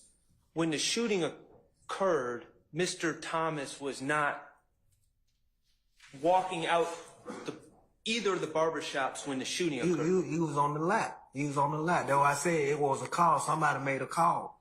Okay. Well, let me ask you this. You said, if I correct me if I misheard you. Once the shooting started, Mr. Thomas started shooting. They shot first. Okay. Now, when you say they shot first, you're talking about from a car? Right. Okay. That car, your recollection, your testimony, did that car stop in the road? Like, when they first came from the railroad track, when they got right there by Mr. George, right there in the first little cut, it's an empty building right there. That Mr. George shot right there. We standing right there. They shot bow, bow, bow like a handgun. As soon as they got right there in front of that, they let all the wrong shots go. Oh, okay. But did the car stop? Yeah, it stopped. It stopped about a second or two. Okay. I ain't gonna say a second, probably about 20 seconds, then they let all the shots at me. The car stopped, your testimony is the car stopped for 20 seconds, and that would have been in front of the barbershop? Not exactly, like in the parking lot. That wasn't that one. In between the two barbershops? Right. The car stopped for 20 seconds. Okay. And Mr. Thomas, I understand that you're saying shots were already fired, but Mr. Thomas started firing shots as well. After they shot first. I understand. Do you know what kind of gun Mr. Thomas was shooting? He probably had a 9. Do you know that for a fact, or are you speculating? You said he probably had a 9, so I seen it. It was a handgun. Okay.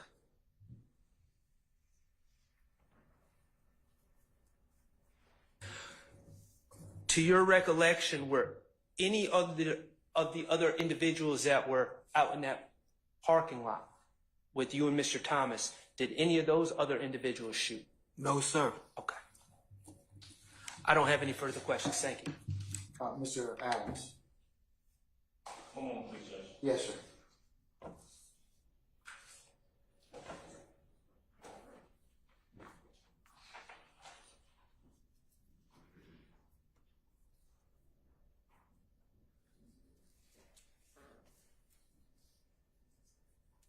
Your Honor, can I ask one more question? As long as it's just one. It's not more.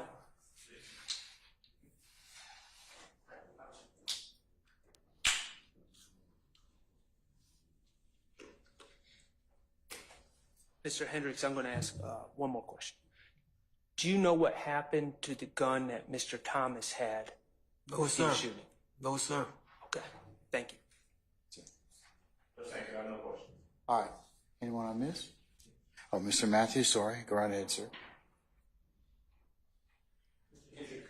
Good afternoon, sir. just one or two questions. Did you see a gun out there that I like to refer to as a big pistol, kind of large, black, with look like it may have a handle? Oh, sir. Did you see that gun? Objection, Your Honor. Oh, sir. What's the basis? There's no facts and evidence of that. I just asked him, did he see it? Only big gun I seen. Wait, just wait a second. I'll sustain the question as to form. You might be able to rephrase, sir. You were out there for some time in this. He asked me, did I see a big pistol? Only big gun I seen when they came out that Bonneville at the T. That's the only big gun I seen. Okay. That's all I have. Thank you. All right. Ms. Weinstein.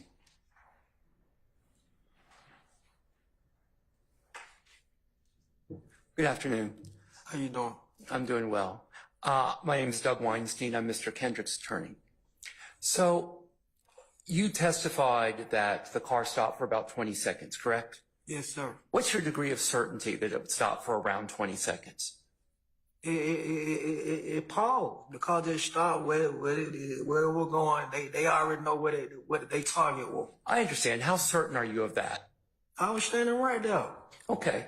Is that the same degree of certainty you have with the respect to you're saying that Mr. Thomas shot back?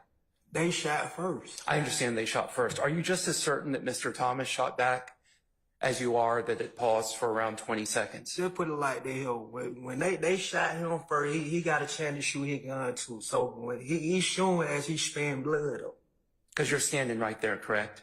Yeah, I'm right there. He's showing as he's spraying blood up. He getting his shots off too. Okay. Is that your same degree of certainty that it was a Pontiac? It was a Bonneville. Okay. Thank you. Great. Thank you. No more questions. All right. Bonneville. Yeah. All right. Say down. You have any redirect? No, Your Honor. All right. May Mr. Henry be permanently or temporarily excused the witness? Mr. Hendricks may be permanently excused, Your Honor. All right, Mr. Hendricks, sir, thank you for your patience with us. I'm going to permanently excuse you as a witness. You don't have to come back. And just don't discuss your testimony with anybody except the attorneys in this case, okay? All right, thank you, sir. Thank you, sir. Appreciate you.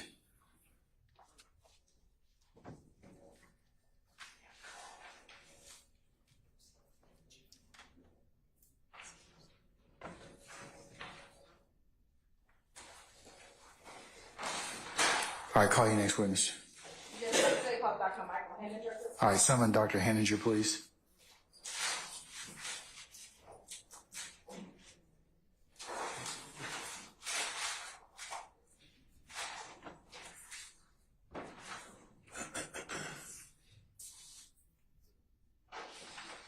Dr. Henninger, good afternoon, sir. Sir, if you would please approach the witness stand. Once you get there, if you'd be so kind to turn and face Sergeant Ingram to be sworn as a witness before you sit down. Yes.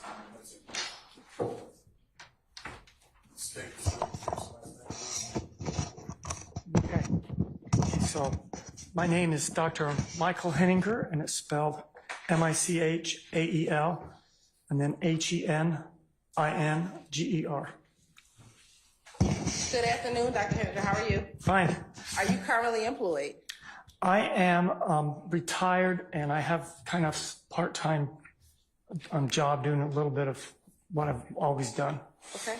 So let's first talk about your part-time job. Where's your part-time job? Okay, my part-time job is over at the DeKalb, at the DeKalb County Medical Examiner's office, and I work about maybe 7 days a month. And how long have you been with the DeKalb County Medical Examiner's office? Since I retired from the Fulton County Medical Examiner's office, which was in January of 2023. And when you retired from the Fulton County Medical Examiner's office, how long had you worked at the Fulton County Medical Examiner's office? I started in 1995 in July, and so it was about 27-something years. And if you could tell the jury about the responsibilities of the Fulton County Medical Examiner's office. Okay, so the medical examiner is a government agency. It's fairly small, and we are charged with investigating suspicious deaths or violent deaths. And so we have a process and a team that does that. There's about 40 people that work there. This team includes investigators who go out and collect information. And some of them are cross-trained, either, we're police investigators and now work for us, or, there's a lot of overlap. There are physicians like myself who conduct autopsies and other examinations on the remains of deceased individuals. And then we have a lot of administrative people that help us prepare the information that we gather. And then the biggest part of this is sharing that information with interested parties, which one of the top of the list of that is the attorneys, the prosecuting attorneys and the defense attorneys. Then also there's family members who are interested in this information, or life insurance companies, or public health departments. So all that information has to be shared. So that's what my role in that. I was a physician, and I did the examinations and then also reviewed all that information and summarized that into generating a cause of death and a manner of death for the death certificate. And if you could tell the jury, what is forensic pathology? Okay, forensic pathology is the subspecialty of medicine that I practice. It is a branch of the specialty of general pathology. General pathology is it's kind of a visual type of specialty, and it's basically looking at tissues and determining diseases or injuries. And in the general pathologists work in hospitals, and they're looking at tissue, often under the microscope, to see if it's cancer or not, if it's inflammation, or diagnosing diseases. The forensic part of that, forensic means of interest to the public or the court systems. So forensic pathologists are involved in this kind of pathology. It's likely to come to court. And so we do autopsies and we investigate violent deaths, homicides, suicides, traffics, overdoses, drownings, any kind of non-natural death. And we also get involved in some natural deaths, especially in younger people where the death's unexpected and they don't really know what's happening. So and it's a small specialty. It's probably 500 people doing this in the United States, and almost all of us work for government, county or state governments. And if you could tell the jury about your educational background training in the field of forensic pathology. Yes. Okay, I started out at Utah State University, and I was a biology major, and I received a Bachelor of Science degree in biology. Then I went to medical school at the University of Utah, and I received an MD degree. Then I went into the military, and I went into an internship in internal medicine at Keesler Air Force Base in Biloxi, Mississippi. And then I spent a few years practicing primary care medicine at the same place. And then I went back to Utah, and I did a 4-year residency in pathology, general pathology. And then I did a 1-year fellowship in forensic pathology. And that was, the fellowship was up in Minneapolis, Minnesota, the Hennepin, and Hennepin, spelled Hennepin. They usually ask me anyway. So Hennepin County, in Minneapolis, I did a 1-year fellowship. And then I came to Atlanta and I started working for Fulton County Medical Examiner's Office in 1995. And over the course of your career, how many autopsies have you performed? I lost track of years ago. The Fulton County was not like the busiest place in the country. We had a lot of teaching duties and things. So I averaged about 250 a year while I worked there, which is there are people to do more than that. So if you multiply that out by 27 years, it's past 6,000, maybe 7,000, something like that. And have you been qualified as an expert in the state of Georgia? Yes. And do you know how many times you've been qualified as an expert in the state of Georgia? No, hundreds of times, and I've lost track since I retired. It's over 30 times since I retired. Your Honor, this time the state would like to tender Dr. Michael Henninger as an expert in forensic pathology. Anybody wish to award Dr. Henninger or have any objection? All right, the court will designate Dr. Henninger as an expert in the area of forensic pathology. Thank you. Dr. Hendrick, can you please tell the jury what does it mean when we talk about the manner of death? Okay, manner of death. That word manner has a general usage, which everybody knows, but we've kind of hijacked that meaning. Okay, and so for us, in our little field, manner of death is where we look at a case, a death that we've investigated. We look at the autopsy findings, and we look at the circumstances, whatever information we have, and we attempt to put it into one of four categories. This is mostly for public health reasons, but it's also of extreme interest to the court system, okay? The four categories are natural deaths, which are due to things inside of your body that stop working, accidental deaths, which are due to things outside of your body, you know, an environment that harm it or damage it, kind of unforeseen. Suicides, which are self-inflicted injuries that cause death. And homicides, which are injuries that one person inflicts on another to cause their death. And then we have a fifth category, which is undetermined, which is when we have competing, you know, contradictory information or whatever.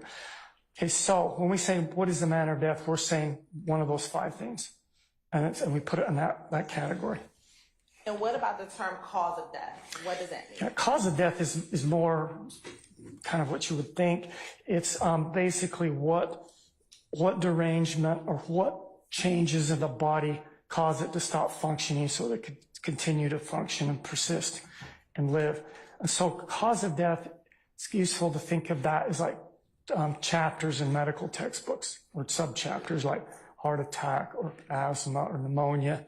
And if you look into the forensic textbooks, it's going to be things like gunshot wounds or stab wounds, blunt trauma, drownings, drug overdoses. You know, those will be causes of death.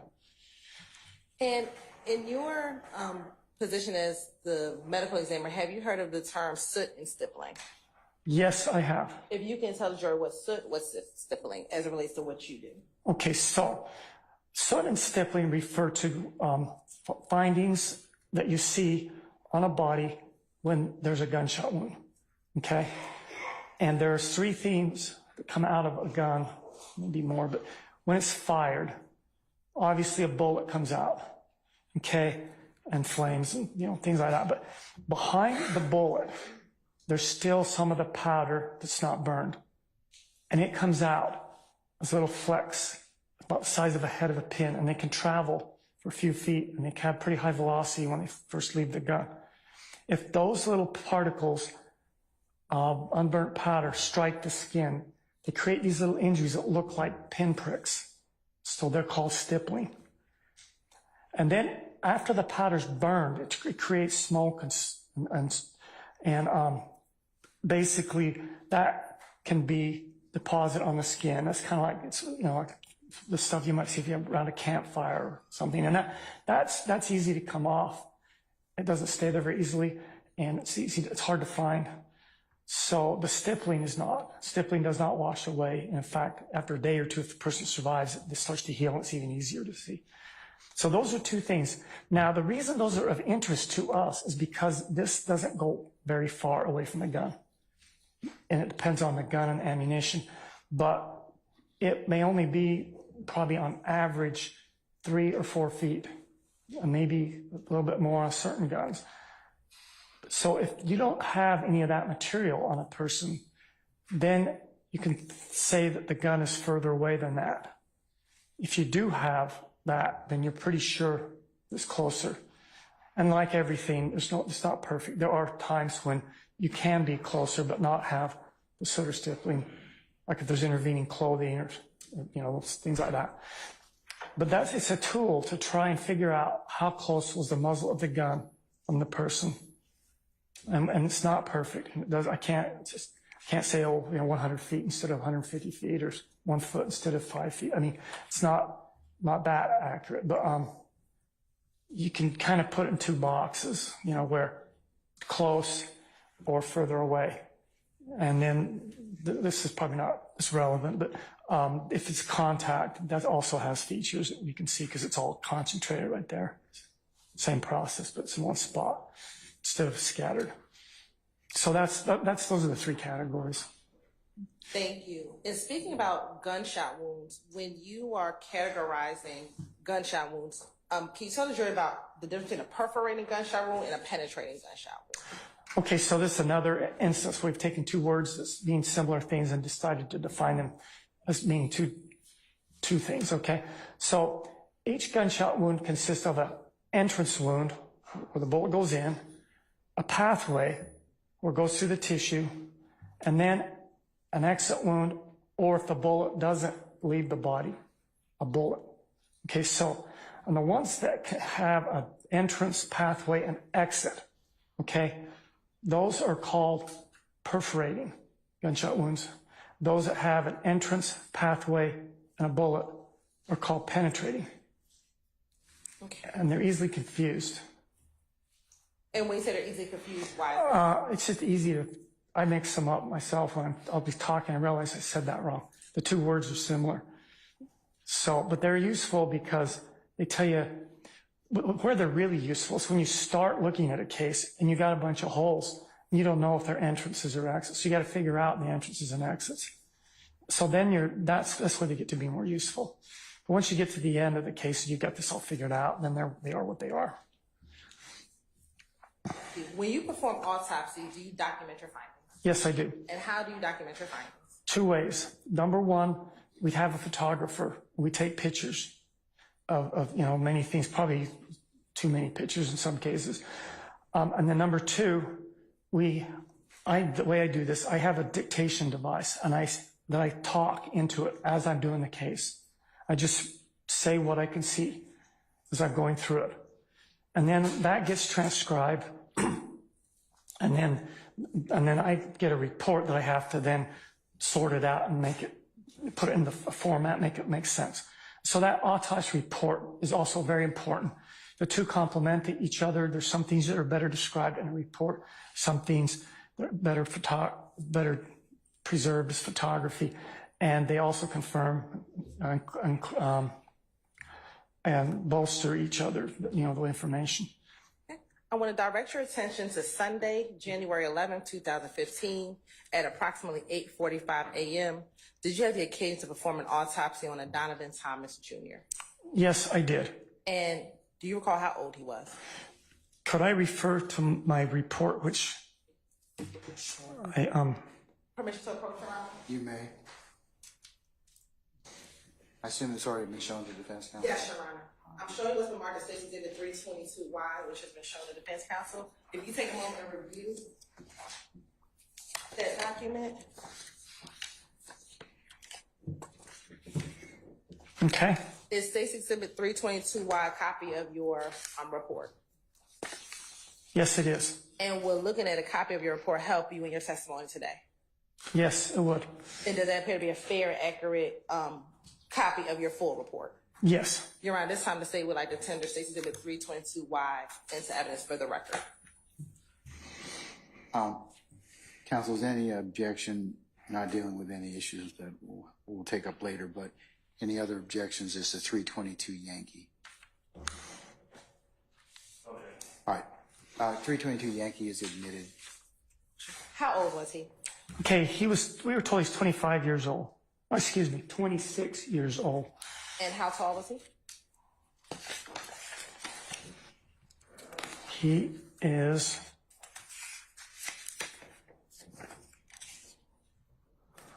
okay. We measured him at 75 inches, which is 6'3", and he weighed 332 pounds.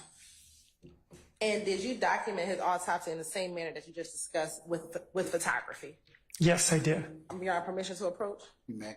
And I'm showing Dr. Henninger what's been given to defense counsel as State's Exhibits 299 through State's Exhibit 321. Dr. Henninger, you can take a moment and look at those exhibits. Tell me if you recognize State's Exhibit 299, Yankee, through 321 Yankee. 299. 299.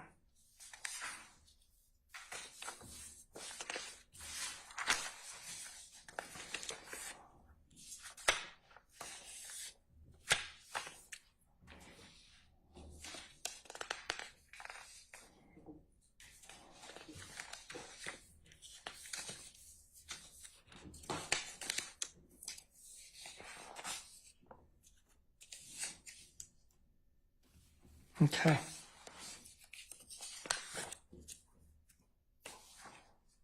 Okay, yes, I recognize these.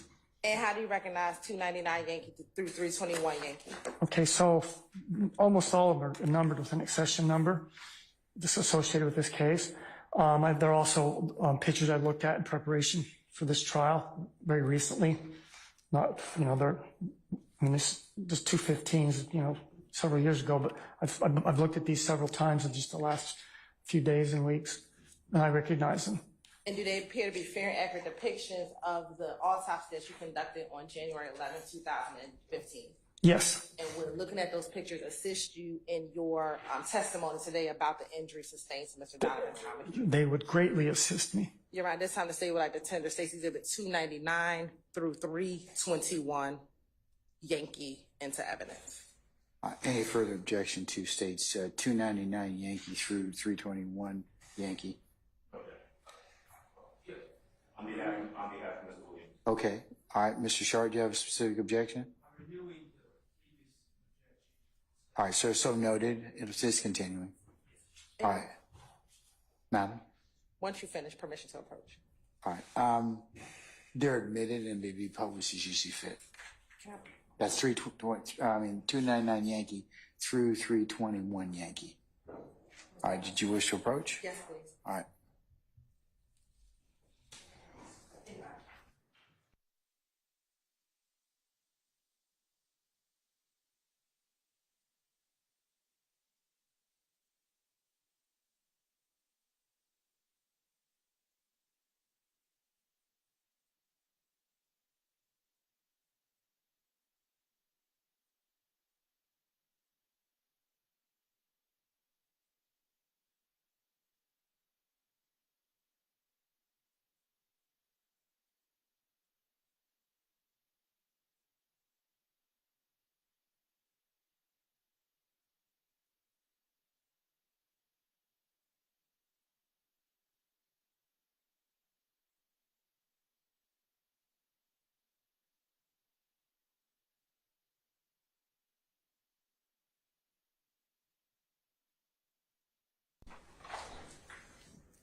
Dr. Henninger, we're going to take a comfort break. So about 10 minutes, sir.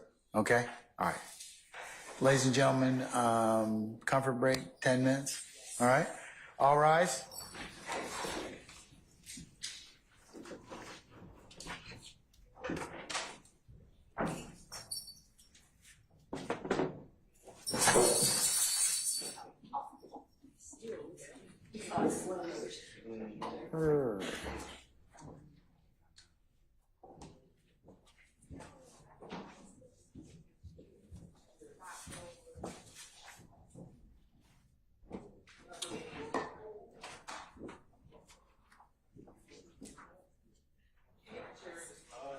All right, ladies and gentlemen, our jury has left us 10 minutes. We're in recess.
admitted as State's Exhibit 299 Yankee. Now, when we talk about 299 Yankee, is this one of the shirts that came with Mr. Thomas in that bag that you just referenced? Yes, it is. Now, looking at 299 Yankee, there's a number at the bottom, 15-0062. Is there a significance about that number?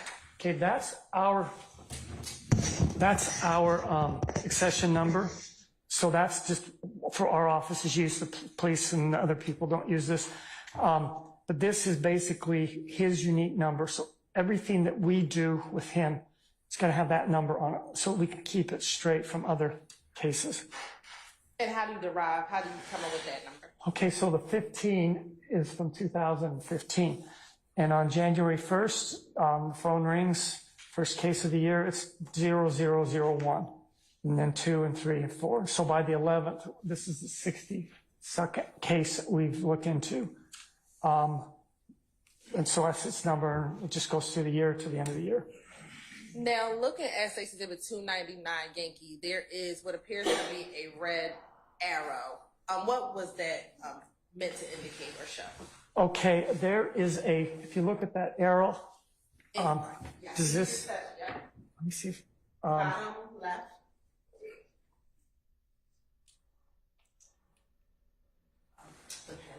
To the left.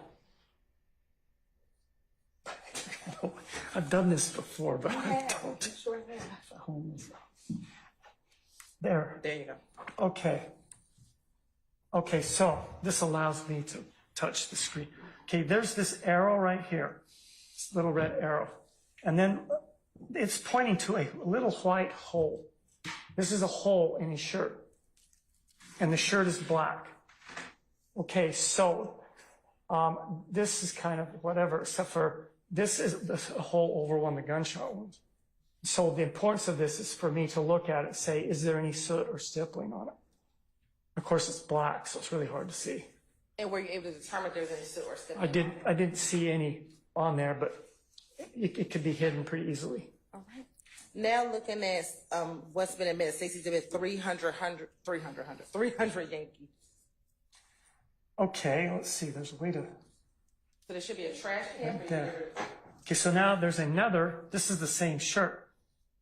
This shirt is this is the back of the shirt that we're looking at. It's been cut in like here. Okay, and that's if you think about when you go to the emergency room and they're gonna take people's clothes off in like seconds, you know, when they're in trouble, and so they're gonna cut in front. Okay, so this is the back of the shirt. So think about the back of my shirt. This is the left side, the back of the shirt, and there are 2 holes right here, but they're in kind of the axillary or the armpit area where you imagine clothing is. It can be folded, so you know if you have one bullet going through, it might go through 2 places. Okay, but there are 2 holes over there in the left part of his shirt. Now looking at 301 Yankee. Okay. Is this the front of that same shirt? Yeah, so you can see the front. You see where it's cut right here. And you can see over here the left. The holes aren't as evident there, but it's kind of this reddish color. There's blood on this shirt also. And it's hard to see, but that's kind of over there on the left side near where those other holes were. Looking at 302 Yankee. What, if anything, was significant with 302 Yankee? I think it's the back of, no, it's not. It's, Show 303 Yankee? yeah. Okay, this is a close, this is the other shirt. There were 2 shirts, and they're both black. This is the other shirt, and so the other shirt is similar to the first. It's got holes on the left axilla. And do you know which shirt he had on over the other at this point? I don't. Okay. Now I want to look at State's Exhibit 304 Yankee. When we're looking at State's Exhibit 304 Yankee, describe to the jury what we're looking at. Okay. So after the body bag is opened, this is moments after the body bag was opened, and we take a picture. This kind of shows us where we start. Okay. So I can see there's medical intervention. There's tubes in his mouth. There's some incisions on him that are closed up. Other devices. This thing down on his arm is just a sheet wrapped up on his arm. And there's no clothing. So he didn't, if he had died where he was at the scene of where this happened, not taken to the hospital, they would leave the clothing on. So that kind of all fits together, tells me where to start. These medical intervention things are very important because they can mimic injuries. So it's good to know, they're there, be familiar with typical ones. And what are some of the medical interventions? You talked about the face. What are the medical interventions? Okay, there's this incision that goes like this, comes across his chest. And that is for what's called a thoracotomy, or your thorax, going into the thorax. And that, they open that up so they can kind of reach in and grab the heart and kind of squeeze it and try and get it to keep beating. Buy them a few more minutes so they get blood going. It could also be something they go in to try and fix anything they could see in there. There's another incision that goes vertically along here. And that's if they've got any kind of indication that there might be injuries in the abdomen. So they open that up and try and correct any injuries there. There was the ones I mentioned on his face. At least 2 tubes there, one for breathing, one into his stomach to take any stomach contents out. There's this right here is a oxygen monitor, plus fingers, how much oxygen in his blood. And I think it's just hooked onto the rest of that. And those are the ones you can see in the picture. I have like 10 of them listed on here. Now, after you open up the bag and you see the medical intervention, what do you do next? Okay, well, we kind of, there's Should you go 305? Oops. 305. Okay, so what we do is kind of a process. You start kind of on the outside and work in. So you start with the clothing and then the medical intervention. Then you look at the body, the surface of the body. You're looking for trace evidence. You're looking for where the injuries, looking for blood patterns. Because the next step, you're going to wash the body. So you want to not have lost any information from doing that. So you inspect it, make sure there's no really useful information from that. And then we wash the body. And then we examine it again, external surface. And we look for injuries, and we look for, disease processes, whatever we can see. So that's the first part of it. Second part is we open up the body and in our standard excisions, and we look at the organs inside of the body, and then we take them out, and we see which organs are damaged, which was, diseases. And did everything you just testified to, did you do that in this case? Yes. Now looking at State's Exhibit 306, Yankee. What's the purpose of this picture here? This is the identification photo. Okay, we take a picture of his face, and it's got that accession number. And the real purpose of this is to kind of keep in mind this is not just a project. He's a human being. This personalizes the case for us. This is who he is. It's like his picture. And sometimes it's used for identification, but there's not always. Now, earlier you talked about seeing 2 holes on the shirt, the one on the back and then the one in the sleeve. How many entrance wounds did you find on the body? I found I found 2 entrance wounds that were clearly entrance wounds. Okay. We're going to look at State's Exhibit 307, Yankee. Mm-hmm. Looking at State's Exhibit 307, Yankee, what is being depicted in 307, Yankee? Okay, this is his back.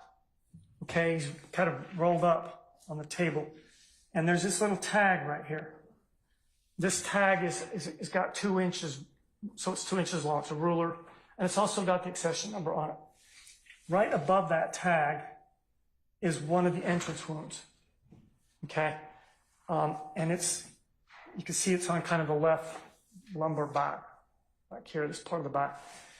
There are some artifacts in here that are distracting and don't mean anything. There's these, you can see these round holes here, little round things.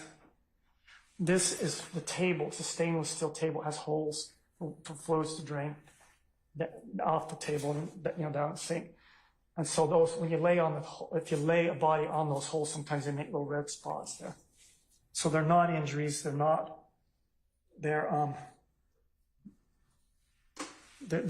artifacts of the autopsy. And earlier when you talked about perforating and penetrating gunshot wounds, this entrance wound that we're looking at here, was this a perforating or a penetrating gunshot wound? Okay, this is I just noticed this. This is a penetrating gunshot wound. Okay. If you can tell jury what was the pathway? Okay. Okay, so this gunshot wound, it goes into his back, into the muscles, goes into his spinal column, the bones.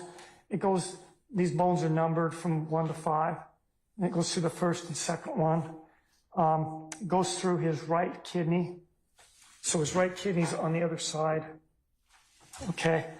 And then it goes through, the projectile is fragments into 2 big pieces, and it goes into his right 9th rib. So there's 12 ribs. So it's going over here. And then the other one is just kind of moving about freely within his abdominal cavity and is down by the bladder. So it just got into his abdominal cavity and didn't get stuck in any tissues. So those are the 2 fragments. And you talked about injury to his kidney. I want to show you what's been admitted as State's Exhibit 310, Yankee.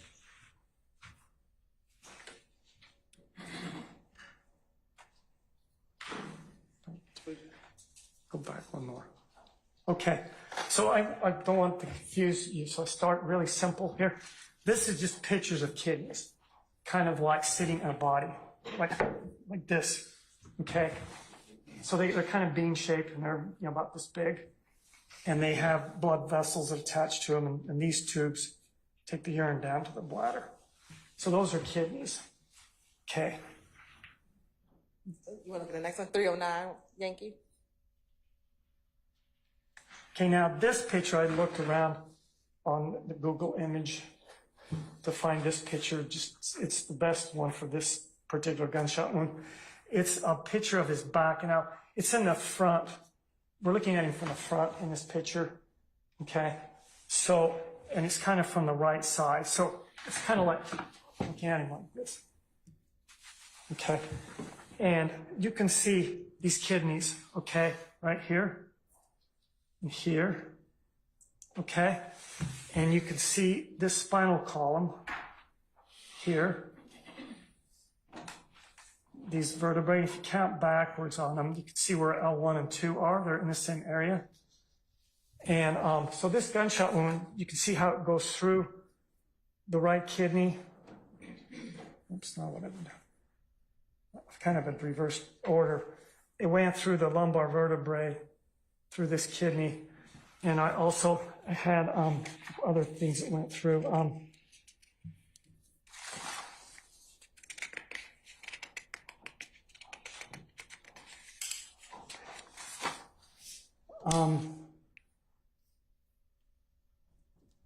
And let's see, I think I know what I was trying to remember.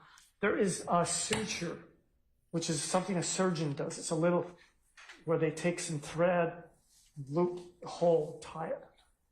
There's a little suture on what's called the inferior vena cava. Okay? And that's this vessel right here. Okay? Now, there's a big, huge vessel that comes out of your heart, takes all the blood down through your body and your kidneys. It's called the aorta. It's right here. Can't see it very well. And next to it's this vena cava. It's taking all the blood back up to the body. And it's pretty large. Not a lot of pressure, but it just, if it's injured, it just oozes and oozes blood. So you can see this is also damaged. This inferior vena cava, lumbar vertebrae, and this kidney. And then the bullets, one piece of it is over here on the rib. It's not on this picture. The other one, the bladder is down here somewhere. So this is where the 2 bullets are. So it's coming kind of like this. And what kind of direction did you identify that? Okay, so what we do for direction, there's an inherent problem with direction. I don't know what he was doing when he was shot. Was he standing up? Was he sitting down? Anything.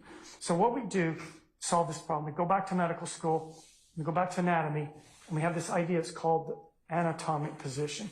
It's like this, okay? And this is like because the bones cross. If you don't, okay? So we put the body in our minds, we put it into anatomic position. And this is how we think. I think most physicians think of the body as if in anatomic position. So, and then we have some directions. We have up and down, right and left, front and back. So in anatomic position, this bullet goes through him from back to front, okay? Starts out on the left side, goes to the right side, and then it's slightly upward, okay? Now, if people are generally not in anatomic position when they get shot, but if you lean forward or backwards like this, you can change that up and down thing, okay? Obviously, if you turn, if this is right and left, if you turn all the way around, you can switch that around too. You know, right, left, back, and front. So that's the direction of that bullet. All that tells us is it's like a snapshot. But for one instant, while that bullet traveled through his body, it was coming from his left to his right, like this. And that's what you can learn from the direction. And looking at State's Exhibit 311, Yankee, and when you talked about the kidney, is this what the damage was done? Okay, so remember that picture with the 2 kidneys, the beginning? This is his kidney. This is his right kidney. They're on there as if, I'm sitting like this, okay? And this right here is damage from the kidney. It's torn it just about in half. There's little pieces of tissue hold it together, and morcellated this tissue in here. So that's the injury to the kidney. When this injury occurred, would Mr. Thomas Jr. have immediately died at this point based off this injury? No, not right off. The problem is this kidney is getting each kidney gets about 10% of your blood supply. You say kidney is about 20%. I mean, these are numbers or averages. But this is a big, huge hole that's bleeding. Also, that inferior vena cava is big. So what's happening is he's bleeding a lot internally. These kidneys are pretty deep back in the body. They're hard to get to surgically. I mean, I don't know that slows the degree of surgery down very much, but, this is going to bleed. And it's likely that if something isn't done really quickly, like within multiple minutes, that he's not going to make it. He's going to bleed to death from internal bleeding. Would this injury cause Mr. Thomas to fall to the ground immediately, or what? Your body's kind of designed to survive for a while. So everything clamps down and shunts all the blood towards the heart and the brain, shunts it away from all the organs, shunts them towards the muscles. This is, I guess, from some remote, our primitive history or whatever, so we could keep fighting for as long as possible. Those kind of reflexes will kick in. But within a few minutes, the blood drains out of the blood vessels and into the abdomen, other places. It's not doing any good. You start to lose blood pressure, you get dizzy, you collapse. And then a few minutes after that, there's not enough blood to keep your brain cells alive, and your brain cells die. And each group of cells dies at different times, so it's not like an instant, but within a few minutes, he's going to collapse and basically die. You talked about some bullet or fragments being found inside of this pathway. I'm going to show you what's been admitted as Exhibit 312 Yankee and also 313 Yankee. Looking at both 312 Yankee and 313, are those what you found inside of this pathway? Yes. Going back to 312. Yes. And this is what I do with bullets. It's pretty, most people do something similar. But I got this sticker that's got his name or accession number on it, and the date. And I write in my handwriting where I got this bullet from, right lateral 9th rib, and I put my initials on it. And this is it's an irregular piece of metal. It's got a jacket on it. It's kind of pointed. It looks kind of like this instead of like this. So that, and I'm not a bullet expert, but I've seen a lot of these, but those tend to be higher velocity bullets, but it's pretty small. To further characterize that bullet scientifically, I would defer to a gunshot bullet person. That's what, it's kind of their area. Looking at 313 Yankee, is that the other fragment that you found kind of floating, like you said, in the body? Yeah, it's, this is the other half of it. Can you see? Yeah. Okay, now the interesting thing about this, when I first pulled these out and I thought on them and stuff, wash them off, look at them, I'm like, it was 2 fragments, you know. But then I started looking at them, and they actually fit together. I could fit them together pretty good. They're not perfect because they're deformed, but they're actually from one bullet that's broken in half. Now looking at State's Exhibit 314 Yankee. What are we looking at State's Exhibit 314 Yankee? Okay, so this is the left side of Mr. Thomas. Okay, and we're looking at, for the purposes of this picture, that we're looking at this right here, and this right here, the little one on his arm here. This is an entrance wound. Okay. This is the second entrance wound I saw. I saw one on his back, I saw one on his arm. And is the entrance wound on the back consistent with that hole that we saw at the back of his shirt earlier in the earlier exhibit? Yes, there's 2 entrance wounds. There's 2 holes. Well, one's a group of holes, but there's 2 locations with holes in the shirt, and they do match the pictures on his body. Obviously, clothing is a good, perfect match. People can have their clothes pulled. You know, it can be, worn in different unusual ways or whatever. So there's not clothing, you can't take that totally to the bank. But when you see it, and you see the body, which those holes don't move around in the shirt, they kind of all fit together. And with the same thing with the 2 holes we saw in the shirt earlier, is that consistent with the exhibit with the entrance wound that you circled in 314Y? Yes. Now, looking at State's Exhibit 315 Yankee, is that a close-up of the entrance wound that we just discussed? Yes, and this is important because this one, the other one was pretty easy. There's a hole and there's a bullet, so it's an entrance wound. This one's got a little bit more complexity to it. So this is important, this picture, and it is characteristic of an entrance wound. It's not characteristic of a exit wound or an irregular wound. Okay. How are you able to determine that this is a characteristic of an entrance? Okay, entrance wounds, when the bullets, they're coming pretty fast, and they hit the skin, they're spinning, and as they punch through the skin, they abrade the edge. And if the bullet is coming through, use this. This is an arm. The bullet's coming straight on. It'll create a nice little round hole with an abrasion around it. The bullet is coming at an angle like this.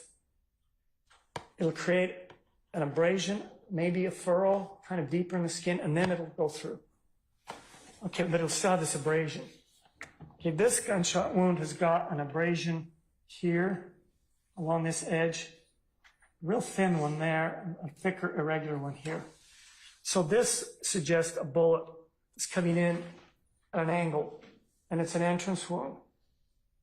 Okay, because of the abrasions.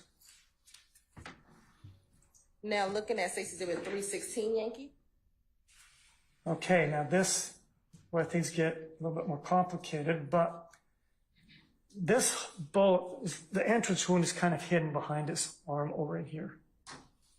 Okay, this is, and I have to do this through dissection and show the pathway, and also I can put probes in them sometimes.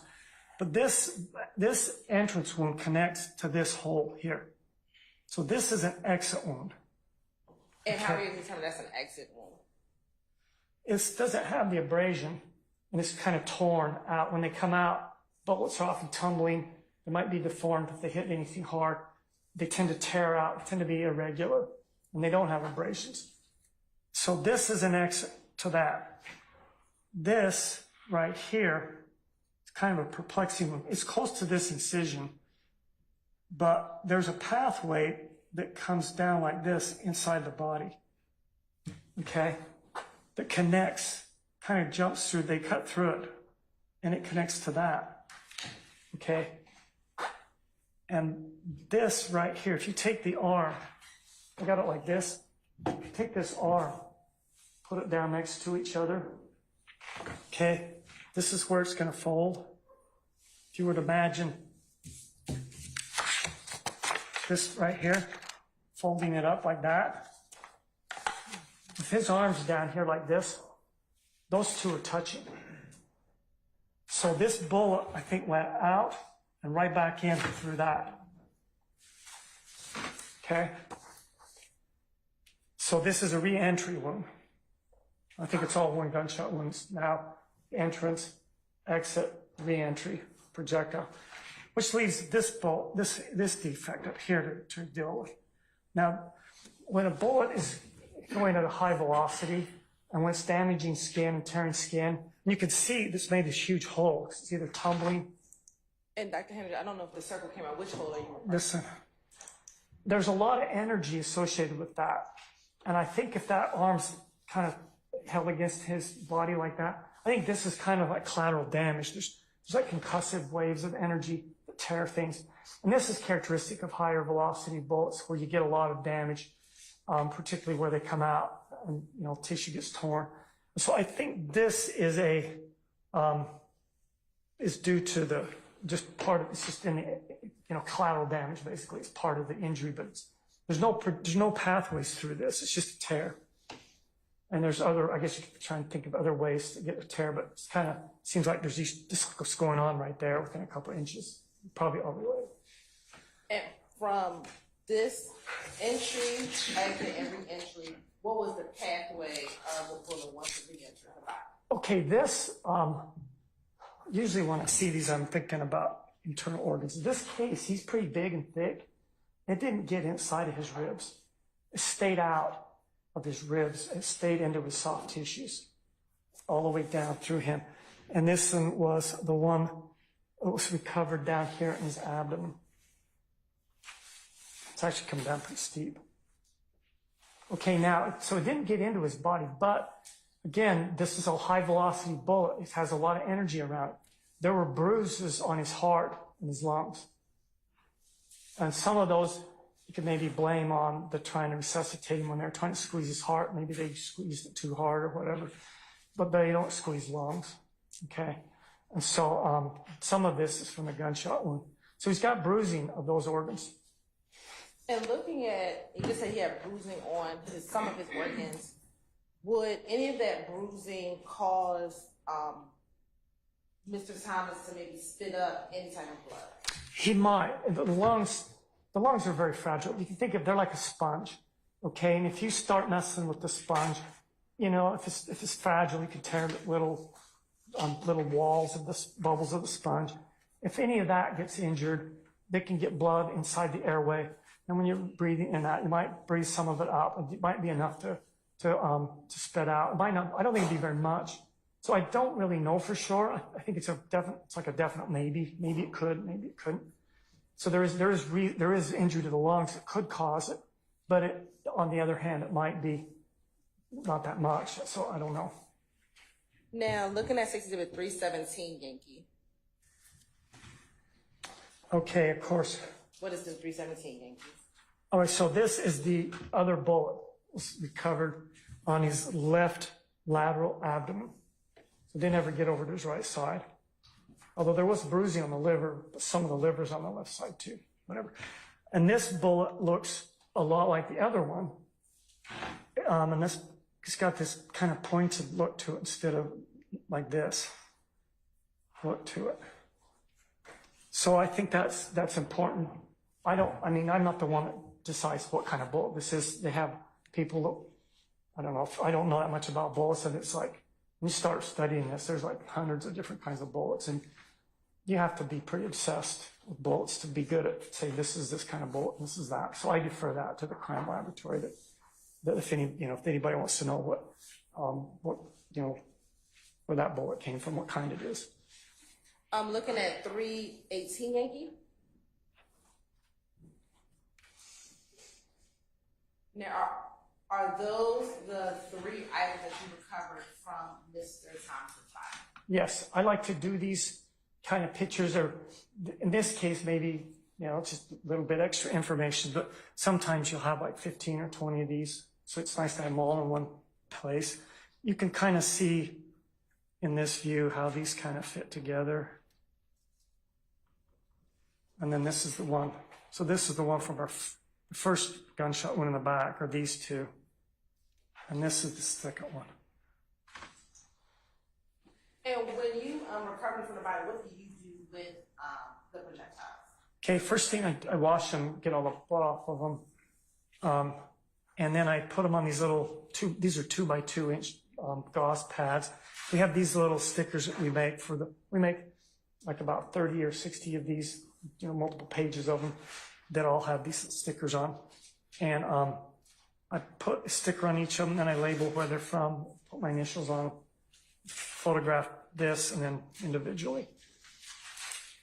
And do you box them up and put it in a... Oh, I do all of that. Yeah, I forgot it. Finished. I don't just run off and leave them. Then I have to put them, I get these little plastic boxes, I put them in the boxes, tape them up, and then put them in a box. And even then I don't just leave them. They go into a evidence room, into a safe box that's locked. So you got to get through 2 locks, and you can't really get into that safe box without special keys. And then periodically, the people from the crime lab come over, and our administrative people transfer the bullets, and that they maintain chain of custody.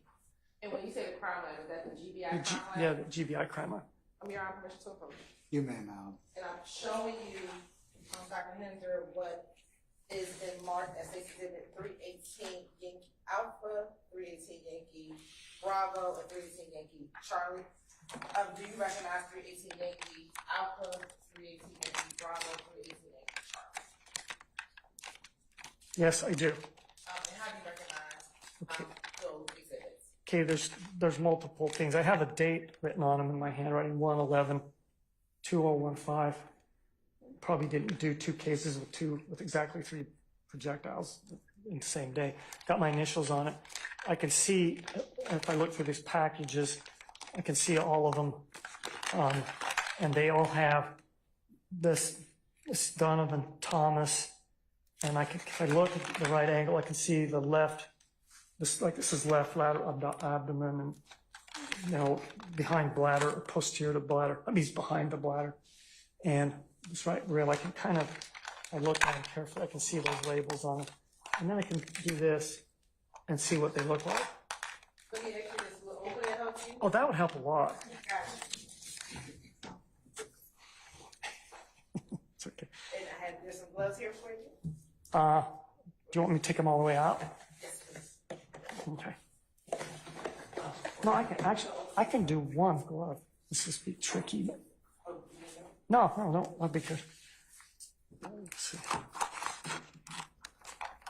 So what Dr. Hennings is shooting at, can I see you and maybe a representative or 2 from the defense, please? Dr. Hennings, you can keep cutting. You don't have to go in.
Yes.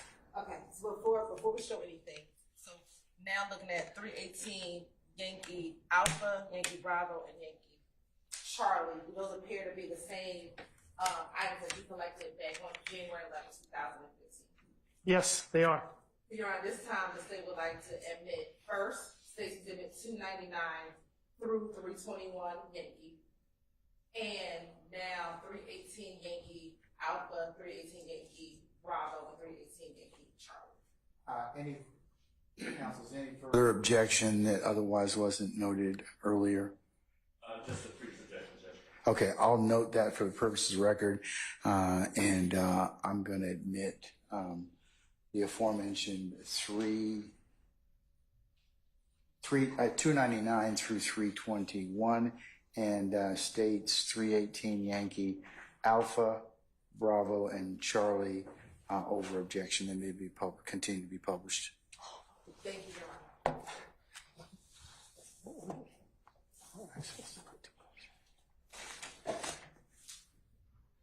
Okay. And if you go first, hold up 318 Yankee Alpha. Okay. Let's see.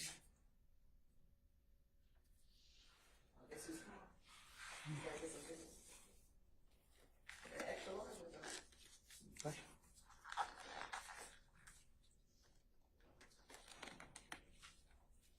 Okay.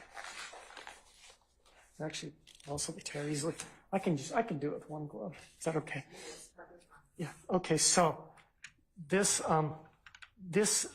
I put the bullet in this box, put this tag on it, and I put this red tape around it, with my initials and names. The rest of this is done later by other people who look at these bullets. Okay. This first one that says left lateral abdomen, it looks just like this.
Thank you, Dr. Manager.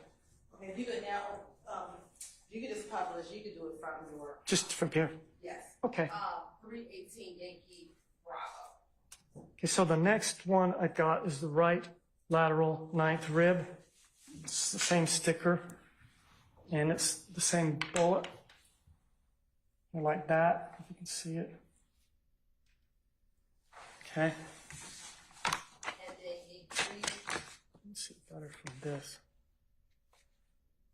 It's the same shape. And then the last one says posterior to bladder, which is this one. Okay, it's this. See that? You can put it on this.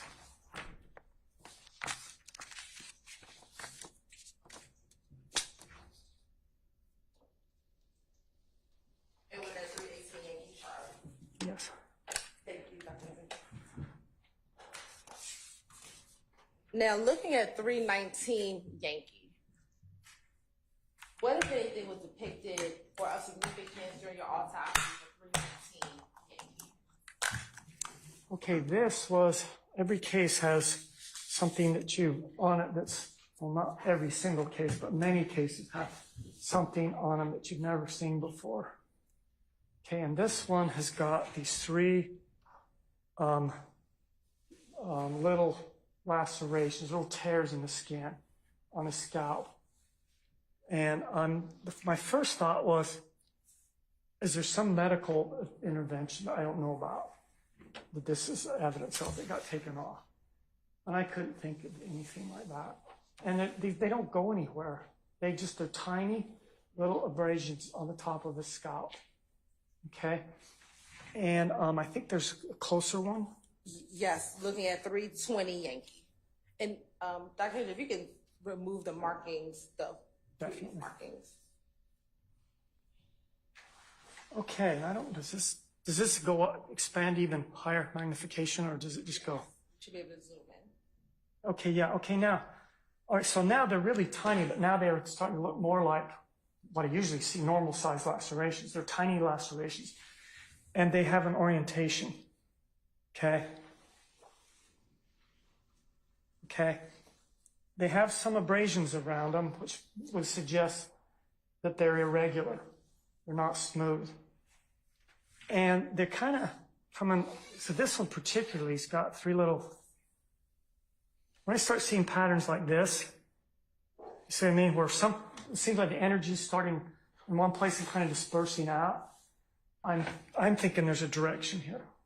So something is going in that direction. Now, I mean, it could be, maybe he fell against something or scraped his head that way. Or maybe something else scraped by his head. Let me ask you this hypothetically. Could this come from a bullet maybe hitting glass and glass hitting him, hitting the body? Yeah, it could be glass or cement or anything like that. If a bullet's kind of coming like from over here and hits something sharp, kind of like a glass or a wall or something, and it throws off a whole bunch of pieces at a pretty high velocity, and three of them happen to be the right place to hit here, that would be very consistent with it. Now, looking at State's Exhibit 314 Yankee, Okay. was there another injury significant on 314 Yankee? Yes, and this, now it's, once, three of them all together is one thing. Now there's this. Whoops. And I don't know if you can see that. And let me show you 321 Yankee. Is that a close-up of that same area? Yeah. There's another one. It's almost the same. It's a small laceration. Doesn't go anywhere. It was a car wreck. Doesn't mean anything. Probably not even get mentioned. But this is a guy that's been shot twice. And it's not exactly what you see with like fighting before or after, or bruises and big abrasions. They're tiny, but they are pretty long. So they seem to have a direction and they seem to have velocity to them. So I think that's similar to the previous ones on his head. Probably came from some similar process. So if you're hitting a bullet's hitting a building, it may fragment a lot of these pieces in a lot of different directions, and only a few of them would hit a person, and hit it in just the right way to cause an injury, kind of skim along. Now, Dr. Hendry, are you able to tell from the gunshot wound the order of the gunshots? No, there's very rare situations where you can tell that.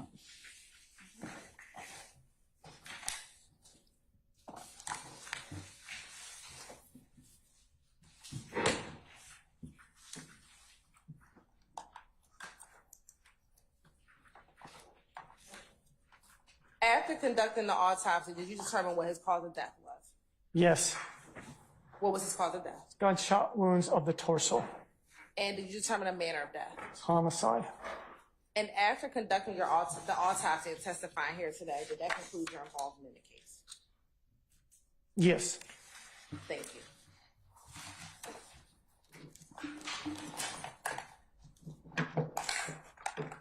Mr. Adams, cross, if any. Okay, all right.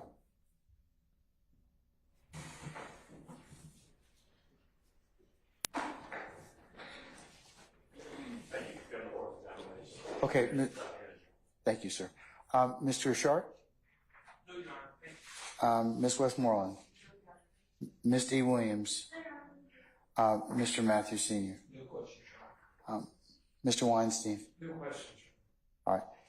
May Dr. Henninger be permanently or temporarily excused. Okay. Dr. Tanner, we're going to temporarily excuse you as a witness, so we'll give you plenty of notice of when you need to return and join us. Please don't discuss your testimony with anybody except the attorneys in this case, okay? Thank you, sir. Thank you. Oh, well, hey. It's even better, Dr. Henning. I'm going to permanently excuse you, okay? Still thing. All right, sir. Thank you.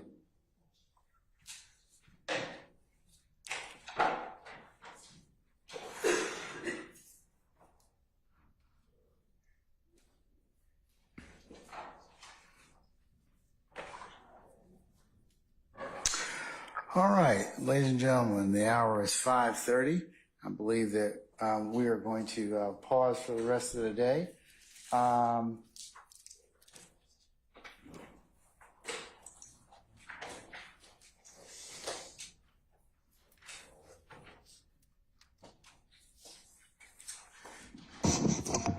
Okay, so tomorrow, as mentioned earlier, the court has other unrelated business. I take up Veterans Court for every second Friday morning. So I'll need you to report for 12:30 for an anticipated 1 o'clock start time. Will work from about 1 to 5 tomorrow, okay? All right, that's our work day. And then I told you that I've given you the schedule for the following week. You'll have a little bit of a longer weekend as you'll have an administrative day on Monday, okay? All right. Okay, any minister inquiry of me, ladies and gentlemen of the jury? Okay, all right, let's go through your customary admonitions. Remember, as you leave today, leave your notepads in the basket. Do not take them outside your headquarters at jury deliberation room. Also, as you depart from here, or as you're seated in the back, as a reminder, you're not permitted to talk about this case in onesies and twosies or collectively as a group, or discuss this case with anybody, as that would be a violation. Remember, I told you, as you're sitting back there in your headquarters at your deliberation room, it would be impermissible for you to recap or otherwise handicap the testimony, review what's been presented.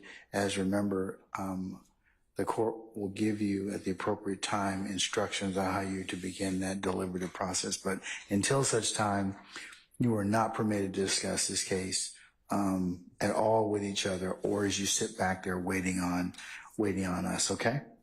All right.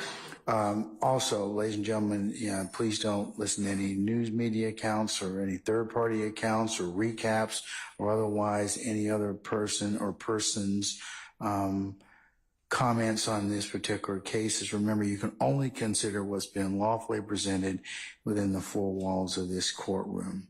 Remember also, it would be a violation if somebody were to try and attempt to discuss this case in your presence or hearing, or try and reach out to you to try and talk with you about this particular case or anything involved with it, that you need to let myself and Sergeant Ingram know immediately. Remember also, ladies and gentlemen, you've learned a number of scenes that may have been testified to. It would be impermissible for you to go to visit any of those scenes that you may have learned through testimony, or to go by any of those scenes, take pictures or otherwise share that experience with or anything, because remember, it would be a violation for you to do so. You can only consider what's been presented in this courtroom, and it would be a violation for you to go by and visit any of those scenes to otherwise aid or augment in your understanding. Remember about aiding and augmenting,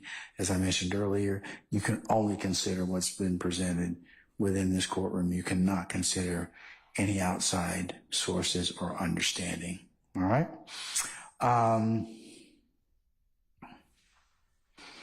And lastly, ladies and gentlemen, thank you for your patience, and thank you for your continued patience that you'll continue to give during the presentation of this case. And ladies and gentlemen, unless you have any other inquiry of me, I'll see you all tomorrow at 12:30 for 1 o'clock start time, and we'll see where tomorrow afternoon will lead us, okay? All right. All rise.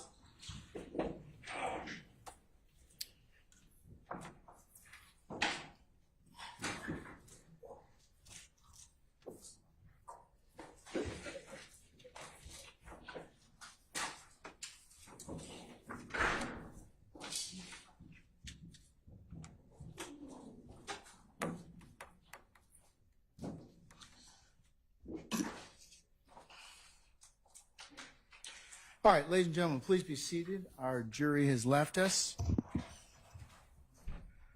All right, any inquiry of me or anything I need to take up with you all before tomorrow? Mr. Sharp?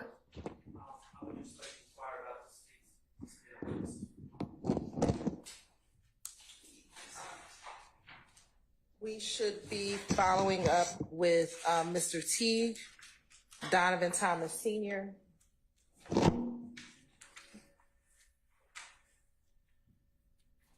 Potentially Gervin Fly Henry and maybe Thomas Burnett, Ira Singleton, Richard Alivor, or John Pulsick. All right. Okay. Answer your question, Mr. Sharp? Yes. Okay. Oh, we'll see what happens. All right. Okay. All right. Anybody else have any other inquiry of the court? If not, ladies and gentlemen, we'll see you all tomorrow for 12:30 for an anticipated 1 o'clock start time. All right. We're in recess.